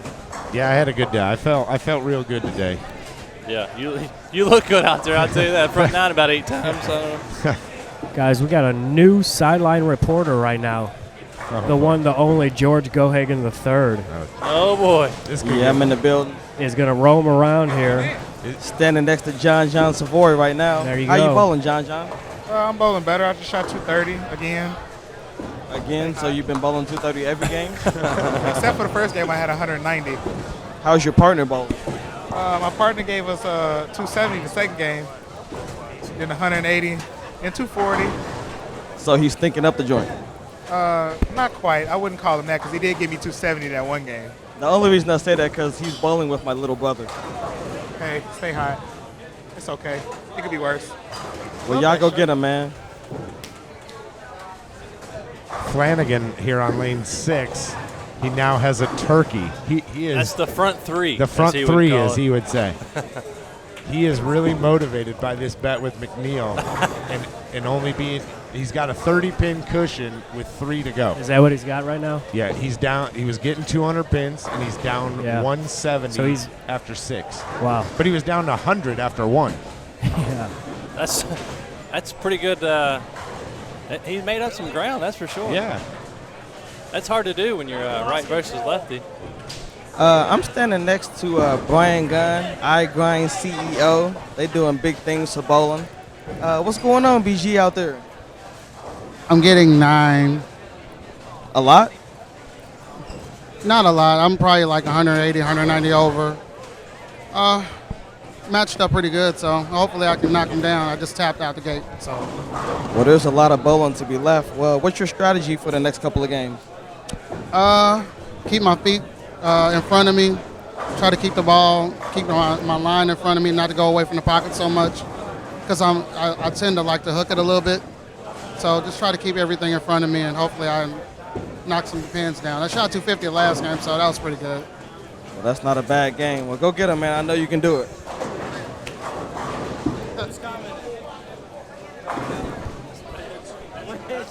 Yeah, we're just starting game 6. Looks like Wedge has a comment to me. The $600 plane tickets to Reno. Yeah, I don't know. They're not getting discounted anytime soon, it don't look like.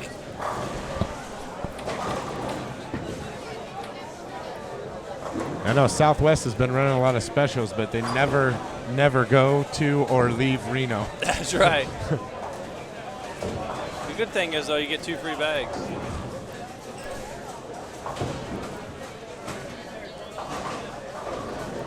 We've had how many 300s this block here? 2? I believe 2. Yeah, 2.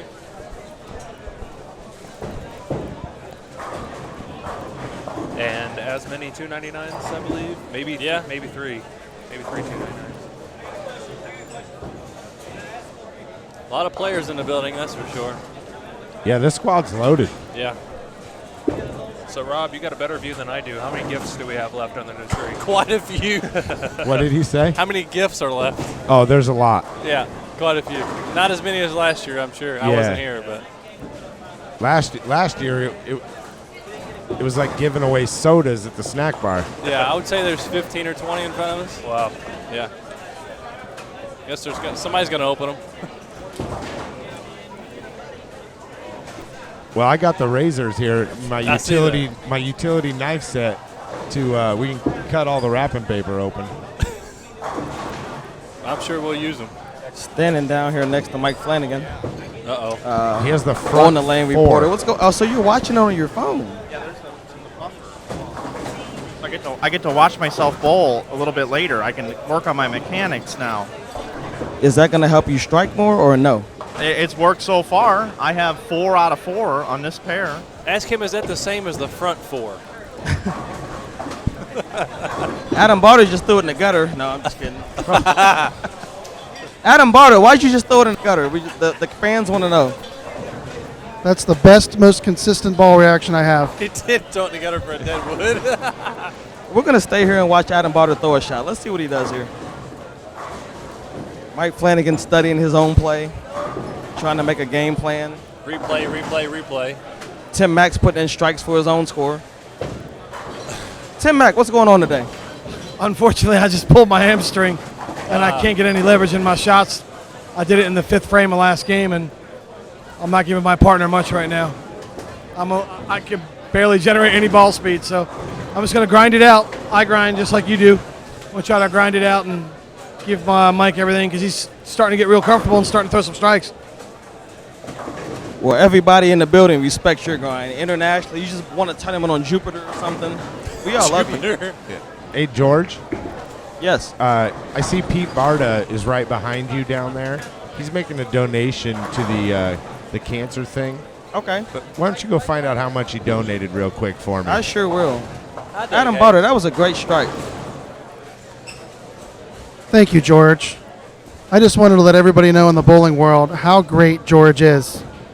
Not only with the skill of a bowling ball, but anything that's round and I guess people call a ball. Oh, God. So he is just fabulous. He's a good bowler. He's really good in, with balls and stuff. And I don't know, he's just a good guy that likes to do a lot of women, and Is this PG hopefully he makes his way to the other side of the fence, and I'm waiting there for him. Oh, God. Oh, good. This is rated R now all of a sudden. Well, if I had a girlfriend, I sure don't got one now. Did you find Pete? I'm looking for Pete now, He's actually. to your right. To your right. He's to my right. There he comes. Coming to you. Pete Barter. I'm live streaming right now. How you doing today? Good. They want to know. They said you made a little donation. They just wondered what you donated. What, here? I'm going to donate some money for 50-50 tickets. How much? They said how much? $50. $50. You know what? Pete Barter's a great guy. Tell him to double it. He's my best friend and my big brother. One of them. But he's my big brother. Even though I don't like his brother. Neither do I. He said neither do I.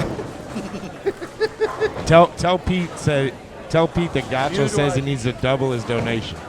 Gaucho says you need to double your donation. Oh, I'll take it out of Gotchel's royalty check. He said he'll take it out of Gaucho's royalty check. It's that same check I've been waiting for 6 months. Oh, he said the same check he'd been waiting on for 6 months. Yeah. He said, yeah. Wait. Keep waiting. I know the post office is having cutbacks, but didn't realize it was that bad. Hey, GG3, we have a question. What ball is Liz using right now? Okay, let me go down here and look. Matter of fact, I'll just go ask her myself. There you go. And does Mike Flanagan have 5 out of 5 right now? Does he have the front 5? Yes, he does. He does have the front 5. Adam Barta has the first 5 on Liz, the the fans want to know what ball you're using right now. I had to switch to a high road pearl. Starting to pick up a little bit in the front, so want something a little bit cleaner and hopefully give me some back end and, see what happens now. We got a lot of pins to make up, so. You heard it from the best female bowler on earth. And also check for Barta, too. What's he throwing? Let me ask what Adam's He's throwing. probably throwing a sting. What are you throwing? I'm sorry? What ball are you throwing? It's a hammer sting. There's a shocker. That's You never throw got y'all that called ball. that. New release. It's a new release. Yeah. Ask him. If 2005. George, ask him if it's the Sting with. You're cute. With 500 games or 1,000 games. I'm not. Is it the Sting 500 games? Or My wife is. I'm not talking to Adam no more on the live stream. No, get away from me. I'm messing with you. Get away from me. I don't know why you invite this guy to the tournament. What a jerk. He brings a lot of followers. He does. Barter Nation. I'm a part of Barter Nation. Standing here next to a couple of Chi-Town representatives, Gwen McPherson, Julian Brown. How y'all doing? I'm doing all right. How about yourself? Everything is wonderful. I think you owe me a drink. How you doing? Great. You look good. Hey. How is it that you manage to be in the booth every single time that Inside Bowling is on? I bring flair to the booth. You got that right. You know, I just, like if you have a concert, you want people to come, you invite Jay-Z. Okay, another question. On the pair that seems to be impossible, which is 23 and 24, you managed to shoot 300 on that. How is that possible? I had to create the spark for Pepe to start striking. So I switched balls and I shot 300. That's what I do. I used the rain on. That's great. That's some good bowling, sir. You see the back of my shirt. Respect my grind. I just wanted to say there's a severe thunderstorm warning on lane 5 for Mike Flanagan. The black cloud what did he rolled over. He came in high left to 610. Oh, no. He no longer has the front 6. No. He can't get there. He did have the front 1, though. He had the front one. He did have the front one.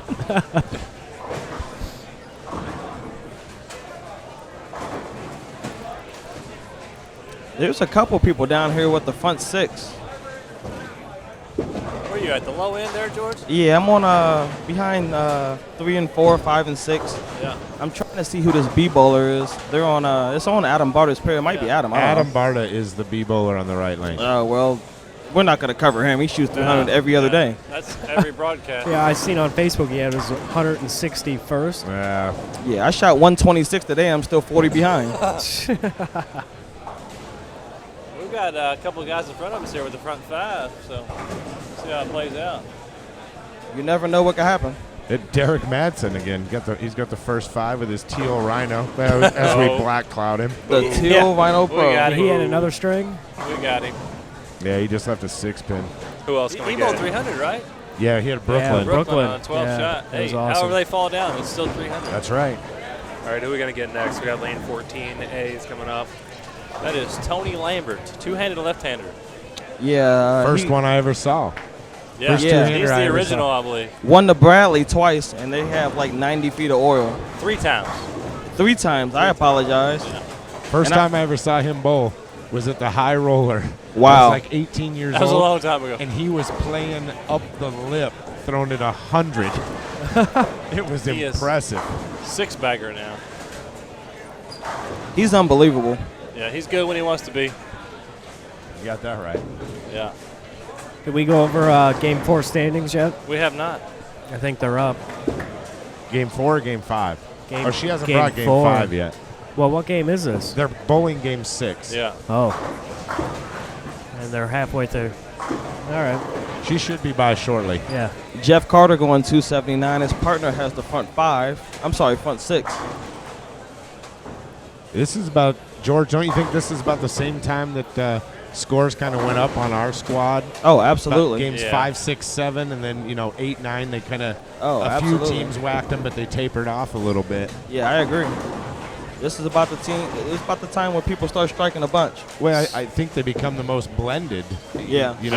Where it's now the boomers can hit them and the guys that are using speed to their advantage. I think this is the time where they can both match up together. Front 7 for Jeff Carter. Who's he bowling with again? Mike Peters. Mike Peters, front 7. I think I'm going to stick around down here. They're striking a bunch. So I'm sure you guys have talked about this. I might have missed it earlier. What do you guys predict the cut's going to be? 584. I'm going to say 625. You think that much? You never know. It ain't gonna be that high. Yeah, I don't think not so. with this squad here. I actually said that during our squad, 625. So I think it's gonna be about anywhere between 530 and 560. Really? I still can't get there. Keep going down. Keep going down.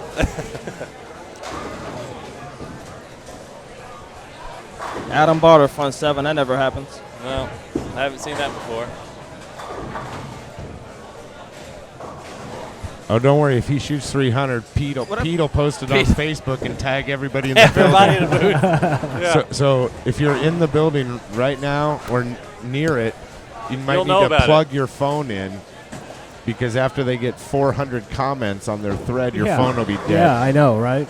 So I'm standing next to Mr. Zeke Bate, a.k.a. Boom Time, a.k.a. I just want an eagle, a.k.a. I'm Mr. Columbus, Ohio. How you bowling, buddy? I'm doing all right. Struggling with carry this game a lot. We're going to try to see if I can figure this game out. Of course, Adam Barter comes over here and messes up the interview. Would you go home? Find somebody else to talk to.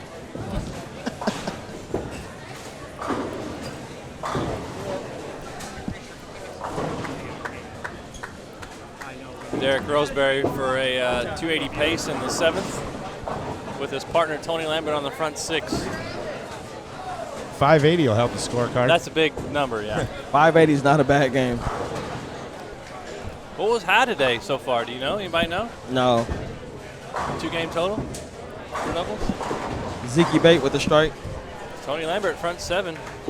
Shout out to my man Dupree. What's going on, Dupree? What you doing up here? Just watching, hoping everybody go Dutch 200 so we can stay in 8th place. The biggest dude in Oakland. Y'all follow him on Facebook. That's my guy. Yeah, he had a big following up in B Squad earlier. Yeah, man. He tearing up the Bay Area. He wins everything out the Bay Area. It's just a problem when he gets on that airplane. He a Miami Heat fan. That's what's wrong with him.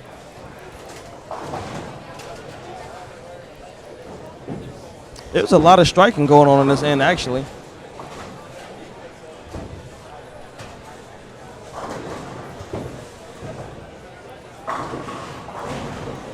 Joe Labatt out here on 13 and 14's got 9 spare next 5, and he's up and pounds another one. Got a couple of front 5s down there on 17. Yeah. I got a shout out from Mike Thomas. Hey Mo over Ogle. What up, Mike Thomas? Yeah. What's going on, bro?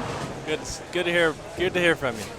I want to send a shout out to House Pattern out there. Turek is my hero. I like that. Right. I like that. Yeah, that's got to be Remock. I think Turek must have sent him a text message. That's got to be Remock. He says that every event I do. Tommy Hess striking as usual. Yeah. His partner is Matt McNiel. Nice shot, Tommy Hess. Correct. Anyone know offhand about the second chance event tomorrow? I don't know much about it. I believe it's 4 games, cut to the cashers, and bowl 4 more than the payout. Oh, I see. Let's see. There's a flyer on the ground. Second chance, $2,000, $90 entry. Pays 1 and 4. $2,000 added. Yep. Yeah. 4 games. Yep. Cut the cashers. Yeah. Then 4 games. Yeah. Yep. Payout. Yep. Penske carry over. I'll be there. That's the only reason I know about That's it. probably why Matt knew. Hey, GG3, how's AJ Rice performing this game? Let me go look. He has strike, spare, strike. They're only in the 5th frame. Ah. I don't know why. Well, I know why they're bowling slow. Tony Lambert, front 8. Yeah. I predict Tony Lambert to shoot 300 this game. And I told him, I said, if you shoot 300, I get to pick your present. So I might have to move the camera here. Yeah, I'm going to pick the biggest present you have out there. The most heaviest. Oh, man.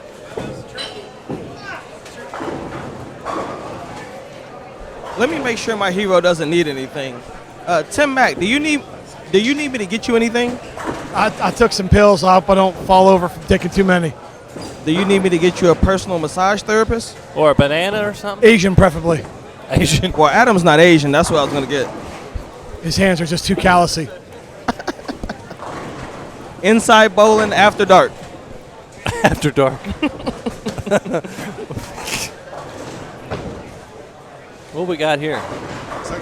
We got some standings after. That's game 5. No, she's not done yet. Oh, okay. Oh, this is probably the report where she's going to put them all together. Liz with a strike in the 8th. How many is Adam Barta getting ready to bowl? Is that what it is? He's in the 8th frame. 7-bagger here, yeah. House pattern, there is no way I could compete with these guys out here throwing spheres. That's what I said. And I still bowled. Adam Barter, front 8. That never happens. No. Adam Barta. So we have 2 guys on the front 8. I see one on the front 6 over here on 17. And I believe that's it as far as the chance at 300.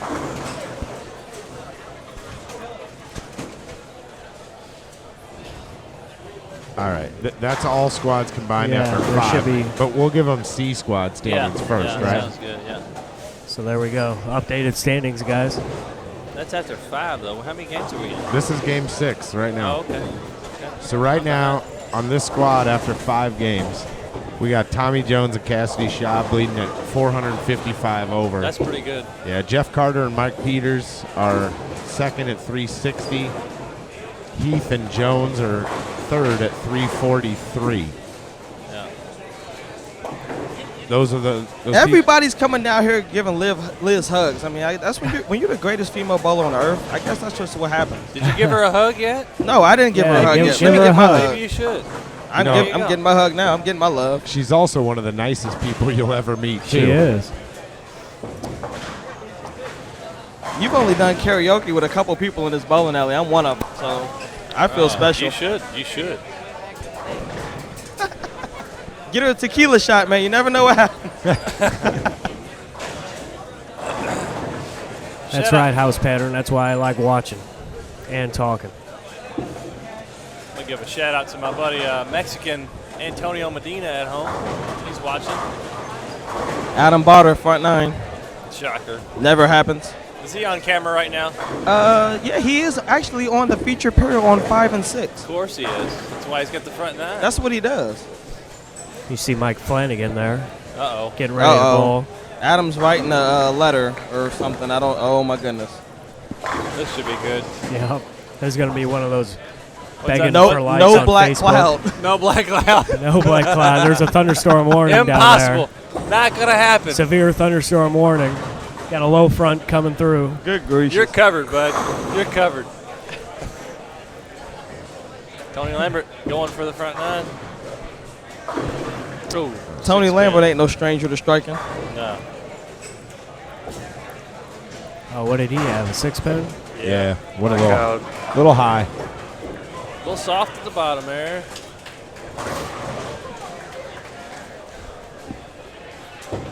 So we have Adam Barta is the only one who can bowl 300 this game. Yep, that's the only reason I'm down here. But yeah, That's a again, good we got- reason. I could just wait on his Facebook. I could just wait for Pete to post a Facebook status. I don't think that's the only reason you're Let's down ask there. Pete. Pete, after Adam shoots 300, how long is it going to take you to post a Facebook status about it? About 3 seconds because I'm getting my phone out right now to film number 166. Yeah, and he's I got a shot hunt 300 back. a day. You didn't post anything about it. I feel hurt. I did. You didn't see it. I did an invisible post. Oh. And I thought this guy was my big brother, man. My feelings are hurt. I am your big brother. When a guy has his, how many is it again? This one will be 166. Yeah. 166. Yeah. Pete's already cashed it in. I just shot 126 Yeah, today, pretty and I'm much. 40 behind. And you are a machine. St. Louis Kurt. And I'm left-handed. I'm supposed to have more than him. He's throwing an orange ball, but it's not the orange piranha. Joe Nolan used to tear it up with the orange piranha, by the way. And they're back on pace again to shoot 495. They've got 248 for Matson and 247 for Nolan going up in the 10th frame.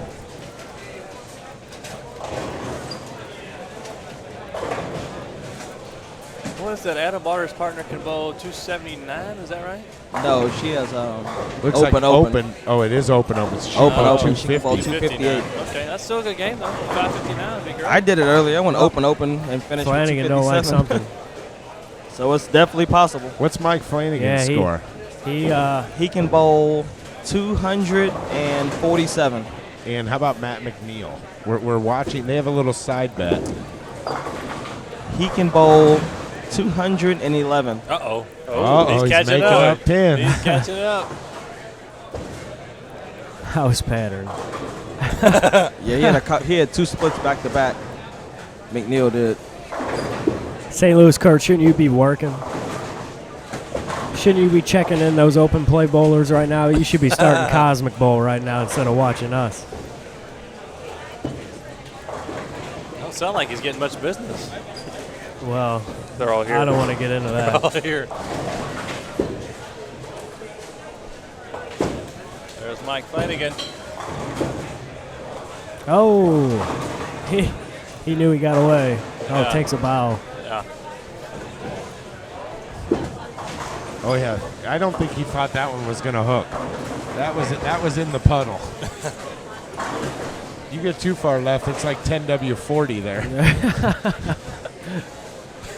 That's a true story right there.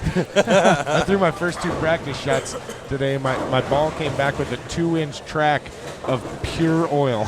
I'm like, whoa. I bet you $10 Tim Mack leaves a 7-pin. It's only because it's delayed, man. 7-pin. Oh, there it is. Jeff Carter throwing at Brooklyn, going 270. That That's never nice. happens. Those help a lot.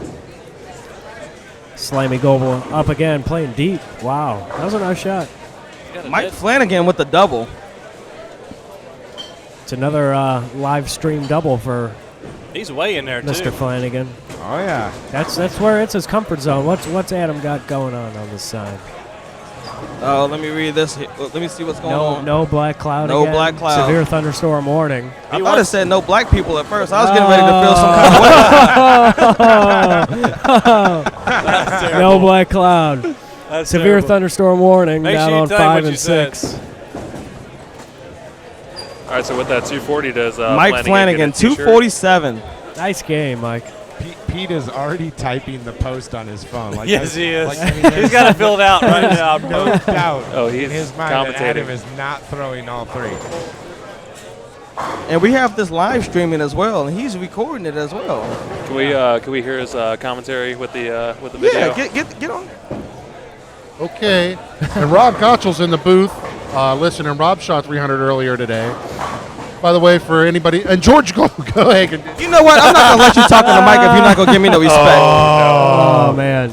Adam is not going to be very happy about that shot. Oh. You suck. Oh, he's pointing to us. That video won't make it online. Oh, I shot 300 on camera. I bowled 220 once. Or 9 times.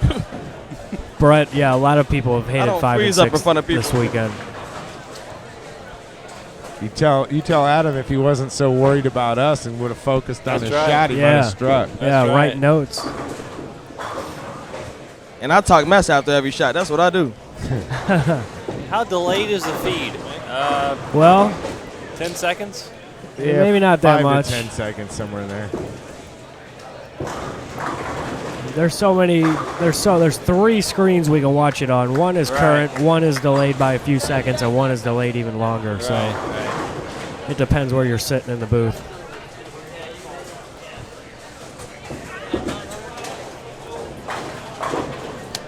Well, I guess I can walk around now. Not much to see. Adam let me down. Never thought that would happen. I would have bet $100 that he was going to shoot 300. He always does. If Especially I was on the camera. pair, he'd have shot it. Yeah, especially on camera. Tony Lambert, 279. His partner can bowl 259. That's a good score. That'll get him up there. Yeah, Good game, Tony Lambert. 538. Yeah. So how you guys bowling today? Slow start. Slow start. So what are you guys sitting at now? What are we? We are about 470. 470. Not a bad. Climbing the ladder. Climbing the ladder. Getting on top of the roof. He's getting there. Don't take much when you're two-handed. Oh, trip 6 for Derek.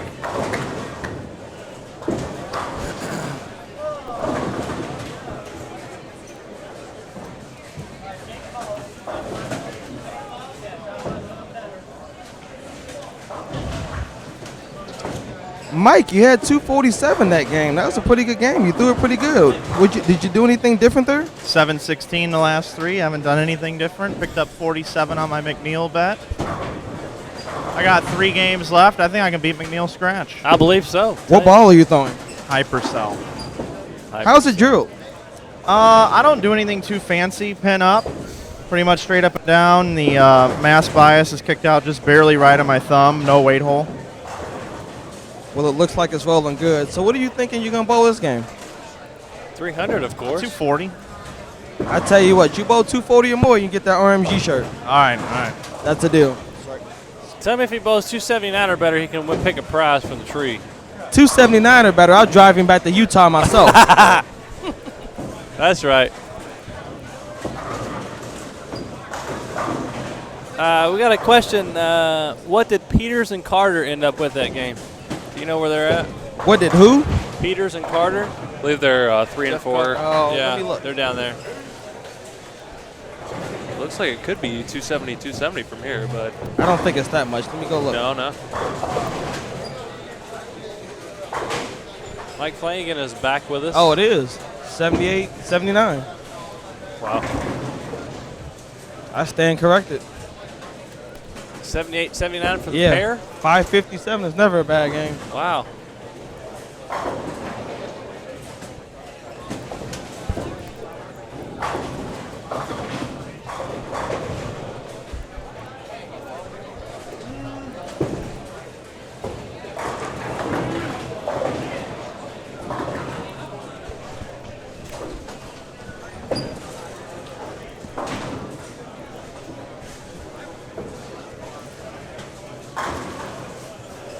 Tommy Jones is throwing it hard. Yes, he is. He's daring it to go high. Little surface, right in the track. He's high flush or high. I don't know. He's not going light. He came down to me in like game 6 today, and he said, he goes, I'm going to try to do what you're doing because you're the only guy in the building that's pretty much hitting the pocket every shot. That's right. Because there's people striking, but your ball is in play every shot. Yeah, that's what he's doing too.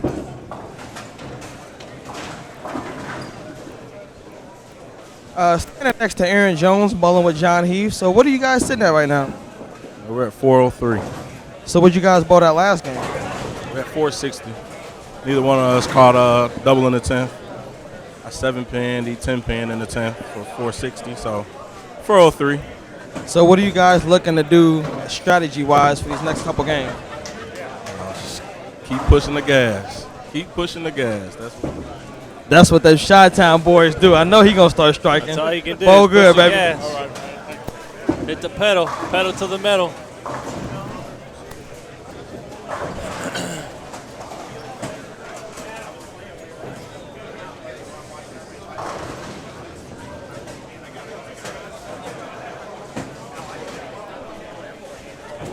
So I'm standing next to Rick Miller, who bowled, or Rob Gotcha, who bowled absolutely amazing. And the last couple games, Rick Miller had the front 9. So how do you feel about your performance today? I don't feel like I bowled that well today, really. I couldn't finish a game. I think 2 games out of the 9, I even threw a double in the 10th frame. So I think since Rob did well today, I think I'm saving myself for tomorrow's finals. Sounds like a good plan. Well, you know what? The last time this man told me he wasn't bowling good, he won the mini and the high roller in the same week. I don't want to hear that. I hear that. Yeah. But he really did bowl good. I really did have a good time bowling next to you guys. It was a good time. I like watching you guys strike. You and Pepe were fun to watch, and I could kind of line up a little bit off you guys.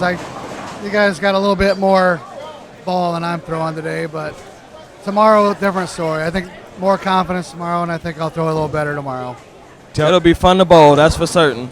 Good bowling today, Rick. Tell him you and Pepe's combined weights about his.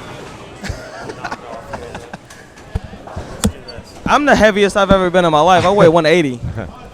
I'm not far behind you with 155, so makes you stay in your game there. Hold on, I said I weigh 180, and Pete Barter said. You look damn good at it, too. He said, just ask the ladies. My man. What'd you guys bowl that game? Philip Duncan, what'd you guys bowl that game? 4-14. He's not happy about it, don't sound like. Tied for our low set, 4-14. So what is your strategy for this game? Strike more. Strike more. That's what I like to hear. Go get him. I grind, baby.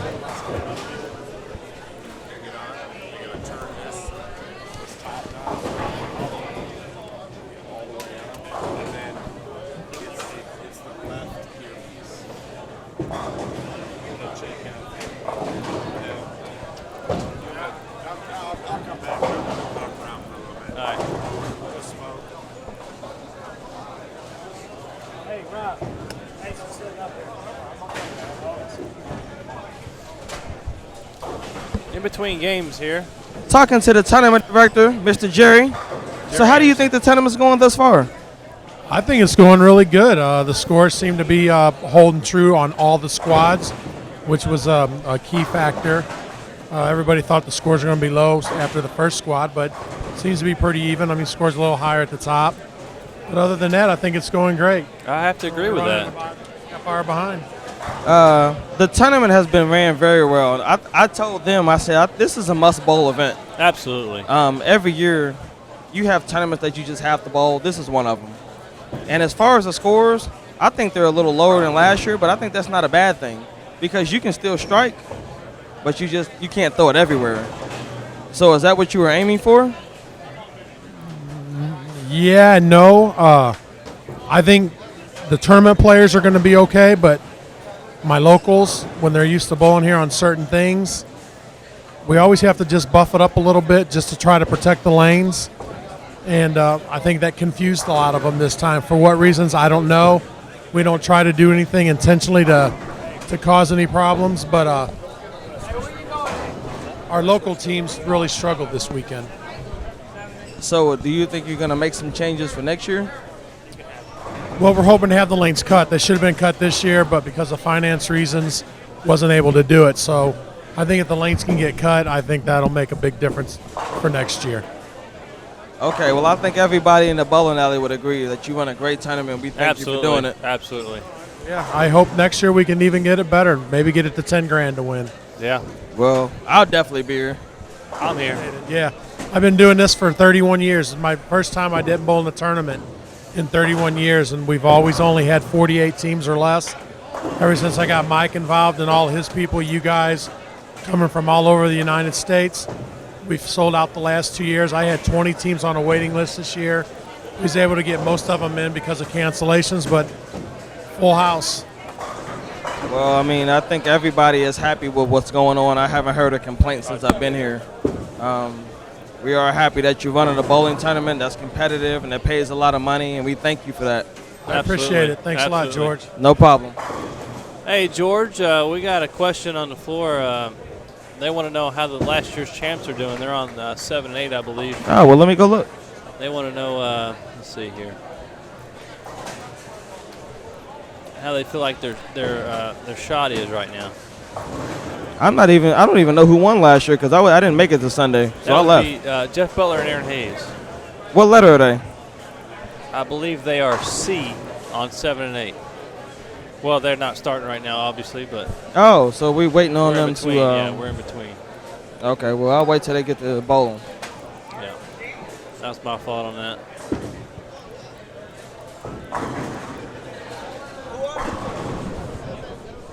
Last year's champs. I don't know. Just tell me the name. Aaron Hayes and Jeff Butler. Oh, I know them. Yeah, they're on 7 and 8.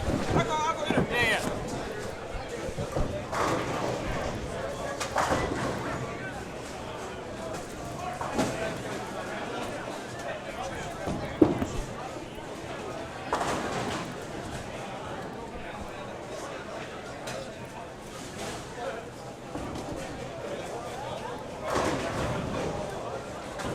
Yeah, maybe you could catch them in between games there, George. Yeah, I'm trying to. Yeah. I'm looking. I don't see them myself. Me neither.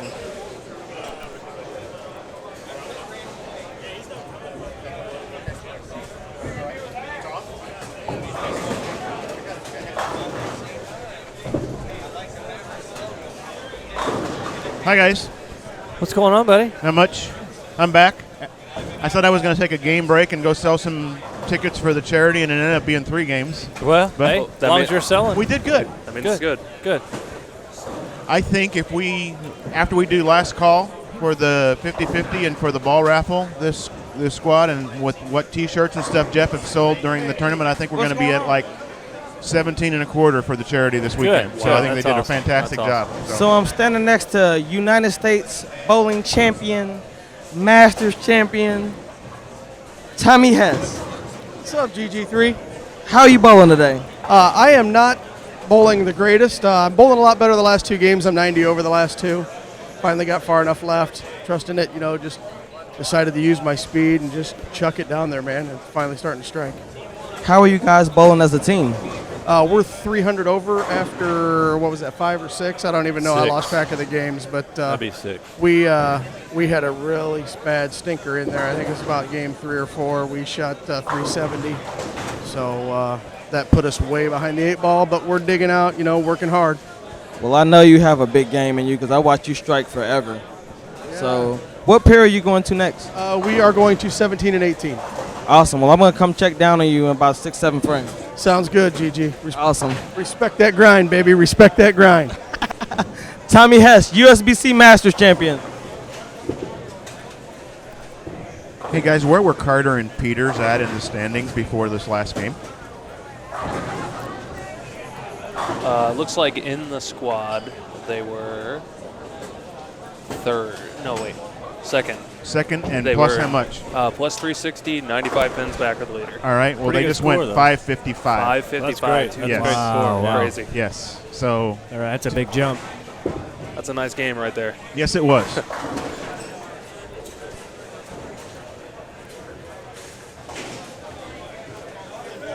Hey, George, I think Aaron and Jeff disappeared. Yeah, I'm like looking all over the bowling alley for them, and I cannot find them. No, Oh, here they are. There you go. Me and Matt are trying to interview you guys, and you guys are all over the place. Well, quit taking a break. How you guys bowling? We're hanging in there. We ain't out yet. I need some details. Yeah. What are we, 4 and over? You need to talk in a microphone. I know it's your first time being on TV. They don't have TV in Clarksville, whatever. Act like you know. I have a good partner. You know, I met Aaron when I worked at Ebonite, man. Great guy. Jeff, same way. So how you guys bowling? I'm struggling a little bit. He's bowling really good, but we got 3 games left. 3 good games. We're going to be in. Cool. So what are you guys' strategy for this next couple games? What's the strategy? Strike. That's what I like to hear. Because I don't want to hear, no, I want to do this, I want to do that. Yeah, strike. That's what I say. That's pretty much what. Yeah, Matt Ogle's still in the booth. Me and him were both looking for you. There he is. Yeah, right there. well, I mean, I'm trying to hook him up. Matt, keep it clean. Keep it clean. You fellas bowl good in this game, man. Yes, all about the game. Bradley equals a lot of oil. That's correct. You cannot hook it at the Bradley. That is not a house shot. Yes, Collins Bowling Center. GG3 walking around, RMG TV. There's a good question in the chat there. Yeah. What would one thing we would change about bowling that could make it better? No, we don't have that kind of time to talk about that kind of stuff. Yeah. It's more than Seriously. one thing. Just one. Yeah. We don't have that kind of time to talk about that kind of thing. Oh, I can't Lingerie name this bowling. one. How about that? Lingerie bowling. There you go. Get the ladies involved. Hey, I got a great interview coming up. Hold on. Okay. All right. Harvey Johnson. Uh-oh. Oh. I want to interview my dad. This is my dad, if you guys don't know. I love him to death. Harvey, how your day going? It's going all right. I just got to have some guys have a good couple of last games here to make the cut. Unfortunately, they're not all bowling as well as my team, Gohagen and Pepe. Well, that's why you respect my going. And It's hard to do that.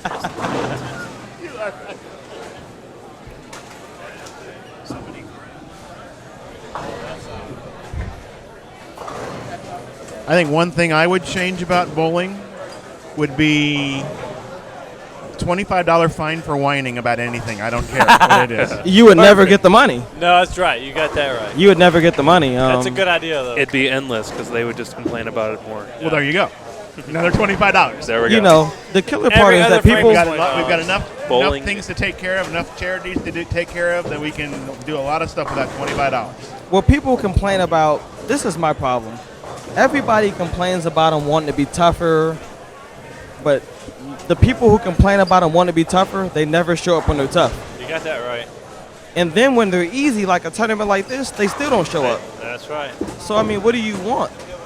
Like, I don't, you know, you have the two extremes. You can bowl when they're hard or when they're tough, and you don't bowl on neither. They want to qualify in league when they're bowling and drinking. Oh, well, you can bowl, strike, and drink in this tournament, That's and people right. still don't show You up. got that right. It's still packed house, though. We're still full.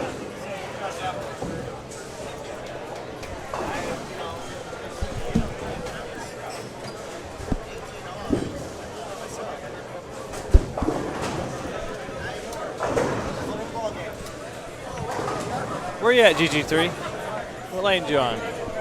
I'm right behind the booth, actually, on Are you? Okay. 15 and 16. I got you. I'm on a phone call, so I'll put it on mute for a minute. Okay. All right.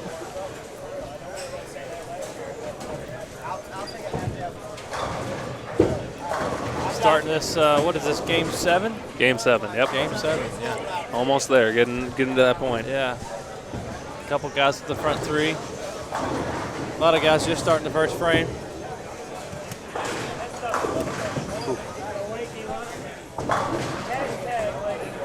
It seems like there are a few teams out there that are really putting up those 520s, 530s, Yeah, but there is a lot barely breaking even.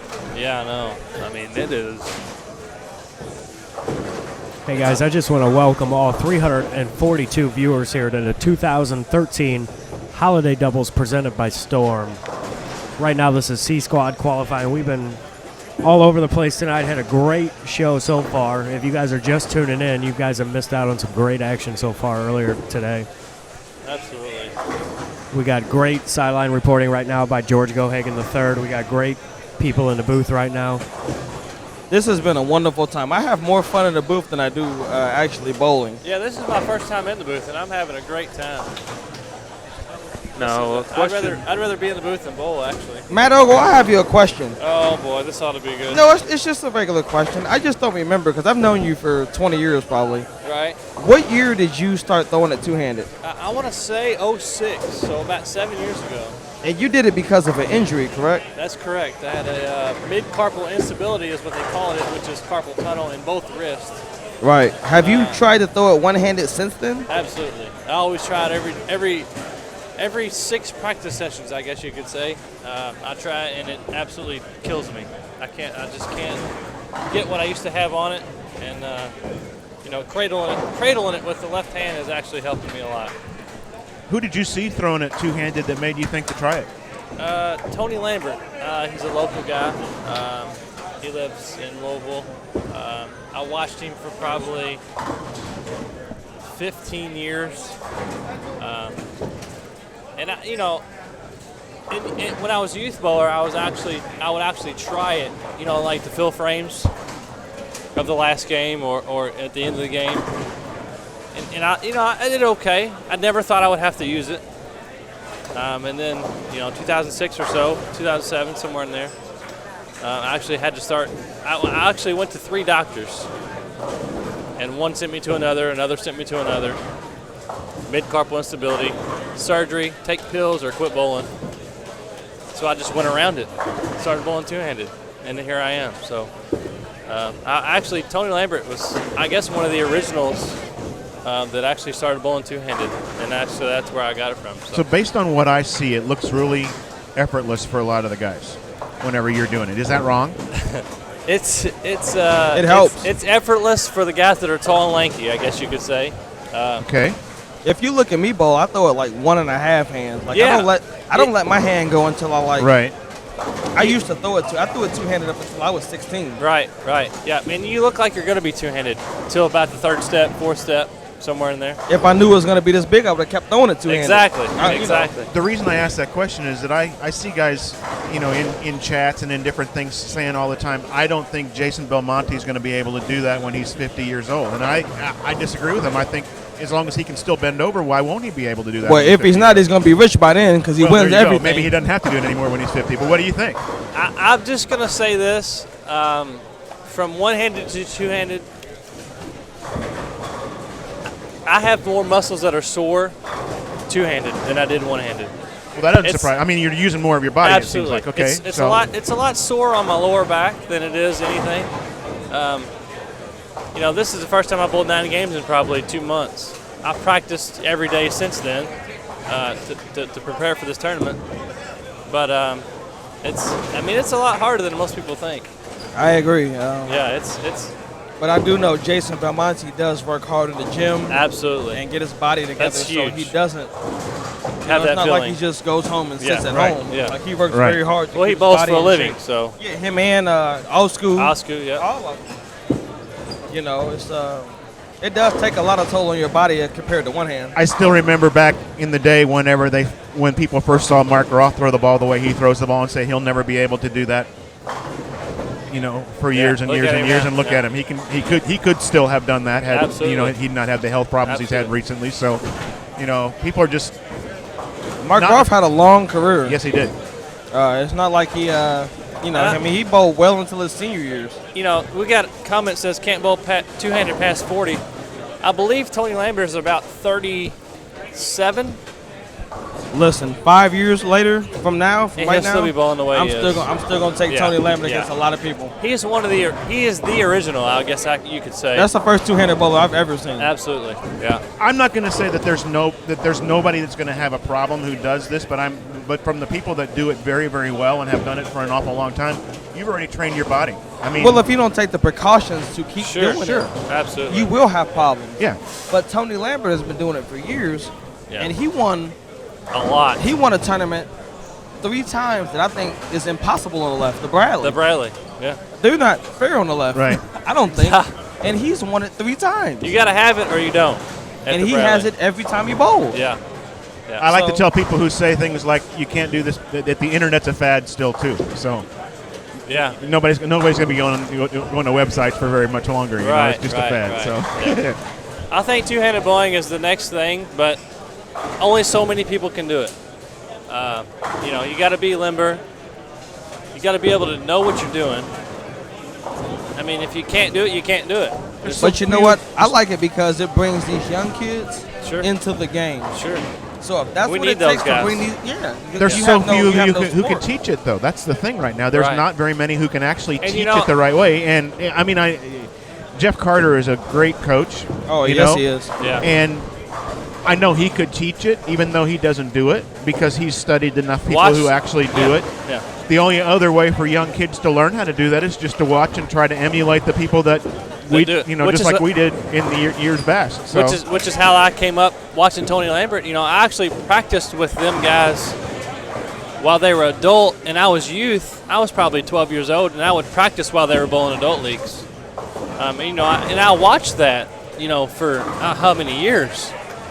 And, and I actually had to go to it. And I didn't think I could do it, and I did it. And I'm thankful for it. But, they say it's a blessing in disguise, but we'll see how it goes. Guys, we're not ignoring you in the chat. Thanks for all the comments. Here. We're AJ just Vice, getting to best two-handed bowler there is. He's very good, but I'm going to have to go with Jason Belmonte for mine. He's winning a lot of money. Dennis, they did have a question for you in the chat. Okay. I think we kind of pointed it out a little bit earlier, but J-Ball says, do any of you think that the event should move towards a more difficult shot, makes pairs and doubles matter? And he said specifically, Dennis, what your thoughts were on that? No, the tournament is a success how it is. Don't change anything. It's full. Yeah. It's full every year. It's so hard to get a tournament to be full every year. Why would you change it? That would be the death. That's what's wrong with a lot of bowling tournaments. They fill up, and then they change one little thing, and then people don't come back. Bradley's a perfect example of that. The Bradley's a perfect example. Team B in Cleveland is a perfect example. It was on a house shot for years, and they made them harder, and nobody bowled. What do you have to say, Dennis? 3 years ago, this tournament was not what it is right now. It's this way for a reason. it's a premium for a reason where they can move back the date that you have to have your entry paid by next year by a month because it is so popular. There is no reason at this point to change this tournament. No. And guys, I'm going to tell you, I am one of the people that would probably be a proponent of tougher shots. Absolutely. When I have a chance to do that kind of a thing in a tournament. But there's a place for everything, and this one here is the way it is because it is. That's just absolutely. So don't mess with it.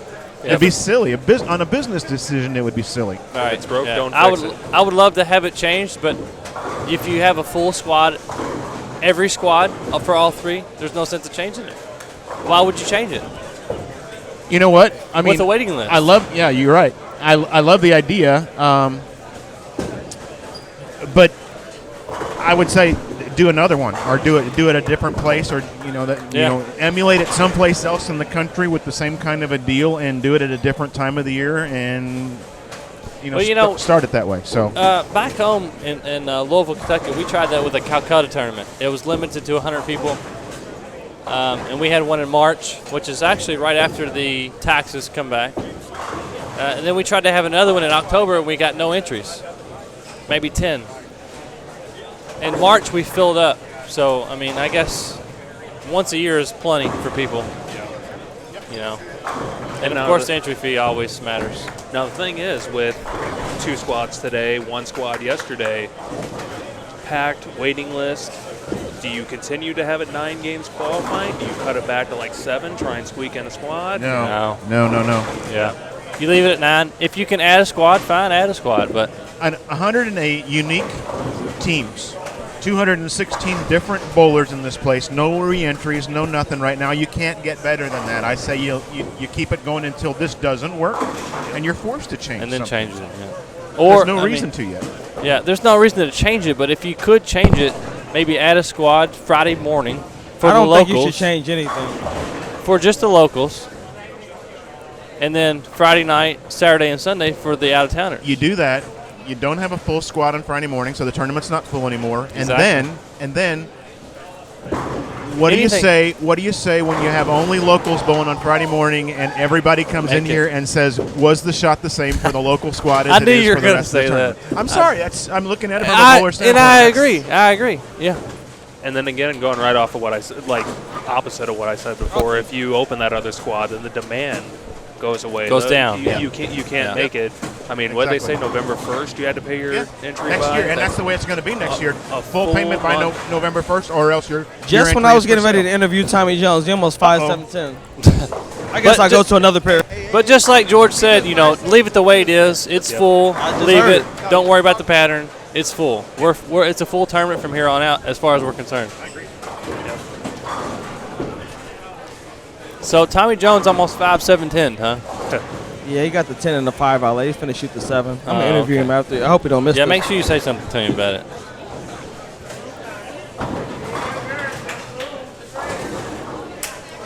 And as far as making it a... So I'm about to tougher. interview Tommy. Okay. TJ, come holler at me for a minute. So I almost watched you leave the 5-7 there. The 10 got out there late. What happened there, buddy? They're getting a little wet dry, so we're just going to make sure we hit the pocket. And there's anything can happen here. So how you guys bowling overall today? We're bowling all right. Compared to pair of, it's been a little tricky for Cass, but so far things are going all right. We'll hopefully survive till tomorrow and run you 2 lefties down. Well, y'all not gonna run us down, but you do have a pretty shirt on. Cause I'm a Laker fan. You're not gonna. But y'all not gonna run us down. We can make a little side bet on that. You need to do that off camera. I'm not no gambling man either, but if we can have a little side bet, just a little friendly wager. That's fine, because last time Kobe had a crossover, he ain't playing. That's right. Tommy Jones, everybody. Tommy Jones. All right. Just won a tournament on Pluto last weekend. Pluto.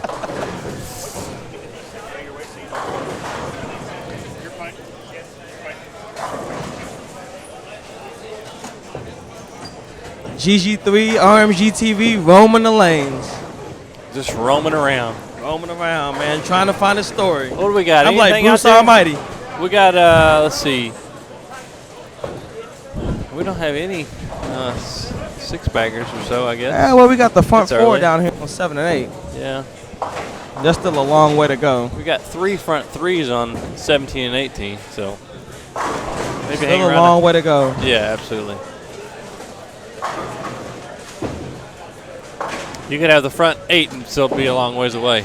Let me find somebody good to interview. Here's John Heath. Let me interview him. Oh, boy. Hi, John Heath. How are things going? Oh, I'm wonderful. I'm having a great time. You look great. Oh, boy. So how are you guys bowling? We're plus 403. That's pretty good. Do you have a strategy to strike more this set, or you just gonna do what you do? Because I remember you shooting. John Heath came into Cleveland one year, and you know he was way down there, and nobody was going on. Then he shot 878, and I'm sorry, 877. I gave him a pin early, but he had 2 300s in that. So do you think that's possible today? I'm content with the 299 I bowled. I'm going to be honest with you after the way I started. 180, 190 isn't cutting it, so had to turn it up a notch. Well, keep going, baby. I'm waiting for you. Okay, so we have C squad scores after game 6. Carter and Peters 5-17 over in first. Tommy Jones, Cassidy Shaw 503 in second. Derek Roseberry and Tony Lambert 464 in third. Nolan and Matson. Yeah, 421 in fourth. He went Brooklyn for 300. Heath and Jones in 403 in fifth, and the defending champions Hazen Butler 392 in sixth.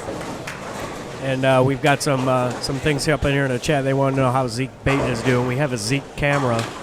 Zeke's right in now. 10th place right now, Yeah. right? McCarthy and Bate in 10th place plus 346. And he's on he's on screen right now. His pair. He's getting ready to bowl actually. Adam Bard and Liz Johnson in 11th place right now at 343. Yeah. Yeah, Zeke and his partner are. They're on pretty good pace right now. Yeah, they are. Zeke's getting ready to bowl actually, right? On what is this? 12, 14, 13. 13, yeah.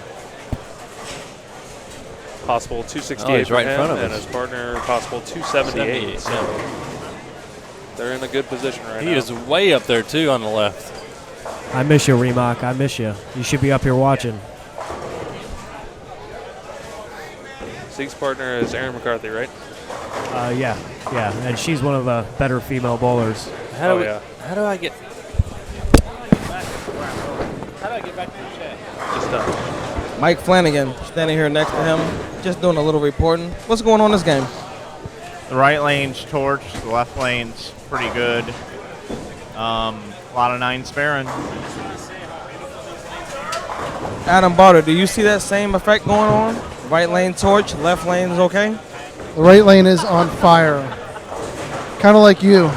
You're hot. You know what? I'm leaving. Yeah, I'm leaving him. Let's just leave that alone. Yeah, I got away from him. Thank you for the comments. Adam Barter, everybody. Adam. We'll be kicked off this thing if you keep talking to him. Bowling Buddies, we'll take a look at the all combined scores and see what's going on with them. I'm not sure what you're referring to, but we didn't take a look at those yet. We'll take a look now.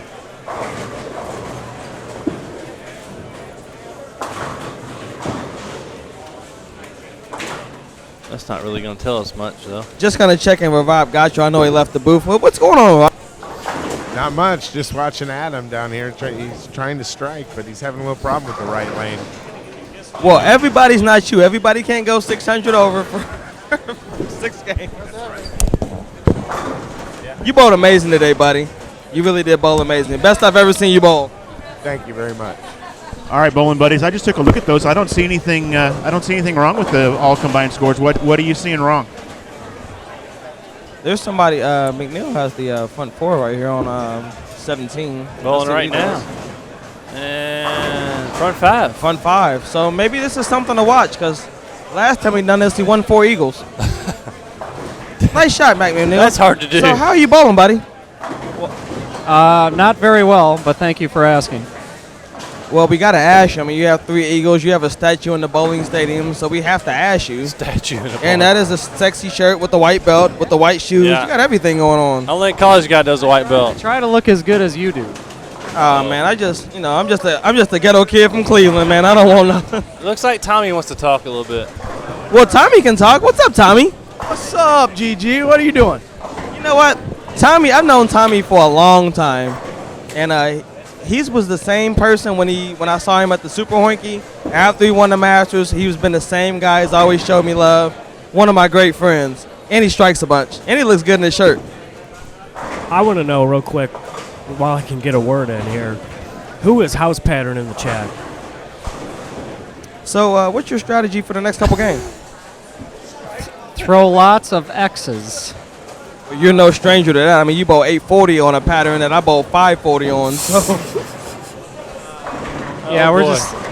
I think we both finally got them figured out here, and we're starting to come into our own a little bit. So we're going to make a run here. But need a few good breaks, need a lot of good shots, and hopefully it's in the cards for us. Well, good luck, fellas. We'll be watching. All right, guys, rumor has it that there is a left-hander who threw 300 on this squad.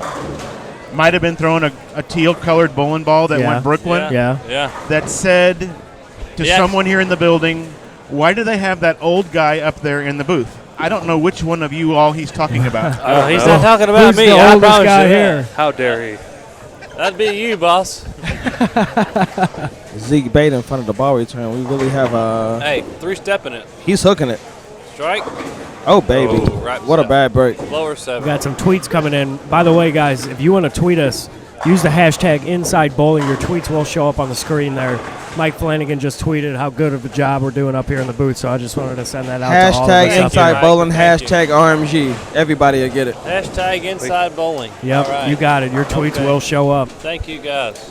Appreciate that. This is my first time in. Hopefully not my last. It's a good time up here. It gives you a little different perspective. Yeah. I will be back next year. I'm Cool. going to go ahead and prepay now for next year. That's awesome. So you take Father a check John, today? I don't take that as disrespect. He had to be talking about somebody else. I don't feel like I'm old, so there you go. Father John. It's talking about Turek. Yeah. I see. Must be. What do we got, GG3? Anything out there? Let's see. We got front. Yeah, I'm just hanging out here. Front 6 on lane 18. Who's that? The front 5 on 17. I don't know who has the front 6, but McNiel has the front 5 on 17. Yeah. Well, I guess I'll stick around here. I ain't got nothing else going on. Yeah. That's all you got to look at right now, I believe. Peters and Carter are stumbling a little bit here on this pair in front of us. I'm standing next to the sexiest women bowler on earth, so I'm in a good place. That'd be Miss Johnson. Mr. Hacker, Brett Cunningham Absolutely. has a message for you there in the chat. My arm is actually touching her, so I'm feeling really good right now. You know what, Brett? I got one of those in my pocket. I'm going to get it out now and show everybody. Oh, God. Put it in front of the camera right there. Hold on a second, I will. He's coming with it. He's looking. Yeah, it takes him a while to get it out. You know, He can't find it. older That's not a people, good it takes deal. them a while to do anything. Do you have other glasses for that? Yeah, we got to switch to the Oh, bifocals. he can't find it. That's not good. He's got to find that. Too many casino cards, he says. We have Ben Tubman coming up on lane number 14. He asked me to let everyone know April 5th they're having a trio tournament at Plaza Lanes. $1,000 guaranteed first, I believe it is, something like that. Yeah. And so Ben Tubbins, he runs a great center over at Plaza. That place is awesome. They've always been welcoming to me and Ricky. Ricky, I don't know if you guys out there know it, but Ricky does a local junior tournament series here, the Midwestern Junior Tournaments. And he's going to be picking that back up here once springtime starts. Finally. Yeah, and it really helps promotes junior bowling, which is the future of our sport. Yes, absolutely. Hey, Brett, there's a guy who used to say winning never gets old. His name was Mike Durbin. You might have heard of him. I don't know if you ever saw him, but you might have heard of him. So.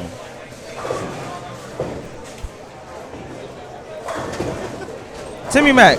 Uh-oh. We see you hobbling a little bit, and even hobbling, you throw it better than 90% of the people in this building.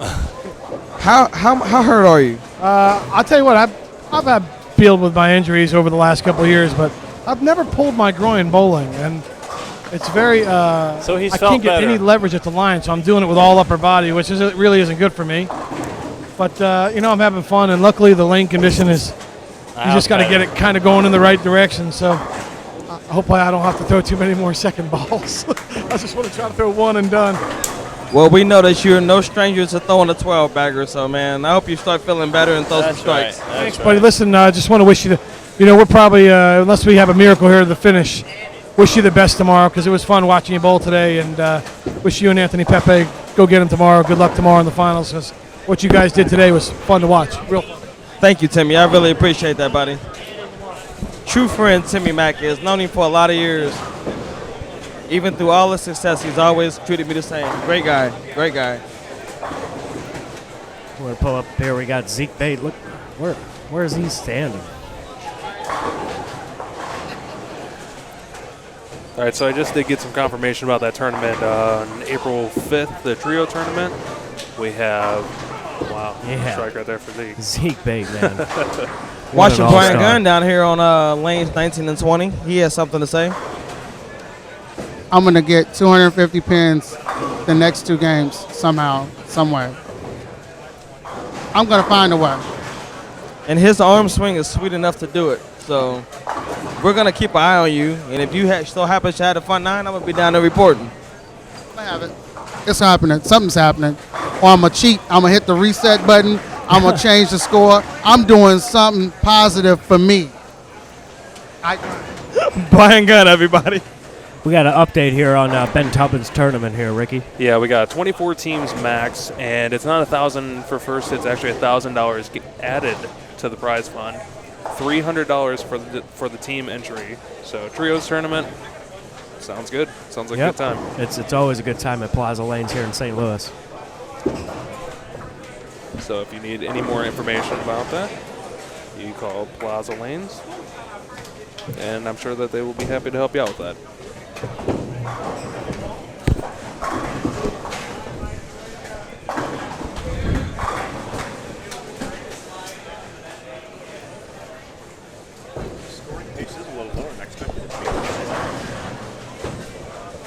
All right, what are these max scores here for Zeke and his partner? Let's see, Okay, 55 and 35. 35? So that's going to be a 90, 490. Wow. It's good, good game right there. Hey, George, where are you at? I'm sitting behind. I'm sitting next to Rob Gasho behind 17-18 watching Mac McNiel. Okay, I got you. Because he's got the front 7, right? Yeah. So I'm on 300 watch. Okay, awesome. If I'm not mistaken, he's the only one in the building right now with front end anything. Yeah, I walked around. I didn't see anything else. So we're going to watch him because it's probably going to happen. I wouldn't be surprised, Me neither. Brother John, I can't wait to drill one of those from the way I watched yesterday and just what I've seen. Hypercell looks very nice. I love the cell itself when I first had one of those. The Hypercell is really good. I never got to throw the original cell, so I don't know what that ball used to do, but the Hypercell is it's a lot of ball. Is that George talking right now? Yeah. I got a question for you then. What's up? I switched to 14 pounds about 3 years ago. Okay. And I understand that the weight block in this thing is a big part of the bowling ball. I mean, it weighs a lot more than other weight blocks do. What do you think that's going to do to the reaction of a ball that actually go down in weight in just static weight? It's still going to be the same reaction because they're just going to – the core is going to be just a little lighter. That doesn't mean it's not going to change the reaction. They just add you have to watch it. I watched a YouTube video on it because I wanted to learn it myself. Here, and they add like particles to the core just to make it heavier. So you're going to still see the same reaction because it's still going to be the same shape of the core. Sure. We got Matt McNiel up here on camera here on lane 18. Lane 18. Yeah, how many's he got, George? Fun 7 right now. All righty here. Got that white belt. That makes him strike extra. I think so. You didn't waste any time on that one. Fun 8. Great Matt shot. McNiel. Great shot. He's on, what was that, Brunswick staff? Yeah, Brunswick staff. He was on 900 Global for a long time. Yeah. What's the deal with McNiel? Is he somebody? I mean, he goes to Wichita State now, so that's why he throws Brunswick. So what? Can you find out what he's throwing? Let me go look. He is throwing a Brunswick Ringer. Ringer. That's a perfect league ball. Ringer Platinum, is that correct? No, he's not throwing the platinum one. He's throwing the first one, the red one. Oh, okay. The Ringer Platinum is silver. Yeah. Still a good piece. Now, with the Hypercell, correct me if I'm wrong, but wasn't that an international release? No. Before? Something very similar, though, right? I don't think so. No. They have a lot of international releases. The international releases are a lot of our balls. They just change the color and change the name and sell them overseas. Same with us. Like the IQ Fusion was overseas like 6 months ago.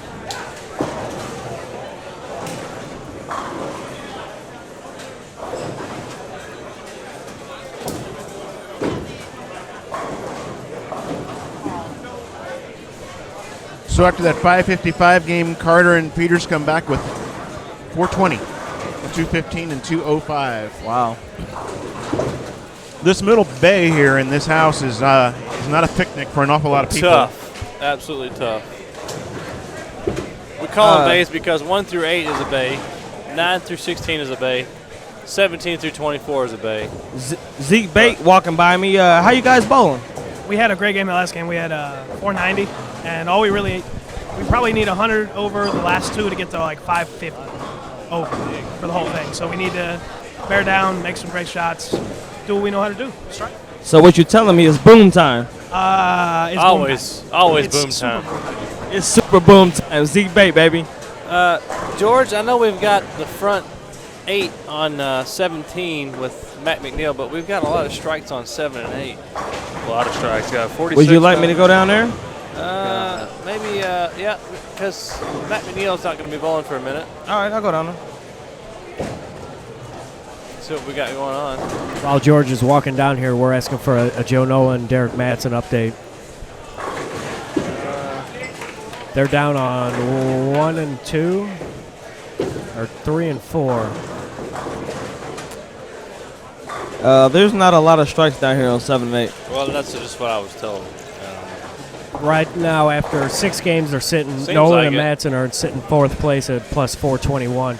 Are they the letter B? Yeah, down on I think 3 and 4. 3 and 4 I'm going to. 3 and 4 is done. Well, 450 it looks like.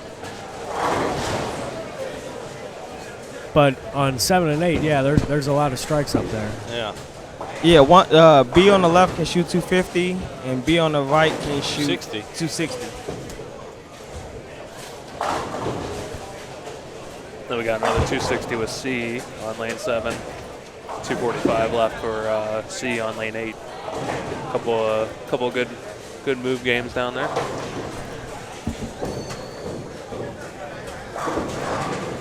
Then going back to it seems like Yeah, I'm certainly they're going to shoot 250, 260. Matt McNeil's up on 17 here just shortly. Next 1 minute.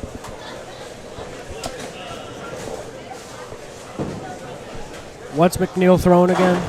Ringer. McNeil's throwing a ringer. A ringer. Yeah. A ringer. Yeah. The original. Yeah, ringer. Tom and Jason are 389 over right now, and they're going to bowl 110 over probably. That's good. That's a good score. Yeah. Got Matt McNeil back up here. Carries got another one. Let me get back down there to report that 300. Yeah, let's keep on. Let's keep up on. He's got 9 in a row. Yeah. Y'all just making me walk. Hey, you need I to lose lost some about weight 10 anyway. pounds when I was doing it now, George. What? I need to lose 10 pounds. So Pat Boys is asking in the chat about what attitude do you need going into Sunday? Who, me? Not necessarily you, but I guess anybody going into Sunday. I think part of it is that since they went to the 24 and there is like a semifinal round, if you want to call it that, where they bowl four more full doubles games like that just for standings wise. Granted, the top of the standings has kind of graduated away from the race and rest of the field, but then what that means is from maybe 8th all the way down to 24th, it's pretty tight at that point. Absolutely. Yeah. And there's a lot of moving around that can be done in 4 more games tomorrow morning. And so I figure you got to remember That's going to be the 4th time this weekend that the lanes have been stripped and oiled with this condition. And every single time that you do that in a center that it's old wood, not used to being oiled more than probably once a day, if anything. You know what I mean? Yeah. In a tournament like this, it's a big shock to the lanes to do that. And so the lanes are different every single squad based on what's going on. So you got to take all that in consideration. They can't come in here, especially if they qualified on Friday night. They can't come in here on Sunday morning and expect the lanes to be the way they were on Friday night when they bowled on them. They got to come in here and find what they find and react to that. Yeah. You have to expect to be a winner. Basically, yeah, that's true. You just got to think you're a winner before you come in. And then get into the top 12. And then get into the top 12. Anything can happen from the top 12. How many times has the 24 seed made it into the top 5 on a TV show in a PBA tournament because they bowl match play with bonus pins, yeah. right? It's so many games tomorrow too. Those bonus pins are huge. You win a match, that's an extra 30 plus. If you bowl 570, I guess one game would be 270 plus 30 would be 309. You know what I mean? And then remember what we were just saying about this middle bay being a little tough. You're going to have to make sure that when you're in this middle bay, you need to win your match because that's probably the only way you're going to stay with the rest of the field when they're all over the other part of the centers throwing the big scores. Absolutely. And realize, too, that just because you're not stringing strikes here in the middle that you're still doing your job, even if you – they have to come back to that pair. Yeah, they will. They'll be here, too, the same number of times. So the people who win the tournament are going to be bowling 16 games, like Father John said, tomorrow. There's 12 teams that will only bowl 4 more games in the morning, and then they'll be done. But I believe they all cash as of today. Once they make the top 24, they're cashers. That's correct. So they get paid.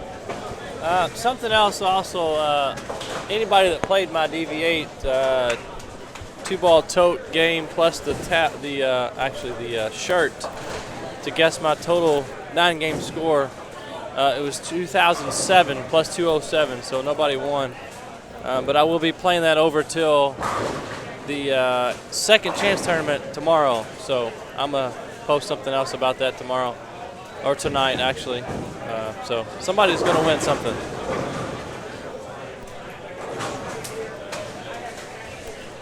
Matt McNiel is going to be up on 18 here just shortly. I'm right back here. I had to take Liz Johnson's ball. She said, get these bowling balls. That's what I done. That's right. You got to do what she says. I got to. I do it exactly what she says. If Tom Hess told me to get his bowling balls, I'm going to grab them mugs and get to walking. You better get them. You want me to polish it? We don't have a spinner. Man, switch balls. Ooh.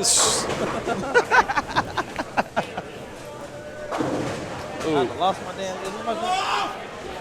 277 for somebody. Who that was. All right, folks, we got Matt McNiel up on lane 18 right now. With a front 9. His partner is bowling 244. Matt McNiel just threw a shot on 18. And it was solid. I don't know. I'm assuming that it carried the 7, but looked like it. Yep. You can kind of tell by his reaction whenever he does that, but the way that ball went through the pins just now. Yeah, seemed like it was a strike to me.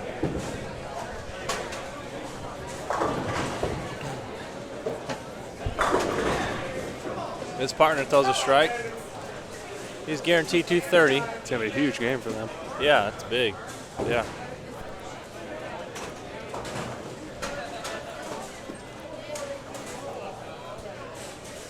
Matt McNeil's up on 18. Matt McNiel up on 18. Front 10. Releases. Right. Oh, yeah. Awesome. Likes it. He's into it. I think he wants one of these presents over here under the tree. I think he wants one of these presents. Make sure you interview him and tell him to come get a present when he gets the. I remember that same reaction when he won all of his 19 Eagles. Same reaction, right? Same reaction. Yeah. You know, it's funny, guys. We're sitting here waiting for shots to be thrown, and nobody's saying anything. But it's funny because we're sitting here watching just like you would be if you were here, and Absolutely. it's fun to be here and sit back and watch all these guys do this kind of stuff as well. So that's why we're not always talking. Yeah, I'd rather be watching than bowling actually. Matt McNiel up on lane 18. For 300. 11 in a row right now. He likes it. Good shot. Oh, 6-pin. Still good game. He got more claps, and I shot 300. What else is new? You got more claps shooting 299. I shot 300. And you got more claps. So, what happened on that last shot, buddy? I threw it like garbage, really. I was about 2 boards right at the arrows, thumb down, all hooked up my hand. It needed a miracle. I'm surprised it got 9. Well, it's still a good game, buddy. So, how many games you guys got left? We got 2 left, and we're going to keep on trucking here. So, that should put him around don't 420. count us out. What pair do you go to next? I believe we're going to 9 and 10. All right, well, we'll keep an eye on you, buddy. One good left game. of the feature pair. We got an update on Joe Nolan and Derek Matson. His last game, they both needed the last 4 to shoot 420. They were kind of up there in the standings, but we did have some questions in the chat about that. GG3, Tracy Miller says hi to myself and yourself. Tell her I said, hey, baby. Yeah, that's right. Ron wants to know if it's just him or if bowlers are some of the most charismatic and emotional people in sports history. I'm just me. We just do what we do, right? I love it.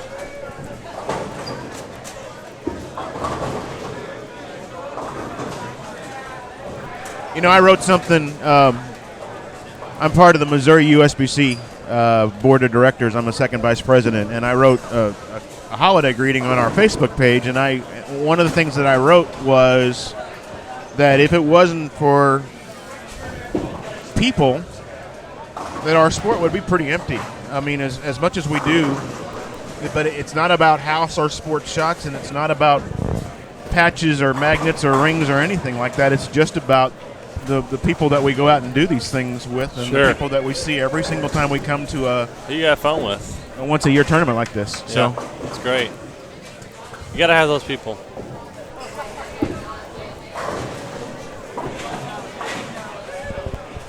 So we're starting game 8, I assume, right? Yes. Game 8, yeah. All right, so do we have an update on we don't on right Flanagan's scores? Because McNiel with 299 there. Yeah, that's huge. makes it Yeah. huge. Probably the spike. If he blows 250, he's down 40, obviously. Yep. Yeah. So I see Mike has started Yeah, he's on what is 23 he? and 24. Yeah, all the way on the end. George, you anywhere close on that? Sideline reporter, GG3. Do we lose him? He gone. He gone. He gone. Here he is. Coming out. There he is. Yeah. I had to use the bathroom, fellas. Oh, no. Here I am. Here I am. No breaks. No breaks. We need to go Here I am. 23 and 24. You got to thank George What for am I turning off the 23. microphone. 23 and 24. We need to see how Mike Flanagan did that last game. there. Okay. Because Matt McNiel had 299. Well, I don't. Let's see what Mike Flanagan had. I don't think he had 300. I'm just gonna interview him. I'm gonna let him tell you. Yeah. George was courteous for everybody. He turned off the microphone when he went in the bathroom, just to let you guys Sure, know. absolutely, yeah. So Mike Flanagan, the guy you're bowling, you have a little sideball with. He had 299 last game. So we're wondering, what did you have? 205. Oh, that's not good. Clean. 205 clean. The clean doesn't really matter Doesn't at this matter. point. No. It does to you. He had Well, it matters to 299 me. If it clean. matters to you, it matters to me. So, what do you think you have to do to catch him the next 2 games? Do we know that I'm still catching him? I don't know. Yeah, how about you? You guys calculate that. Who's leading that? He has the numbers, not us. Well, somebody needs to calculate the numbers. 'Cause you guys got me on a dummy mission. A dummy mission.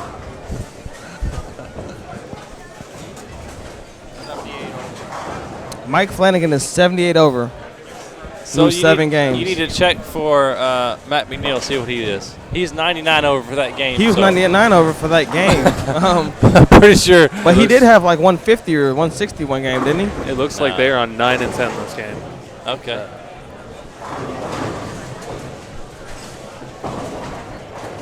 I want to stick around right here and see what Mike does under pressure. Okay. Does he have a 1-bagger yet? No, he has 9 spare. Gold ball. You know, Pep Boys, that's a great question that you just asked in there, and one of the things that's an easy. He just walked back with a lot of swag off the lane. You just walked back like you pimps walked off the lane there. I want to win this bet. He wants to win this bet. Let me go check on Matt McNeil's score. We're working on it. George Gohagan on the move, RMG TV. On the move. It seems like that would be an easy question to answer as far as whether the scores would be higher or lower if this was on a synthetic pattern, but or synthetic surface. But one thing, read Old School's answer there about halfway down the page. One thing that nobody realizes is the reason that you oil lanes the way they are is because of the lane surface and the bowling balls are going to have to be dealt with. Sure. So the reason he did what he did here was because of the surface he had. If he had a synthetic surface, the pattern would have been different. Absolutely. So you can't really ask the question. I mean, you can ask the question, but it's not as easy of an answer as you might think that it might be. Well, the lane's going to soak up most of the oil. The ball's going to soak up some of it as well. And then what do you have left? The lane. So you got to play the lanes. I mean, it's a lot of... So Mac McNeil's scores are 257, 237, 268, 195, 218, 200, 299. That's about 400 over. Yeah, I'm not going to add that up. Well, I just talked to Matt, and he just said that he is between 270 and 280, so we're within 10 pins. Yeah, so it's close. 200 pins was the bet? 200 pins, yep. Oh, boy. Typical House Bowler wants to know where are McNiel and Hess at. I believe they just shot between plus 110 and plus 120, and they were at 298, so that'll put them in the 410, 415 range or so now after 7 games. Sounds good to me.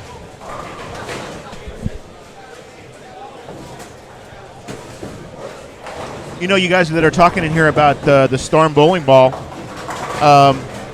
great idea, although it's already incorporated into the InsideBowling.com Open.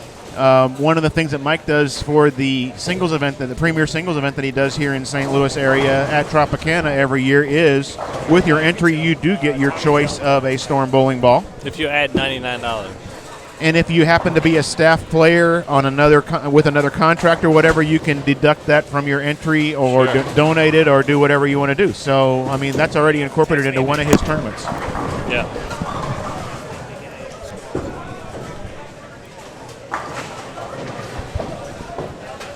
Top 24 begins at 9 a.m. tomorrow morning, I believe.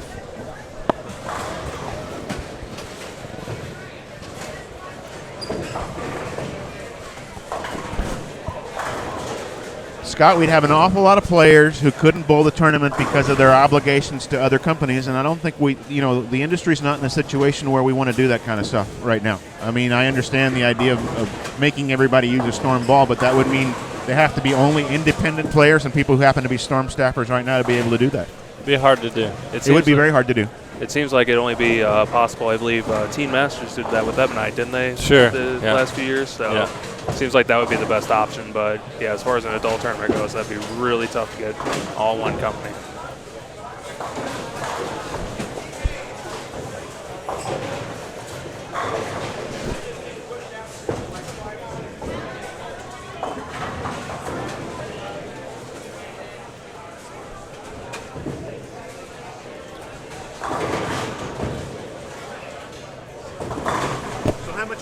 How much went through your mind coming to this Middle Bay, realizing what these lanes were like? Me? Yeah. I mean, it's something that people realized probably after, I don't know if it was just after the first game that you bowled in here or after watching or whatever, but. Well, my whole, my problem was just getting the carry. You know, most of the bays were the same to me, but I couldn't get the 10 and the 7 or the 4 to fall, the 9. You know, you got to be right in the pocket with the right angle, I guess you could say, to get them to fall down. You know, the bays didn't really matter to me. Just getting the ball, entering the pocket at the right time, the right way. I'm asking the question because we're in Game 8 right now, and everybody's going to switch around after this game, and they're going to be in Game 9, and we're going to have a bunch of teams that are right here in the middle, and we're going to have a bunch of teams that are on the end pair, and if you're in a situation where you need a game at that point, and you're in the tougher areas of the house, that's going to enter some people's minds. It's going to. Sure. Yeah, in the last game, I actually went to something that just rolled. It's just tumbled down the lane, Marauder Madness. And I bowled 227, I think, which is what I bowled with every other ball I had in my bag. So, the two-handed and the speed, really doesn't matter. But just as long as you get it off your hand clean, right out of the back of it, just get it into a roll, so it knocks all 10 down at the same time. Not where you're scouting at 7 or scouting at 10, or you just want them all to fall at the same time. Sure. GG3 scouting the lanes. Yeah, I never seem to have that carry. Let's see how AJ Rice is bowling. Wow. That's a stone 8 right there on Yes, it was. 12. And that really sucks when you're bowling on a pair when you really need yeah. a good shot to AJ, carry. how you guys bowling this set? We're right around 400 over. Just got to shoot 2 big games here, and we should have a chance, but looking pretty good so far. So how you bowling yourself? Myself, I'm probably about 180, 200 over. So not too bad. You strike every time I see you come up the highway. So what is your strategy for the next couple games? Strike more.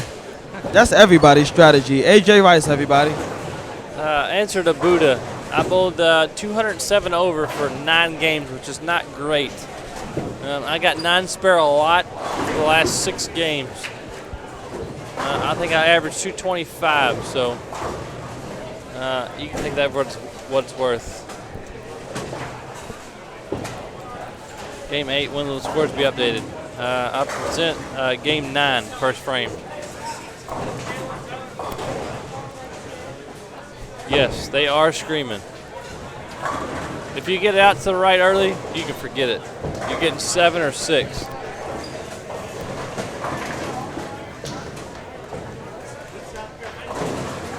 You miss in, you got a chance of mixing up a bucket.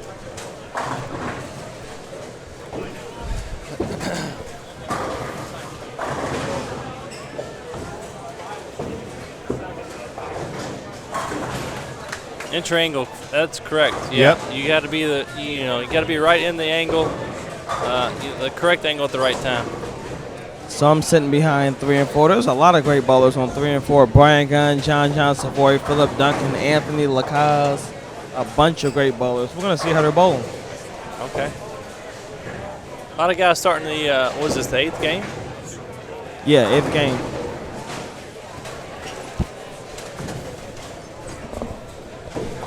So I'm gonna holler at Anthony Lacaze. How are things going, Anthony? Tony. I call him Tony, but I'm gonna say Anthony because that's what I see on Facebook. Yeah, yeah.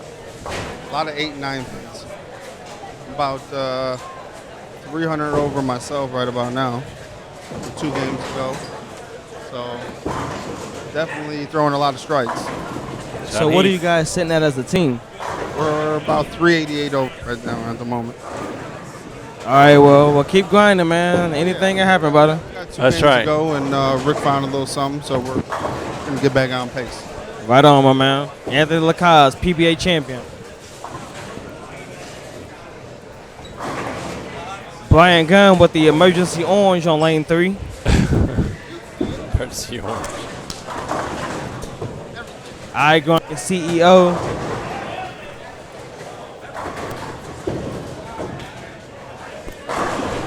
I tell you what, if you've never seen John Savoy bowl, you should really watch. He goes to Lindenwood. He's from Chicago. He my little brother. Goes to But he tournament throws it every really year. good. I'm sorry? TAT bowler every year. Yeah, bowls the TAT. Yeah. Got the eye grind, got the Brunswick on there. He is a player. He is good. Yeah. He is good. Not somebody I count out. He's in 16th actually after 6. Duncan and Savoy, 282 over. Yeah, John is bowling really well. That's what he does. Yeah. He's not somebody I consider a donator. No, not at all. Not at all. If he got his hand on the ball, he's probably bowling. going to take some of the money. That's right.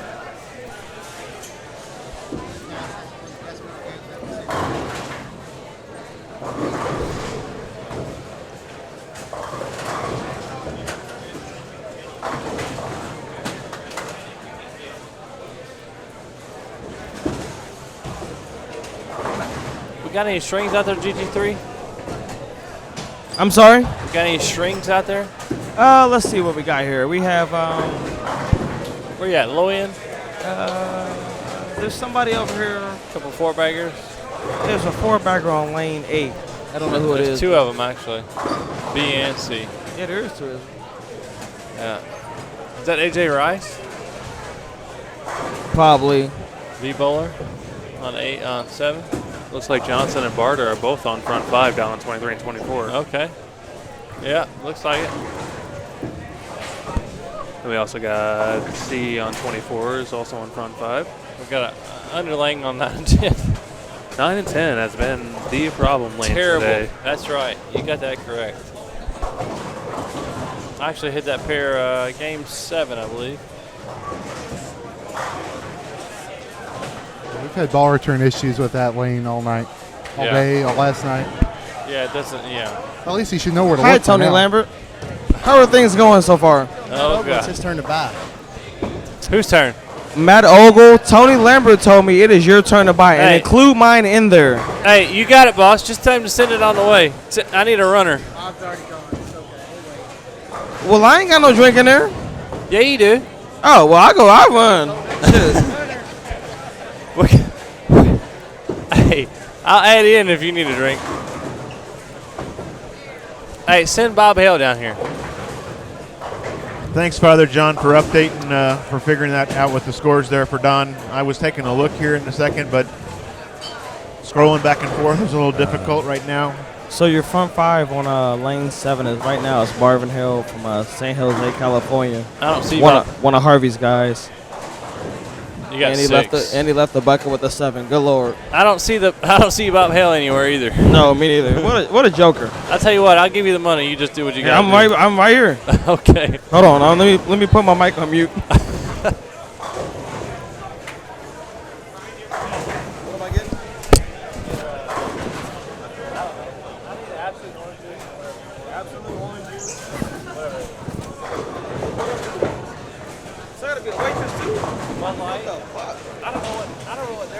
Pat Boys, would we host a plastic ball tournament for $7,000 first place? Where's the money going to come from?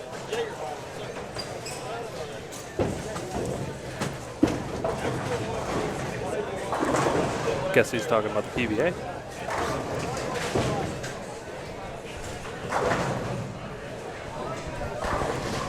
Excuse me.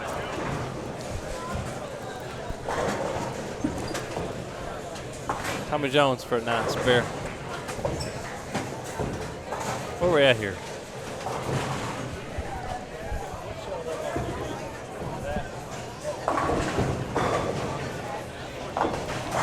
Do we have a score update after Game 7? Because AJ Rice wants to know while I'm down there. Not yet. Not yet, but as soon as they know, I'll tell you. All Yeah. right.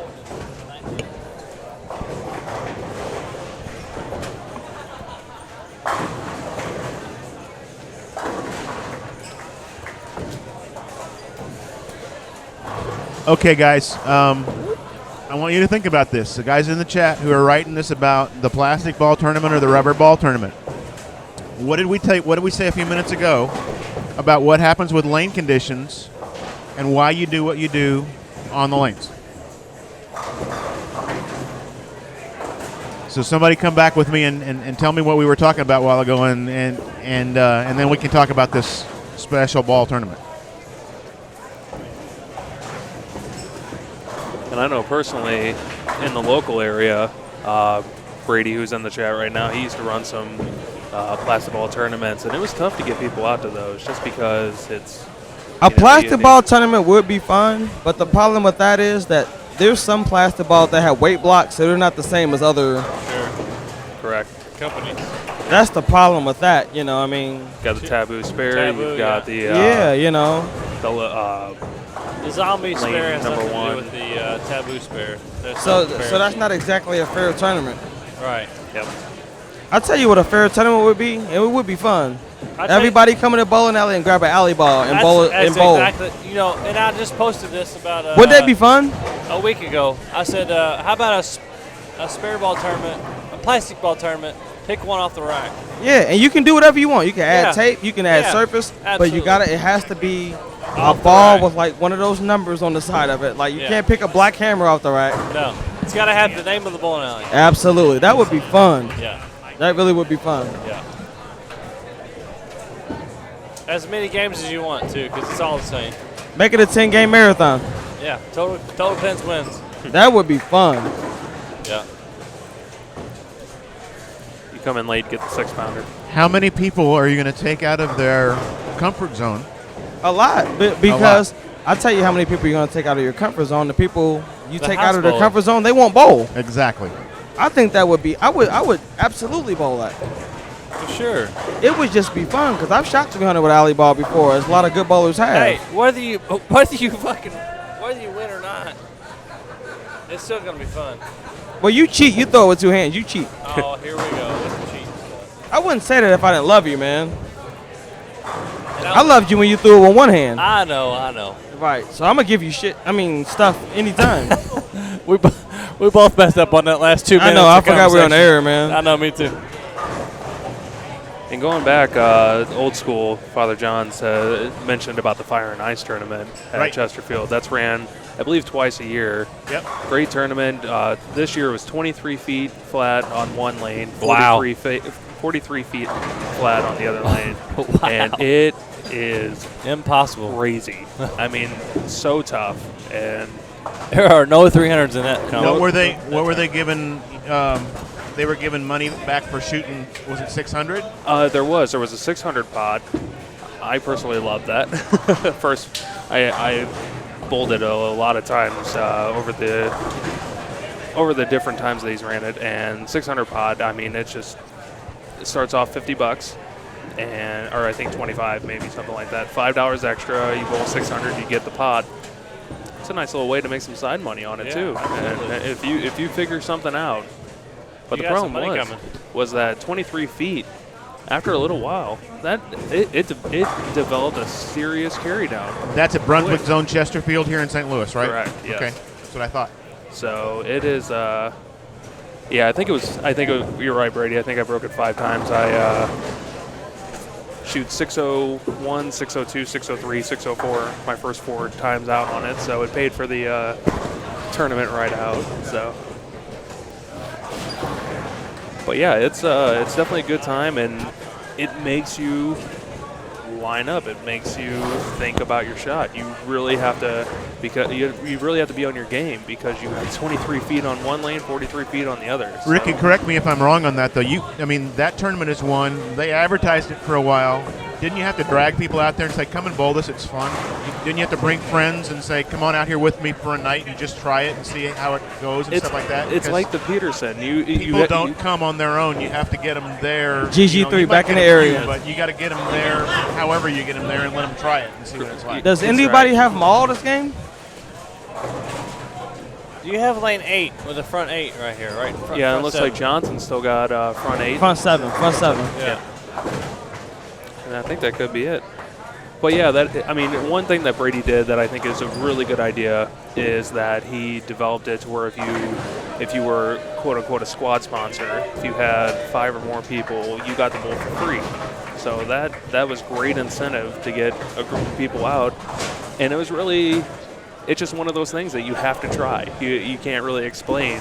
You could say 23 feet, 43 feet, but until you get out there on that, people just have no idea how much difference that makes. I don't think it matters how many feet you oil it. It depends on how the people play it. Oh yeah, the breakdown is huge on it, right? Yeah, because if you follow a bunch of people who know what they're doing, it could be a beautiful thing. Yep. And the beauty of this tournament, you don't know what pair you're going to. I mean, you know what pair you're going to, but you don't know who you're following. Everybody's different. One other thing you guys don't realize, the ones of you in the chat, you're from all over the country.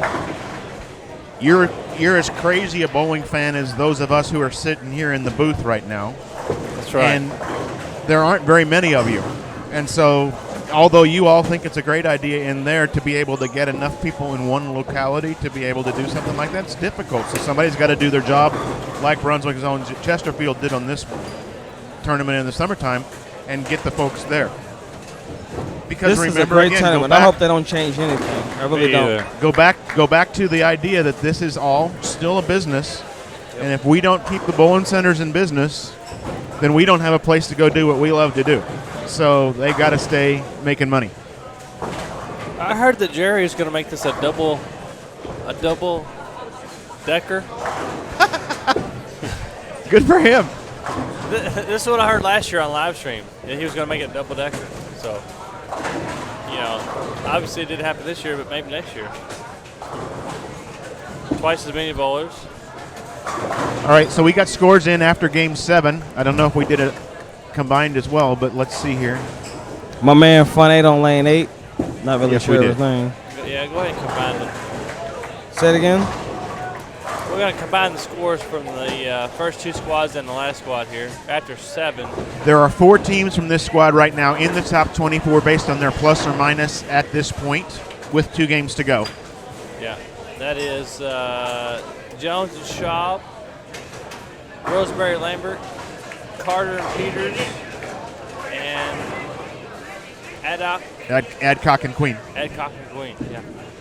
Nolan and Matson are in 27th right now at plus 450 with 2 games to go. 2 to go, yeah. Yeah, and I was just going to mention on that, it looks like they're hitting a tough pair here. Nolan opens up with a 4-3 first frame. Matson goes back-to-back opens. in the Heath second and Jones third, at plus 442 in 29th place. Hayes and Butler at 435 in 30th place, also with 2 games to go.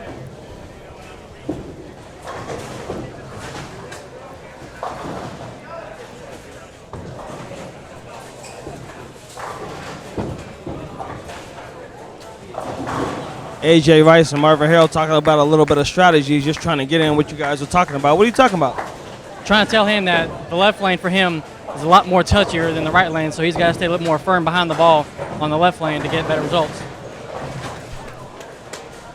That's good teamwork. And he's listening. He's going to do something. Marvin Harrell's a great bowler, great team player.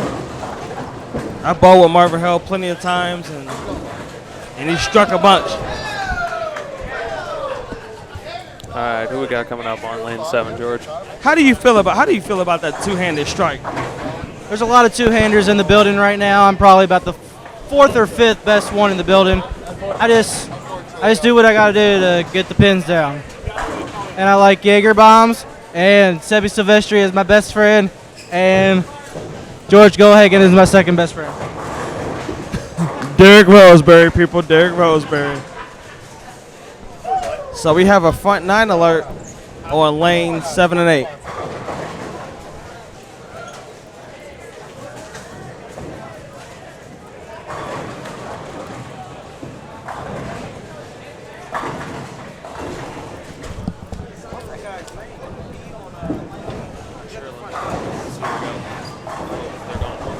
Do we know who is on lane 8? Is that Gary and Joe? He's wearing the white shirt right there. Joe Labatt. And the brown? That's Joe Labatt. Joe Labatt. Yeah, he's from Southern Illinois. Here. Joe Labatt. Here. If he shoots 300, George, I'm actually real good friends with him, if you don't mind. Say it again now? If he shoots 300, I'm actually real good friends with him. I've been for a long time. If he shoots 300, can I interview him? All right, you do that. You do that. You'll be running too. We can get Liz on front line also. Liz Johnson, 23. GG3 on the move again.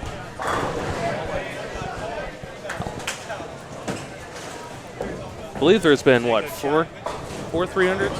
Liz like Johnson, front 9. All right, we got 2, Matt. And she looks better doing it, so I'd rather be down here anyway. And it is right on time with this one, so we might have to. So I'm going to sit down here next to Pete Barter. That's always trouble, George. No, it's okay when you sit next to Pete. It's bad when you sit next to Adam. Right. Adam is the troublemaker. So what's going on, Pete Barter? Tell me what's going on. I haven't been down there. No, Liz is dead nutted, every one of them. And actually, Adam, all his shots have been good too. Just had 2 bad breaks.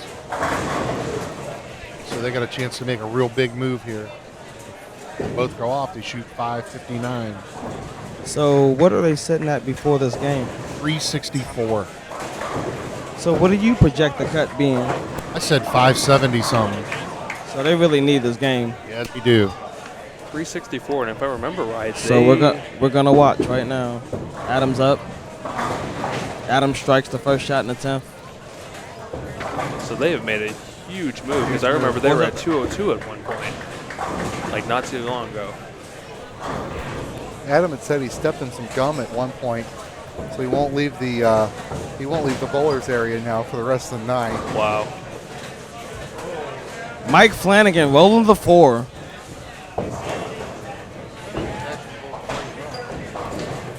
I'm gonna have to give Tim Mack a massage. I will, because he's my friend. How's his back feeling, George? How is Tim Mack's back feeling? Yeah. Carrying Mike. Tim Mack's not a quitter.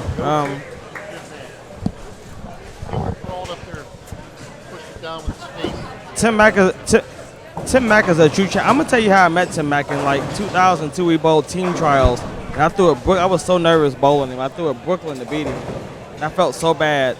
And I introduced myself because I knew who he was. He said in 2002, he said, "I will never ever forget your name." That was 2002, and now we're great friends. That was 2002. Can we get Adam on the camera? Yeah, we'll get Adam. Let's see. Adam Barter, 258. Yep, we got. Good game, Adam. Great game, buddy. Adam is one of the best bowlers I've ever seen in my life. I just never seen somebody who strikes so much everywhere. So we're.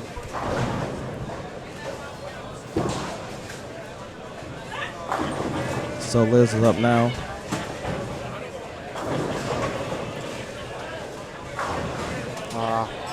So as far as the 570 prediction, I believe that's going to be a little high. I just took a Liz look Johnson, front 10. I just took a look at the number of people that would have to go past that number on this squad alone. And there's one of the teams that are way down in the bottom would have to go 120, 120 over in the next 2 games to be able to do that. Yeah. While we're waiting for Adam, shout out to Joe Labatt from Heron, Illinois. He had the front 9 on 7 and 8. We sent Ricky down to switch the camera, and he left a flat 7, but still. Well, at least you can't blame it on us this time. No black cloud from us. I saw it. That counts. It's a low bar to jump over, Ricky. I'm following the right story and actually look good doing it. All right, so we got Liz Johnson. George is down there. We'll let George take this over. Oh, 10 pin for Liz Johnson. Wow. I'm sure she'll pick it up, probably 289. It's not a bad game, though. So that puts him at, what's that put him at, Pete? She shoots 289?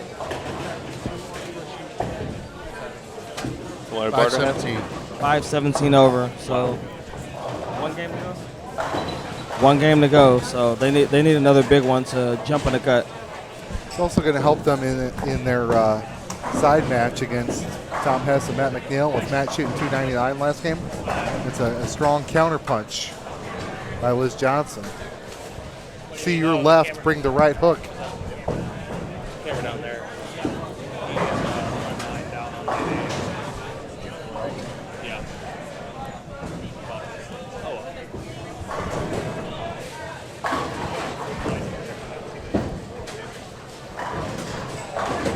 Blair Blue, we got somebody checking on that for you. We'll see what Bate and McCarthy can go out for this game.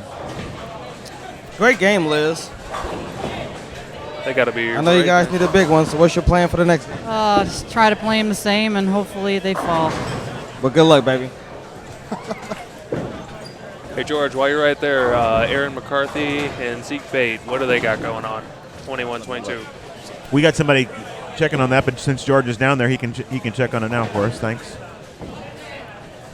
454 that game. Wow. What's the guys put you at? 230, and she had a 1 open 218, and I had a clean 230. So what are you guys at as a team? We are 487. 487. Zeke Bate, and Aaron. Come on. Let's go.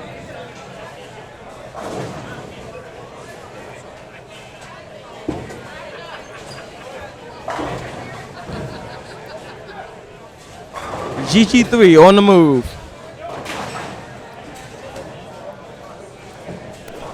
How are you guys been keeping track of where George is? I think he's the fastest lane roving reporter that we've ever had. You can't.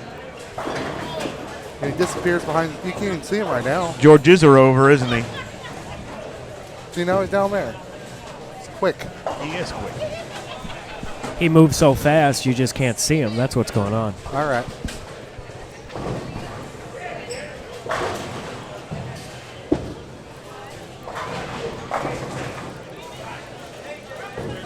All right, guys, we're winding down in game number 8 right now. Teams will be switching soon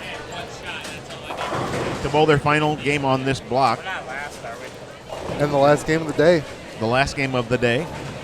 It's a little earlier than I thought it was going to be. So last year was about, what, 2, 3 in the morning? Yeah. So this is early night by those standards. Bonus. Tommy Jones got 250 left. GG3 is a ninja. We had no idea. That would explain why this is all happening. Okay. What did I do wrong? No, he said someone in the chat said that you're a ninja, and that's how you're able to move so fast. Oh, you know. Yeah. When you live in Cleveland, you got to duck gunshots, so got to do what you got to do to get around.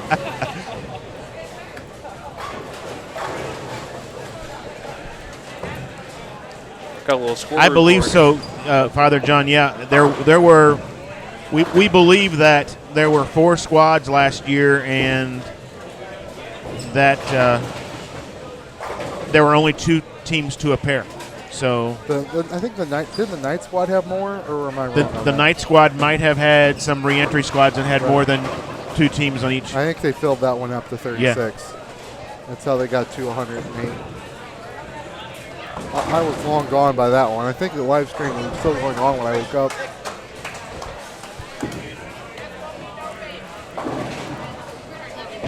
Standing here right now with Rob Gottschalk. Derek Roseberry and the mic. So how'd you guys bowl that game? We had a 461. It's probably the hardest pair in the house. The right lane was 15 tighter than the left lane, and the outside part of the lane hooked a lot. So I have never ever heard a left-hander complain like that. I bowled 400 over and I threw it bad. Turn them down.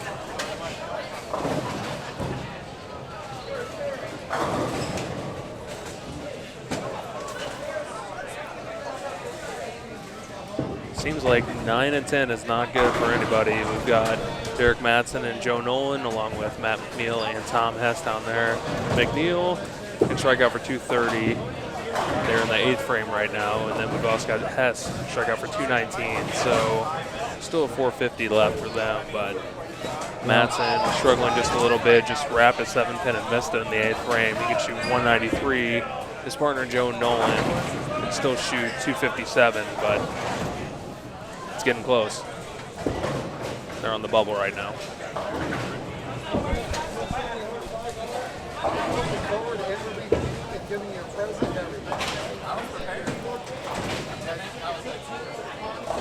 You're too busy about everybody you're going to thank, all that.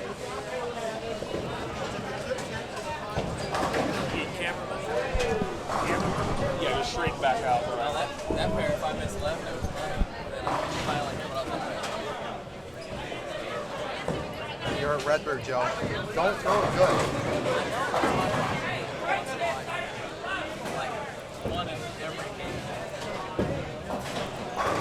The other 10 is kind of okay.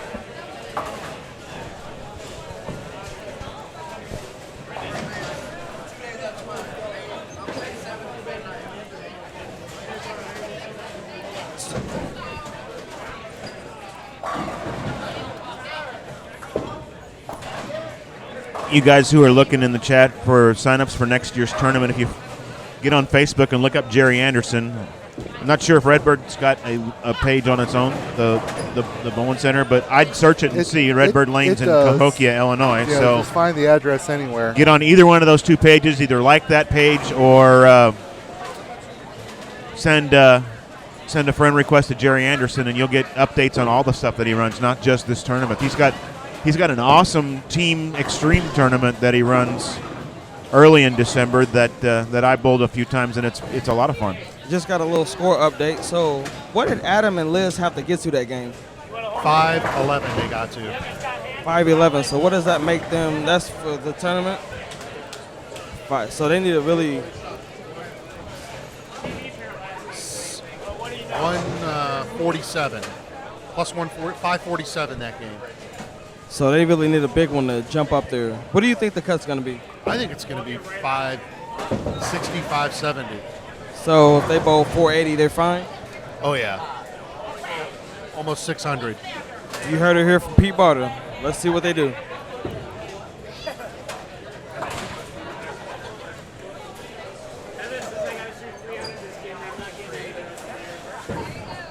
Thanks, Don, for the link there in the chat. That helps a lot. Yep. So you'd think with a computer right here in front of me, I could have done that too, but I didn't. So I'm glad you did.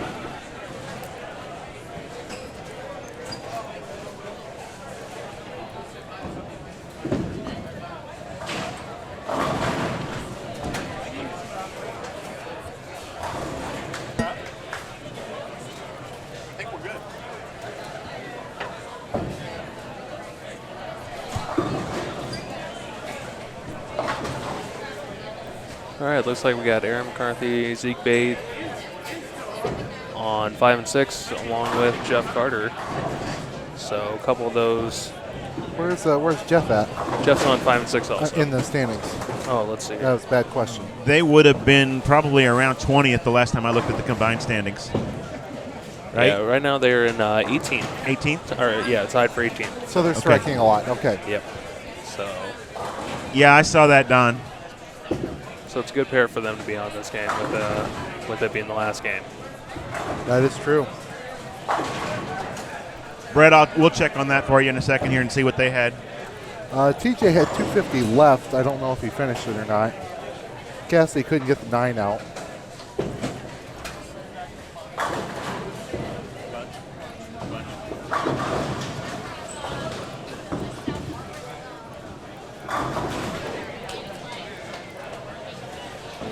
Big Rob, give us a little bit. They're just finishing up Game 8 on most of the pairs here, and I don't know that we've had anybody looked at that specifically, but we'll have the scores up here hopefully within 3 or 4 frames as we keep going in here. So.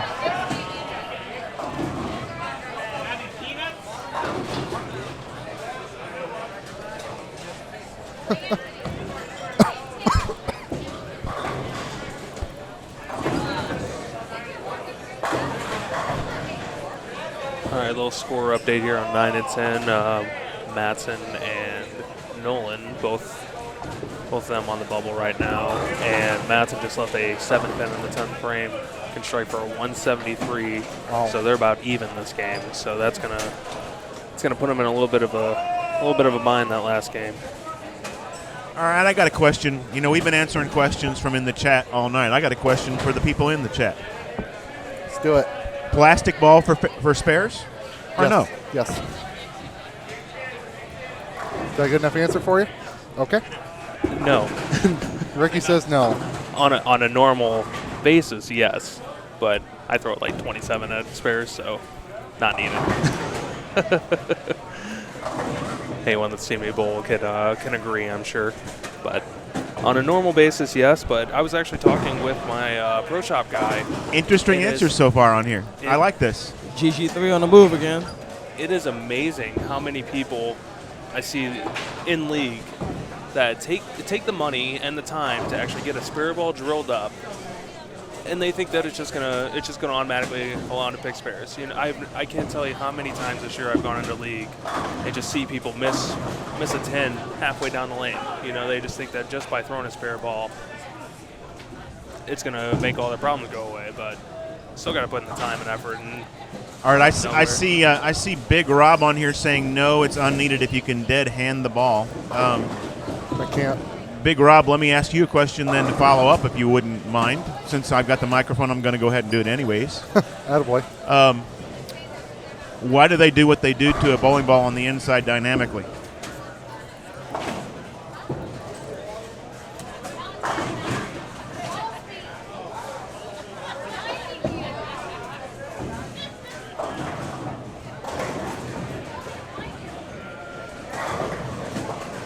For the bunch of you who have said, that it might not be necessary on league shots, I may agree with you as far as necessary. But one of the things that I stop asking hard questions. Okay, Brett. One of the things that I stress to a lot of people is when you get in a situation where things aren't the way you normally like them to be, you want yourself to be as normal as possible. If you don't practice using a spare ball in a non-pressure situation like a league, how in the world are you going to ever know how to do it when you get into a pressure situation where you have no idea really what's going on, when you're out of your element, when you can only count on yourself to do the shot making and there's nothing else going on? So that's the reason that you use plastic in leagues, and that's to learn how to use it when it really counts.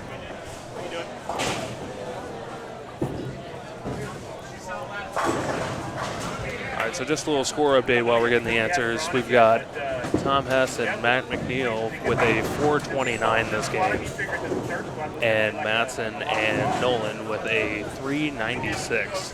So gonna need George Gohagan reporting live from lane 7-8 with all right, George. Adam Barter and Liz Johnson. George is down in the bowlers area. Cassidy. Because they respect his grind so much. That's okay. Cassidy didn't want to talk to me. Never mind. What are you guys at? 674. 674, and he's like upset because he used to striking a bunch. But he still looks good.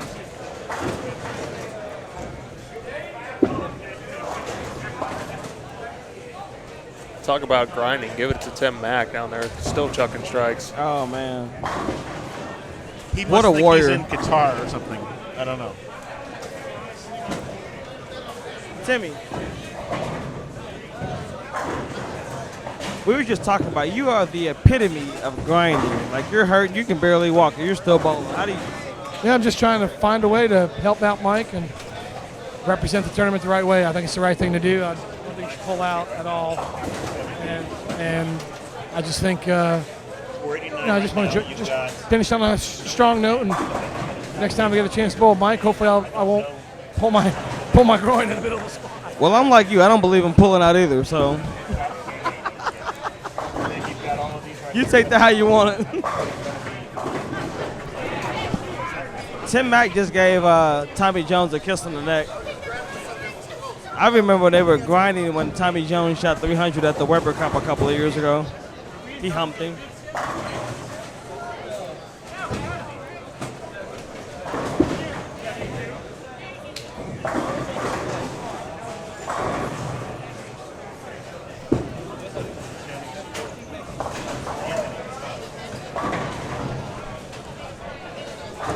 Like that last hashtag on the Twitter there. This Said, last glad game is I going to be stayed awake. interesting. Oh, that's funny. Yeah, we do have Zeke on 5 and 6, along with Aaron. Zeke's front 3, Aaron's front 2 with a 9 spare up in the third. I'll tell you what's impressive is Jeff Carter bowling in that sweater the whole time.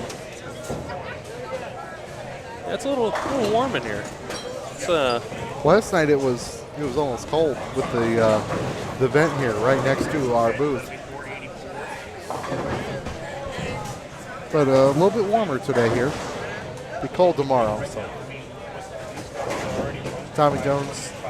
Tommy Jones throwing an orange ball. Throwing Columbia down there. That's emergency orange. A little different.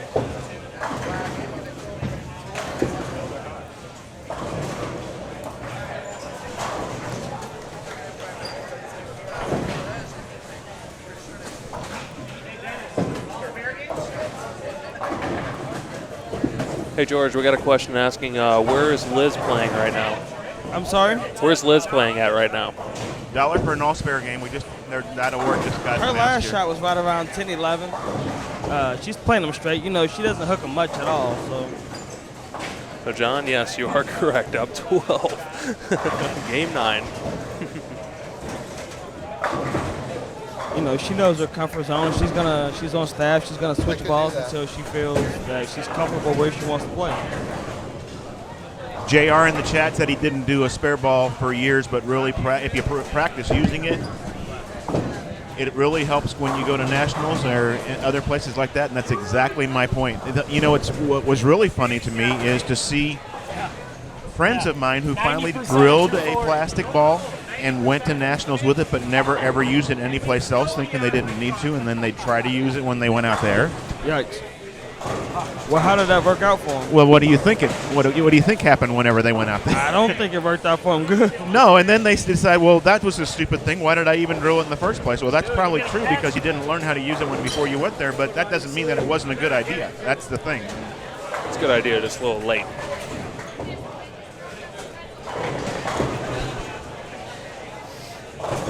Brady, we saw your question here. At least one is his answer.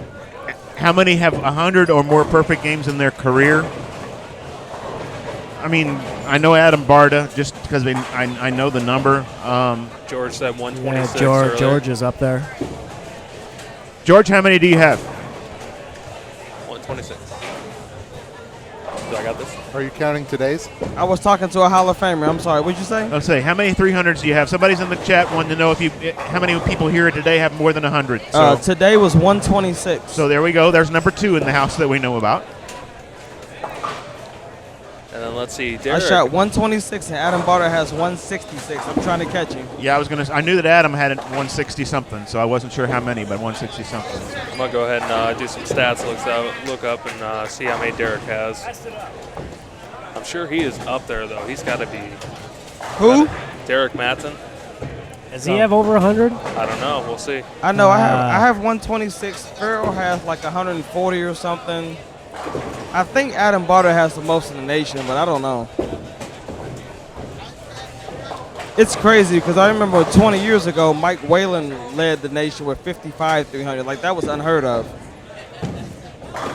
And now people are tripling that. Ricky, we got some people saying Mike Peters has a bunch. If you want to look him up. Just. Oh, this is going to take. Scott wants to say something. Hey, Matt, I want to thank you for posting that picture of the 5.710. I really appreciate that. Yeah, you're very welcome. And that's going to be on the Inside Bowling page. I just could only have enough time to put that on my page. He can't hear me, can he? He took the picture of the 5.710 and posted it? He did. He posted the 5.710. What a friend. What a friend. Did you make it? You told me to make the ball change. Did you make the ball change? I made the ball change. What'd you do after that? Yeah. I did leave a 5.710. Hey, he's going for the all-spare game now, but he messed that up too. So did he? Oh, man. Did he post it whenever he left the 5.710? No, this was a little bit later. I wish I saw the 5.710. I haven't seen one of those in a long time. All right, guys. What's the other bowler that I'm looking up here? I saw Matson's today was his 26. Mike Peters, Scott Rains, and Joe Roseman. I think Matt McNiel is striking again. Let me go down here and watch. All right, Mike Peters. There's about 30 of them. Are we talking about the PBA Mike Peters? Yes, not the St. Louis Yes. Mike Peters. If you put them together, then you'd have Anybody more, know where he's out of? Quad Cities.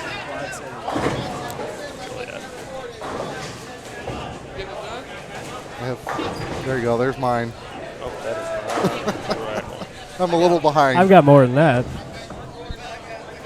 I like to space mine 5 years apart. Well, I go about one a year. I'm up to 12. I bet Pappy's got over 100. That may be true. Is he old enough? There's a lot of people with over 100, 300. All right. You're good point about not being old enough.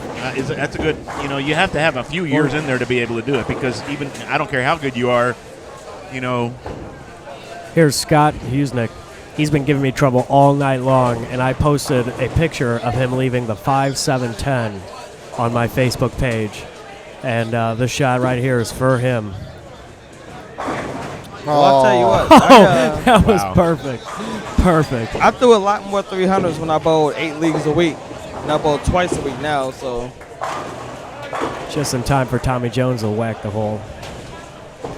Thank you, Big Rob. You've got a huge point there. If 99% of the guys on tour use plastic expirators, that has to mean something. You know, it's an argument I use. Any of the bowlers that I had that play golf, if they got a tip from a professional golfer, they'd go out and they'd practice the hell out of that. I guarantee they would. But how many of them watch the PBA guys and see them throwing plastic, and that means anything to them? And there's something wrong with that. It's like trying to use your driver on the putting green. Well, I even dedicated it to you. So unfortunately, on the lookup for 300 games, there is way too many different people to look at. So the answer is a few. Yes. How about that? Yeah, Ron Krapeltz, he's way up there. Not sure if he's quite at the Barta stage, but I know that he has. I'm sure he's probably got the 800 speed on him.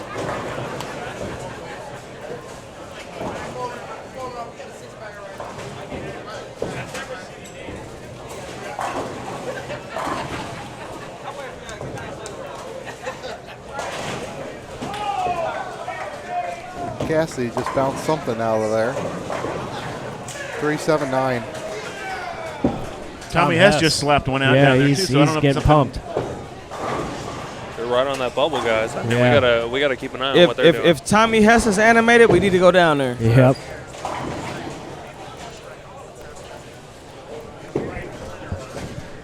There's a lot of good pairs down here to watch. Yeah, but it's got to charge a long time for a little bit of use. But it works. If it was going to be a 300, I could get the last shot maybe.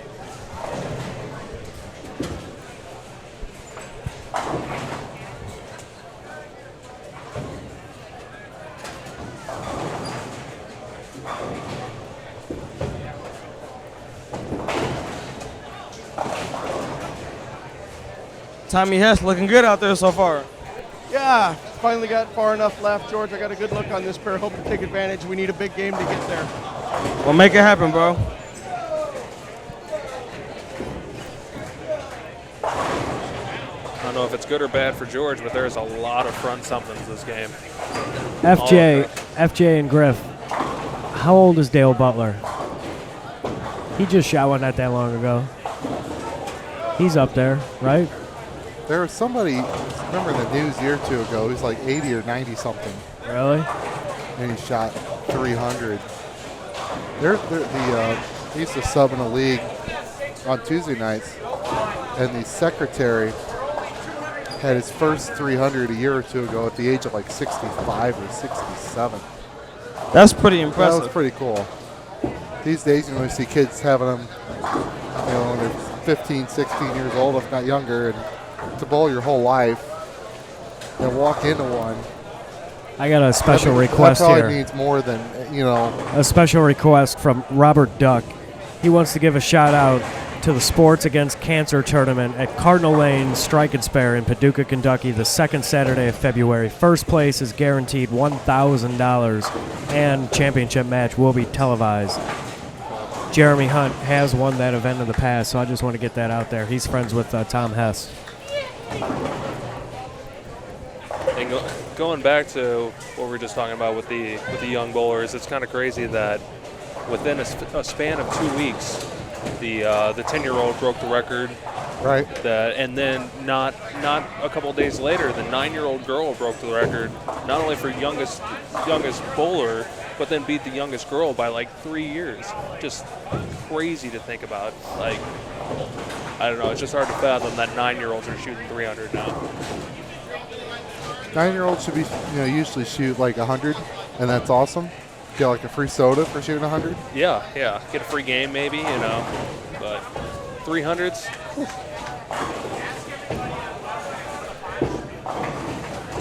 But I think I was throwing a Maxim back then. That was 9. Yeah, it wasn't anything fancy. I think it was red. Although the 10-year-old boy that shot 300 was throwing I believe he was throwing his dad's old blue hammer. So wow, that's kind of cool. Yeah. I want to say it was like 14, 15 pounds. Like, that's pretty heavy. Interesting you guys bring that up. Like I said, in Missouri, I run the website for the Missouri State USBC, and we get people who write into our contact page quite a few times. We had a young guy out of Springfield, Missouri. I believe he was 11 years and I don't know, maybe 20 days shy of being 12 years old. Shoot 300 in league this year. So where are our strikes at? And his parents contacted us to ask about who was the youngest in Missouri to ever shoot 300, because it would be a statewide thing as well. So we started doing some research. Well, it turns out this kid had done the same thing 6 months earlier, but in practice, not in league, so it wasn't sanctioned. Right. But he shot it in practice, and it was witnessed by people, but he was 11 years and, maybe 3 months old or whatever at the time, right? Well, it turns out Kyle Sherman is the youngest male in Missouri to shoot 300, and this kid was, I don't know, maybe 40 days older than Kyle when he finally shot his first sanctioned 300. But he's also autistic. Wow. And so we're going to do a little story on Missouri USBC website for him because of the fact that he, was close to being the youngest male in Missouri to do it and still did it as with autism. So that's great. Yeah, I think it's kind of cool. How old was he? 11 years and almost 12 years old, but 11 years. Crazy. There was just a kid in Cincinnati, Ohio, bought a 300, 10 years old. Yep. That's crazy. And then a 9-year-old girl in Florida just broke that record. Wow. Yeah, this year. It's on bull.com right now. So. Yeah, like not 2 days after the 10-year-old shot 300, the 9-year-old really shot 300, and she broke the girls' record by like 3 years. All right, we got 8-game scores below. Crazy. I struggle to shoot 300 a day, and they're 9 years old. I mean, that's I know. crazy to me. I know. Yeah, we do have updated scores. I know. In league, it's like. I love it though. Updated scores through game number 8. I didn't have my first 300 till I was 15. Yep. I was 15. And I've been bowling since I was 3. Yep. Same here. Bowling since 3, and I got my first. I can't at imagine 14, if I had my so first one at 10, how many I would have. I can't imagine getting over the pressure of getting up there on front 11. Dennis, you want to take those scores? Yeah, I'll take them. I have 126 of them. I remember 300.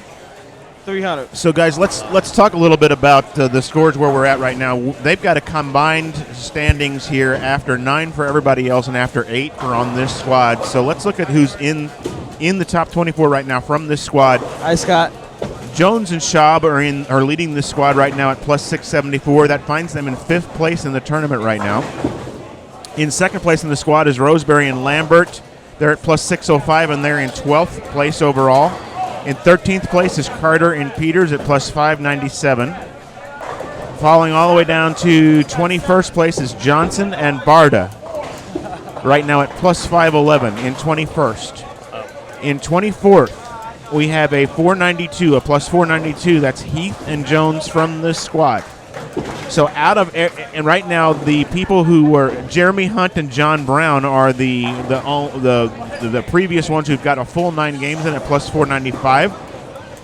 At 23rd place, we have Hayes and Butler on this squad in 25th at plus 489. So they need. Let's see, there's a 495, a 500, a 520 that they can go ahead of and push down out of the standings. And so Hayes and Butler are poised to make it in.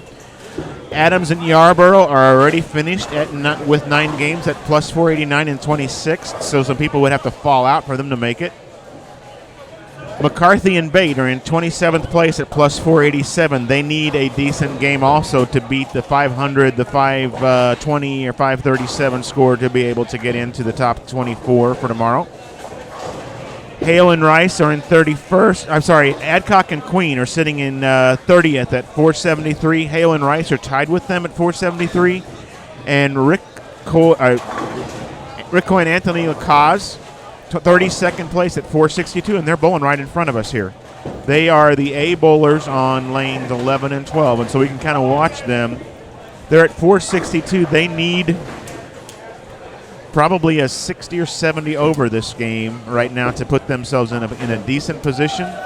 You got to think anybody who's at least like 430, 440, got a chance. Well, let's see here. If they had a 440, that'd be 502, and that would put them ahead of Burdick and Silveri out of Springfield and Taylorville, Illinois, but that only puts him in the 22nd spot. Right, but I mean, you could easily shoot 540.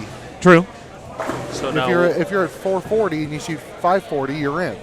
True. That is true. All you need is a chance. You're right. So what do we got if there's a tie for that 24th spot? One game roll off, from what I understand. What I heard Mike talk about earlier. He said that everybody should stick around because once they come up with the top 24, there will be a one. Do game. we have a possibility of a tie? That's my line. Don't George. we always? You sound like Chris Shingle. We have a possibility of a tie. I thought that was Bo who That's always Bo's said that. line. Oh, it was Bo. You're Wasn't right. it? And now that in takes place in this tonight. booth, that's my line. So, Oh, but you can excuse borrow me. it. You can borrow it. I respect your grind, George. You know what? Speaking of respect my grind, everybody online should log on to igrindbowling.com. Yes. And go to iGrind Apparel by Nike and get the GG3 Respect My Grind shirt. Yeah. I grind. Support Respect I the grind. please. Our company supports autism, and that's what we do.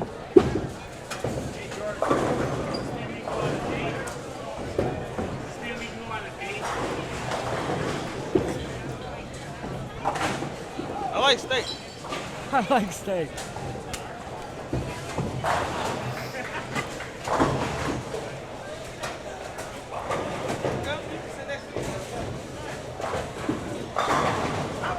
Definitely old school. Definitely FJ. I grind does great things. Lacaze gets a spare in the 7th frame. He's got 136 in the 6th frame right now, so he's looking at if he can string him, it's 240. Rick has got a possible 260 if he can keep stringing his strikes. He's got 80 in the 4th and 3 up on the board right now with 3 frames to go. So they're in a position to actually do some good for themselves if they can find a way to make this game on 11 and 12 count. Speaking of I grind, there's Brian Gunn coming in a little light. Kind of a bad shot, but How did the rack pick up that 6-pin? yeah, I know. I don't know, is that Sure a didn't 6 count or it. a 9? It was the 6. That was Wow. a 6, and No, it's a 6.5. Yeah. Pete Butter is down here with scores, and he's really good with that. So we're going to see what's going on. There's someone at the front, 6 down there on lane 3? also, Yeah, I see also somebody. have the front 7 on I think- 16. is it TJ? Front 6 on 18.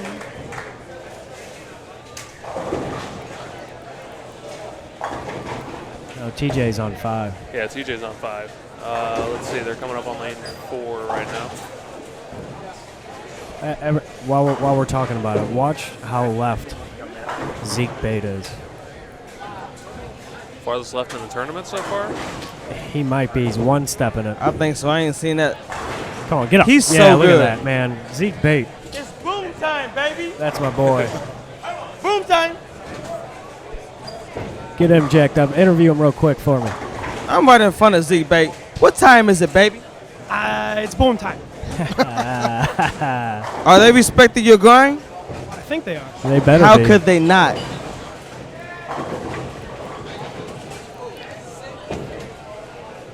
So I'm down here with he shot 795. He has 7 out in the 10th frame. That's the crazy part. He had 7 out in the 10th frame and shot 795 and won an eagle. Look at that. Look at Zeke's partner, man. She's good. It's crazy. I was down there taking pictures, man, watching them all, and it's amazing. I don't think we know each other. I'm going to introduce myself on camera and on the microphone. I'm You George are on Bohagan camera. III. Say your name on camera. Aaron McCarthy. Aaron McCarthy. We need to be Facebook friends. Yeah. I have 5,000 Facebook friends, but I'll delete somebody for you. Yeah. If he ever breaks a leg or something, I'll bowl with you. Aaron McCarthy going for 257 now. Yeah, she's a no joke. She throws it phenomenal. Crazy. George, are you maxed out? I can't add you on Facebook? Is that what you're telling me? I'll add everybody on Facebook. Okay, well then I'll add you. Jeff Carter. Oh, we got front 8 on 6. Everybody's asking in the chat, why do you still have your sweater on? I always bowl with sleeves on. Just more comfortable. I mean, he's a PBA champion. He can do what he wants. Everybody's asking, like, is he cold? George, he's plastic ball champion, as a matter of fact. Yeah, he won a PBA champion with a plastic ball. What year was that? So they only allowed you like 2 plastic balls, right? So what is your position with Storm now? I am in the coaching department. I do a lot of stuff in marketing with Mike Flanagan. We've got some programs we're working on, Storm University and some other things. So Storm U is a great program, by the way. Storm U is a great program. I'm proud to be a Storm member, definitely. We're doing great things right now. I'm on a good team. Nice shot, TJ. All right, so Coy and Lacaz are sitting over here. The maximum about plus 75. That would give them a 537 and would probably put them in a decent spot. We got Hayes and Butler in 25th, Dennis. Yep. And they have 290 left and 234 left. So we're on the bottom over here on the on 15 they are and the 16. C line on 15 C line on 16. 15 and 16. Okay. That puts them in better shape there too. But there are a couple of spots available here. How about McNiel and Hess down there? How are they looking? George? We're going to have somebody check on Johnson and Barta. I'm right here. George is everywhere. I'm everywhere. I'm everywhere like dog poop. Everywhere you want to be. What's that airline slogan? I'm like Verizon. When that white guy coming, there's 1,000 people. That's how I roll. Nice shot. I think Zeke and Aaron need them all to have a chance, and Aaron just threw the first one. Yeah. Yeah, we're going to leave this full screen for this. It's only going to get to 520. All right, who we got coming up on 16? For the cut. What do you think the cut's going to be, Tim Mack? 534. I said 580. You don't think it's going to be that high? Got a two-hander on lane 16 with the first. I'm going to go out on a limb and say that of the scores that are posted right now, the Tim Mack said it was 498 with a game to go. 520 with Carson and Billings that got posted right now at 9 games. 520 is going to be the first score out. 17 and 18. Hey, We got RGG. front 8 down there. George Gohagen. That's what I'm at. What am I doing? I'm tired. We got the first 9 down here on 16. I got to run all the way down there? And then the front 8 on 18. You got some Just time. use your ninja skills, You got George, and some get time. down here as quick as I got you can. ninja skills. Just let me know when I need to run. Just say go. Go. Go. Go. All right, I'll go. Oh, a 10-pin. Yeah, they're done down there. All right. So I'm on my way. What lane? We got 16 and we got 18. 16's got front 9, 18's got front 8. Awesome. Tony Lambert's filling on me. Yeah, that's Listen, who it is. Front this 8. is the only lefty that I know that can bowl on 1,000 feet of oil and win the tournament. 1,000 feet. How do you like the Bradley? How do you strike at the Bradley? I throw it forward. I throw it forward, and he uses he cheats, is what he's saying. He gets drunk the night before, so he can throw it. Well, I should be good at that.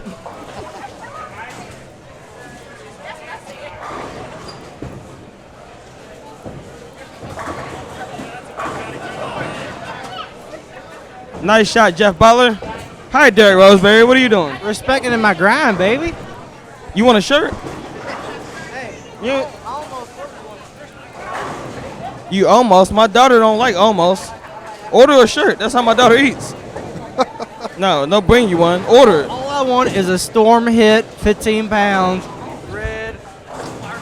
He's done talking on the mic.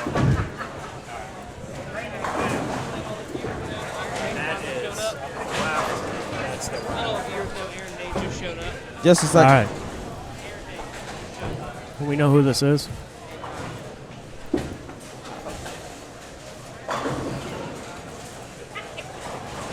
Tony Lambert front 9.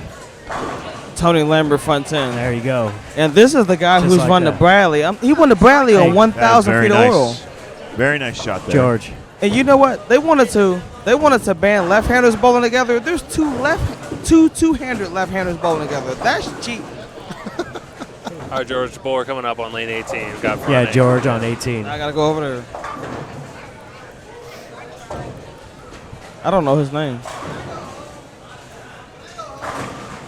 Good shot. I don't know. Front 9.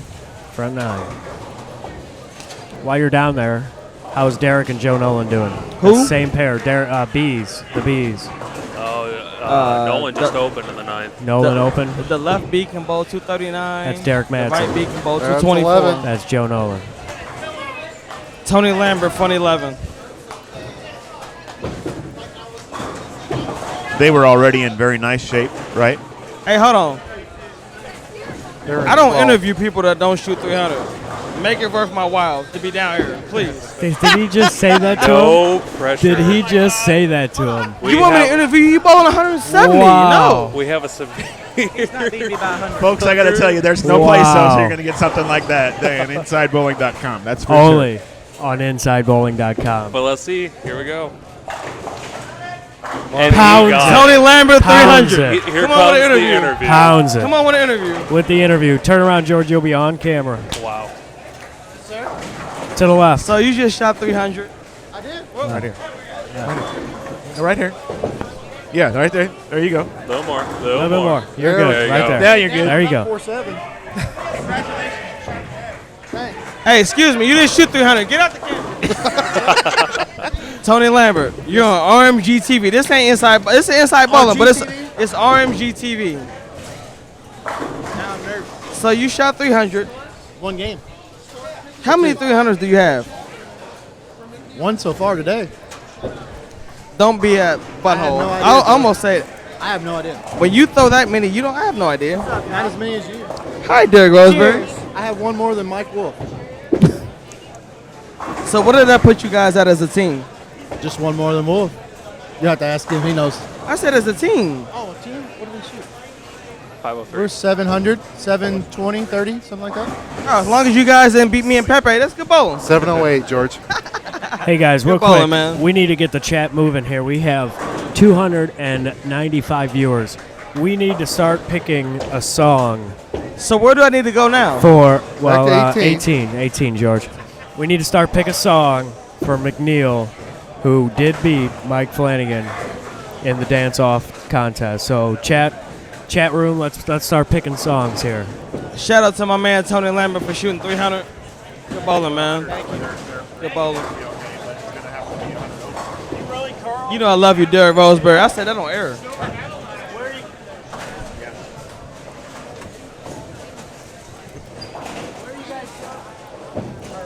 All right, we got some suggestions rolling in.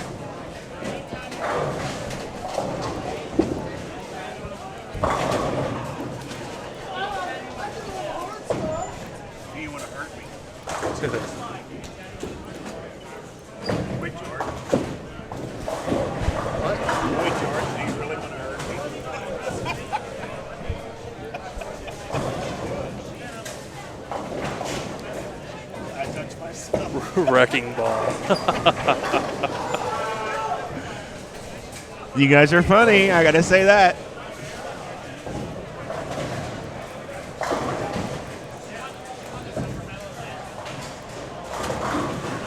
We're banning twerking, right? Oh, Gangnam Style would be good too. Oh, that would be good. John Savoy. What are you guys sitting at as a team? 260. Oh, 8 that- over. That hurts right there on 15, 16. Have a 290 going, pockets Are up you to guys 10. going to bowl tomorrow? I got Aaron front 10 Hayes. on 17, Probably 18. not. Ouch. Well, it was good to see you, baby. That hurts. Hey, George, look left at your front 10. Yeah. My little brother John Savoy. Yeah, we're on. Lindenwood University doing the big things. Yes, I am. I try my hardest. I got some pretty good grades this semester, though. Hey, George. Yes. Is he up on 17 there? He is. I'm being quiet. No. Just making sure you know. I got it. I'm right here.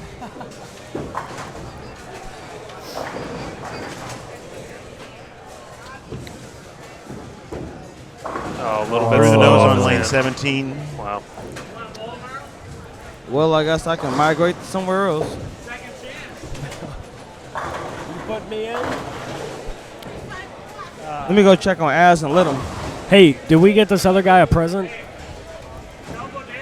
Oh, no, he needs a present. Yeah, he needs a present.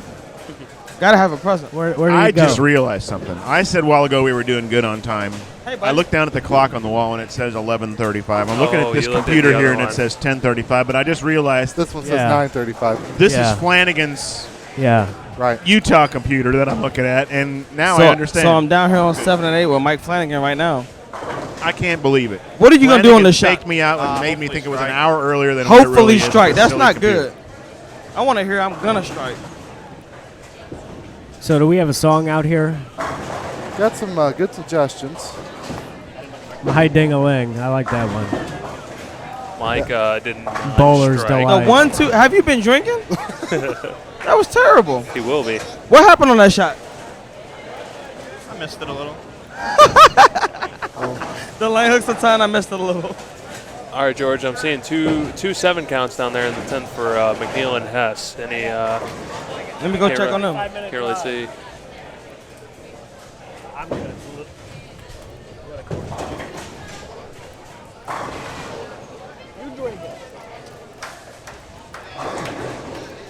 Not good down here. They can both go 180. Wow. 1 and 2, not good for them. Hess had the front 3. I don't know what happened.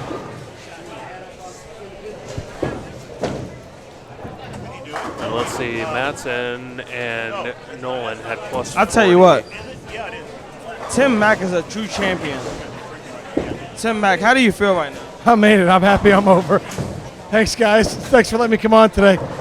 I bowled like on one leg, but it was a lot of fun. Thanks, Inside Bowling. Thanks to George Gohagen for the onside relay report. I will carry you to the car if you need me to. I'm good. You sure? I'll help you to the That's a car. good teammate right there. This is a big 10th frame for Barta and Johnson Nation. Folks, there are 3 or 4 pairs that still have some frames, some frames to go in the 10th here. Winding up Game 9 of the 3rd squad of 2013 Holiday Doubles here at Redburn Lanes in Cahokia, Illinois. You got to hang with us after these games are done because Tommy they're going Jones. to calculate scores here and come up with who is going to be the top 24 teams for tomorrow morning's 4 games of semifinals till they figure out who the top 12 will be for the 12 games around robin and the champions of this year's tournament. Talking to Tommy Jones here, what did you guys finish as a team? I think we were around 755, something like that. That's right. So what is your plan for tomorrow? 3 games to be around you and Pepe, and then we got to worry about those other guys. So I think me and you should bet dinner or something. We got dinner. I ain't no cheap date. I'm a Ruth Chris type of Fleming type of guy. That's fine. I'll go to McDonald's if you win. Tommy Jones, everybody. George, 755 ought to put them in about 3rd place. Looks like Johnson left a 110 down there on lane 8. And she made it. And she made it. They can get 31 She's over. sexy. That was sexy. Come on. You're sexy. Come on, one time. I'm a Liz Johnson fan, if you don't know.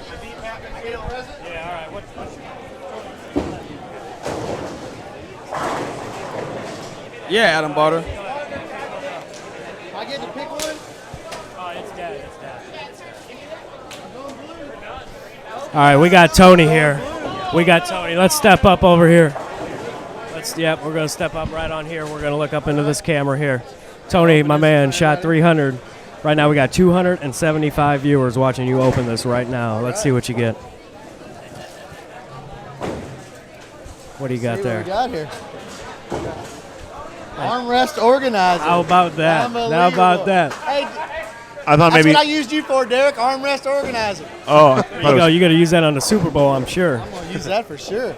Nice bowling. I thought it was lingerie. I thought it was lingerie. All right, so a little score update here. It looks like Barta and Johnson went 28 over that game, which puts them at 539. So that's about where you need to be. Yeah, that's close.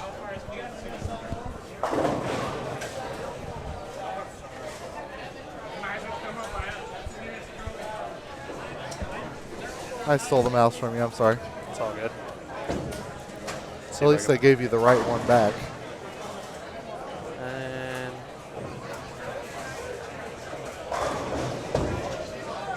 can see a few people off to the side still. Ron Test is still out having a good time. Testa finishing up with a 220-ish. I think he kind of. Oh, he's got to fix the score. Yeah. I'm like, hey, I don't. Strike dash doesn't look right. 243 for his partner. Hazen Butler went 90 over for the last game. Got a question in there. Killer 710 in the 10th on 290. Didn't help.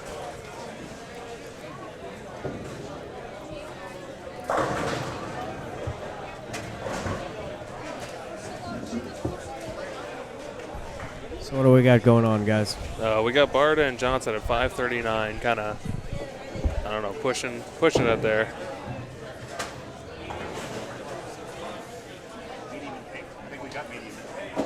Let's see, who else do we have? We had Matson and Nolan. They are at 440 this game, so plus 40.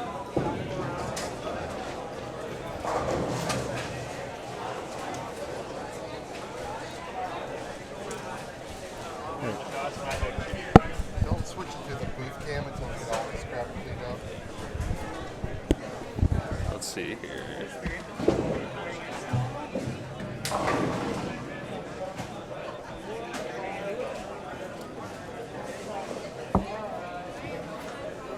So that puts him at 486. That's not going to be enough. He would have been, like I said, Adam and Liz look good. Hey George, we got an update with Zeke and McCarthy down there. Any idea what they shot? I can go down there. Was it? I gotta take a picture with Liz Johnson first. Oh, that's going fine. down there. Do what you gotta do, man.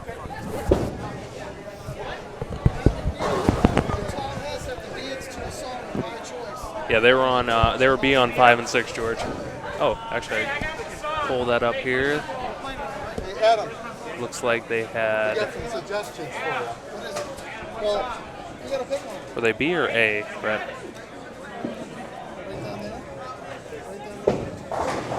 When they're done, no, you come here and look at the.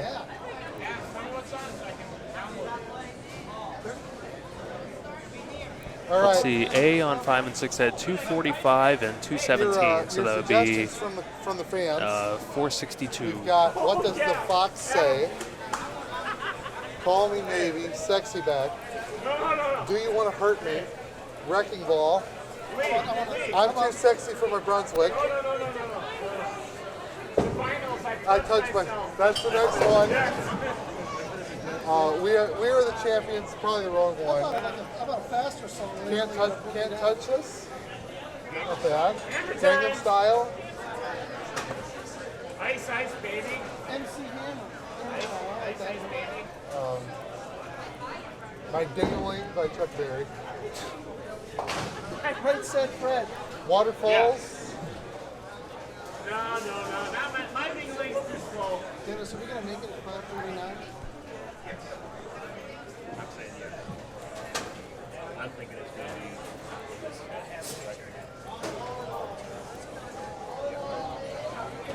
to be. GG3 back in action.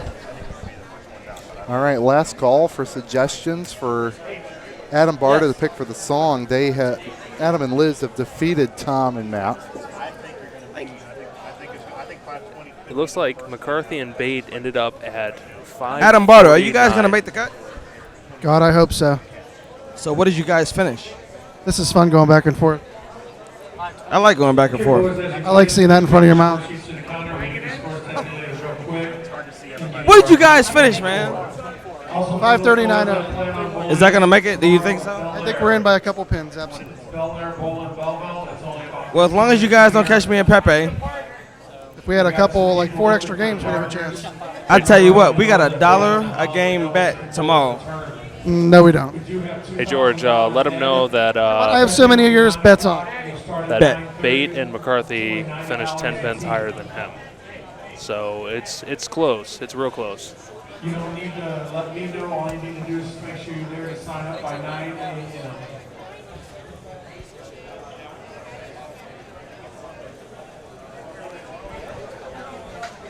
So I'm talking to Mack McNiel, 3-time Eagle champion in a row. What happened that last game? Well, I threw a no-hitter on lane 1. I 6-8-10 the first shot, and then weak 7'd every shot after. Lane Sounds 2 like I lane missed 1. once on, and shot a 185.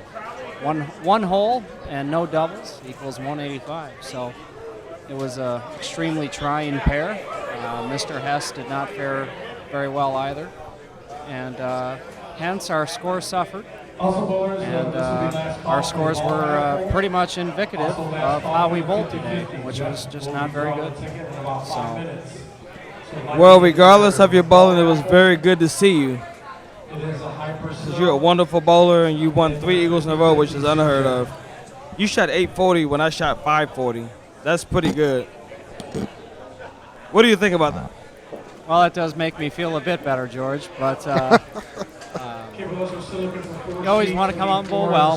That's always the goal. Always, try to come out and make good shots, and we just didn't do enough of that today. And so that's a lot of motivation to go back and practice harder, train harder, and so you come back better prepared and hopefully have a better outing next time. So on camera, would you ever bowl a doubles tournament with me? Any day of the week, twice on Sunday. Really? No doubt in my mind. So I'm gonna ask you one more question. How is Wichita treating you? It's really good. I've lost a lot of weight. I'm back in shape. I'm throwing a lot of games again. Team bowling is just a blast. Bowling in that atmosphere is so fun, and I really get along with the coaches. I'm learning. Plus I'm getting my graduate degree, so it's paradise, absolute paradise. And I've never enjoyed working so hard. Take it easy. Well, it's great to talk to you, Mack McNiel, 3-time USBC Eagle champion, and I'm glad to call him my good friend. Thank you, man.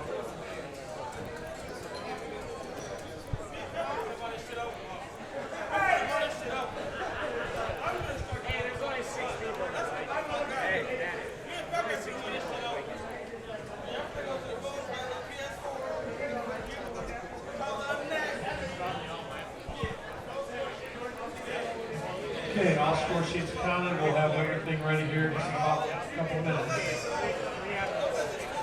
All right, folks. So whoever is still hanging around with us in the chat, they just got all the score sheets turned in. They will have final standings and the people who are cashing and going on to tomorrow's 24 in just a few minutes. So hang with us. Remember, 3 more cash spots if you finish 25th, 6th, or 7th. There is a 1 in 4 cash ratio, even though only 24 come back to actually play tomorrow. 3 more teams will get at least a cash spot in this tournament. Tomorrow morning starts at 9 o'clock. 9 o'clock. 9 o'clock Central Time. And it is a 4-game semifinal round, the objective of which is to be in the top 12 after that round is completed, and then they will bowl 12 games of round-robin match play with bonus pins to determine the champion. Now look at that first block of 4. That's going to go quick. They'll probably be done by 10:30, 10:45. Remember, too, that in that first round, instead of 3 teams to a pair, there's only going to be 2 teams to a pair tomorrow, and that means that the pace is going to be a little quicker than it was today. The transitions will be different. Right. The draw is going to be important as far as where you finish today and where you get assigned tomorrow on what lanes.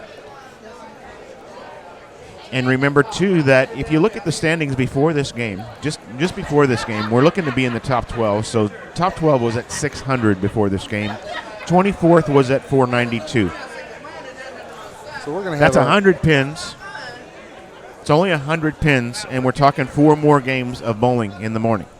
So that's between the bottom spot in the round robin and the bottom spot in the tournament tomorrow. Everything is possible. Just because you're 24th doesn't mean that 12th is out of the question after 4 more games. So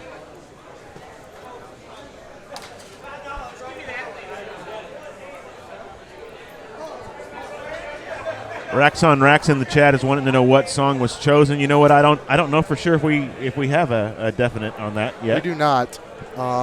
Need to have Adam take care of that for us.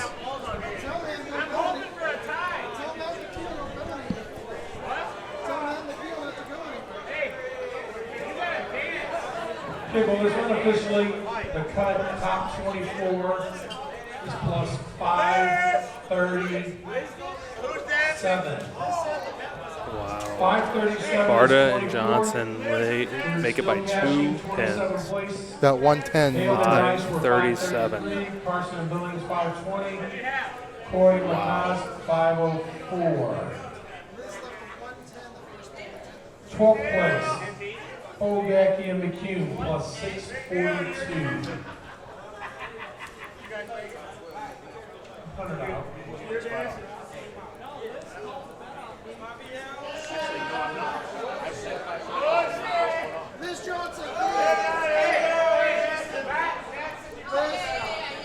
All right, guys. Just remember tomorrow, if you plan to make the top 24 tomorrow, check-in will be 8:30. We'll start practice as soon as we can, closest to 9 o'clock. So make sure you're here ready to go before 9. All right, so there's a little bet that's going on here in front of us. You'll see it on the screen in just a second here. There was a bet between Adam Barta and Liz Johnson versus Matt McNiel and Tom Hess. Whoever won between those two got to name a song that the other team had to dance to on the approach after this squad was over. And that's about to happen. Top 24 teams will go 4 more games. Pins carry over. After the 4 games, we'll be back to our top 12 and play. Good luck tomorrow, buddy. Hey, get out the bet's all fine by me, and Tom said It was online. yes. It's online. So you get It's to in pick writing. my pants and my shirt. It's Can in you make some writing. magic happen? So Who won between McNiel and Flanagan? Get permission from Jerry to play a song in the loudspeaker. I need where's the wireless mic? Right here. So, Mike, who won in the McNiel Flanagan bet? I did, and we're going to talk to Matt McNiel right now. All right. Matt, can you come over here for a minute? Ruh-roh. Are we good right here? Yes, sir. Yes, sir. Hey, guys. Mike Flanagan here with Matt McNiel, and we had a bet earlier today. And it was 200 pins a handicap that was made last night on the broadcast. And you got out of the gate really strong today. Talk about your first 3 games. Well, it's pretty similar to how I bowled here in that left-handed, right-handed tournament. The look was very good. I think I had like 770 or something like that for my first 3, and we're plucking along, and then we catch a very interesting pair up on the high end, and, and then after that was pretty much 190-2-0, and then I hit another good pair on 17-18 at 299. But then again, you come back down here, and it was 210 clean, and then I got to bowl on 1 and 2, which was an absolute treat. I think my ball reaction was probably better in the parking lot than on lane 1. So I had a 185 with 1 hole. So it was just not good enough. That's all I'm going to say. Long story short, not good enough to beat Mike Flanagan. Well, and you're a phenomenal bowler, Matt, and I know that I haven't had my skills sharpened, and I feel bad that I even took handicap today. But it was the bet. I took 200 pins. I opened with 159, and you opened with 257. So he had a 100-pin lead. I could have thrown in the towel, got all upset, cried, thrown it all in, and instead, this is a lesson for all the kids at home. I dug in deep, like CDB would tell me, and I persevered with 2-0, 190, and then I pulled out the hypercell and proceeded to shoot 716 when he shot 600. Made up about 120 pins, then shot 220, hit the end pair, a bad end pair, and shot 193, and then came down here and shot 220 the last game, and it was about a 30-pin deficit. Yeah, just I didn't throw enough good shots. Didn't make enough good shots today. Needed to strike more, and so you get to design my shirt and pick out my pants for the Inside Bowling tournament. I won't take it too hard on you. It was a great bet. We're gonna have another one, and Maddie, I love you, buddy. I love you. I love you. There you go, guys. Victorious is not tonight. Start it over. Okay, so they're going to pay off the bet here. I don't know if I want to say this. Now there was another bet between Barda and Johnson with McNiel and Hess, and McNiel and Hess have to dance.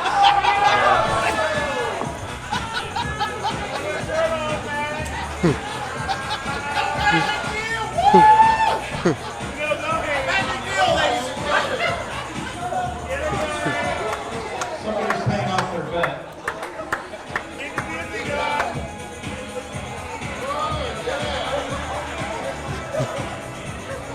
That's Tom Hess, Matt McNiel dancing on the approach to Liz Johnson and Adam Barda's smiles on their faces.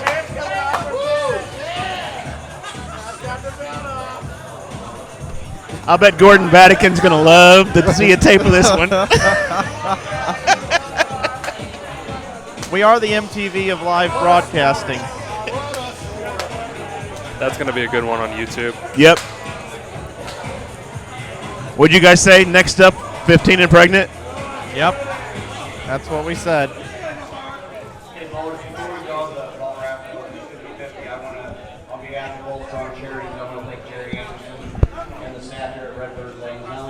Jeff Carter's giving away his hypercell now. If you're sticking around, we're going to start bowling tomorrow, 9 o'clock. 9 o'clock Central Time. Mike Flanagan. Good. What was that number, Dennis? $1,893 over the weekend for the Bull Strong charity. That's a great number.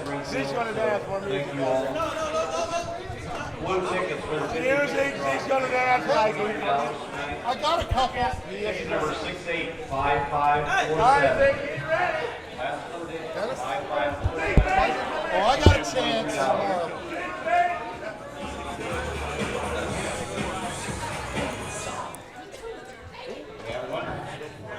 Already? I thought it was me. So this is about going to call it a night. Are we ready to wrap this thing up here? Is that it? Was there a winner? I think so, Mike. Was there a winner? All right. Matt, did you guys record that on live stream? Jeff, was there a winner? I'm ready when you are, Mike. Yeah, let's get this thing. We don't have a booth though. Booth cam. No, you guys don't have one right now. I'll change that. Thank you, Mike Flanagan.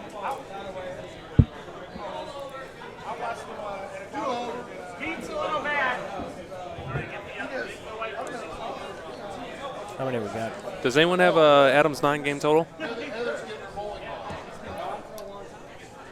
Who's 9-game total? Adam. Barda. Oh, didn't he have a $100 bet or something like that going on? Or Yeah. On Facebook.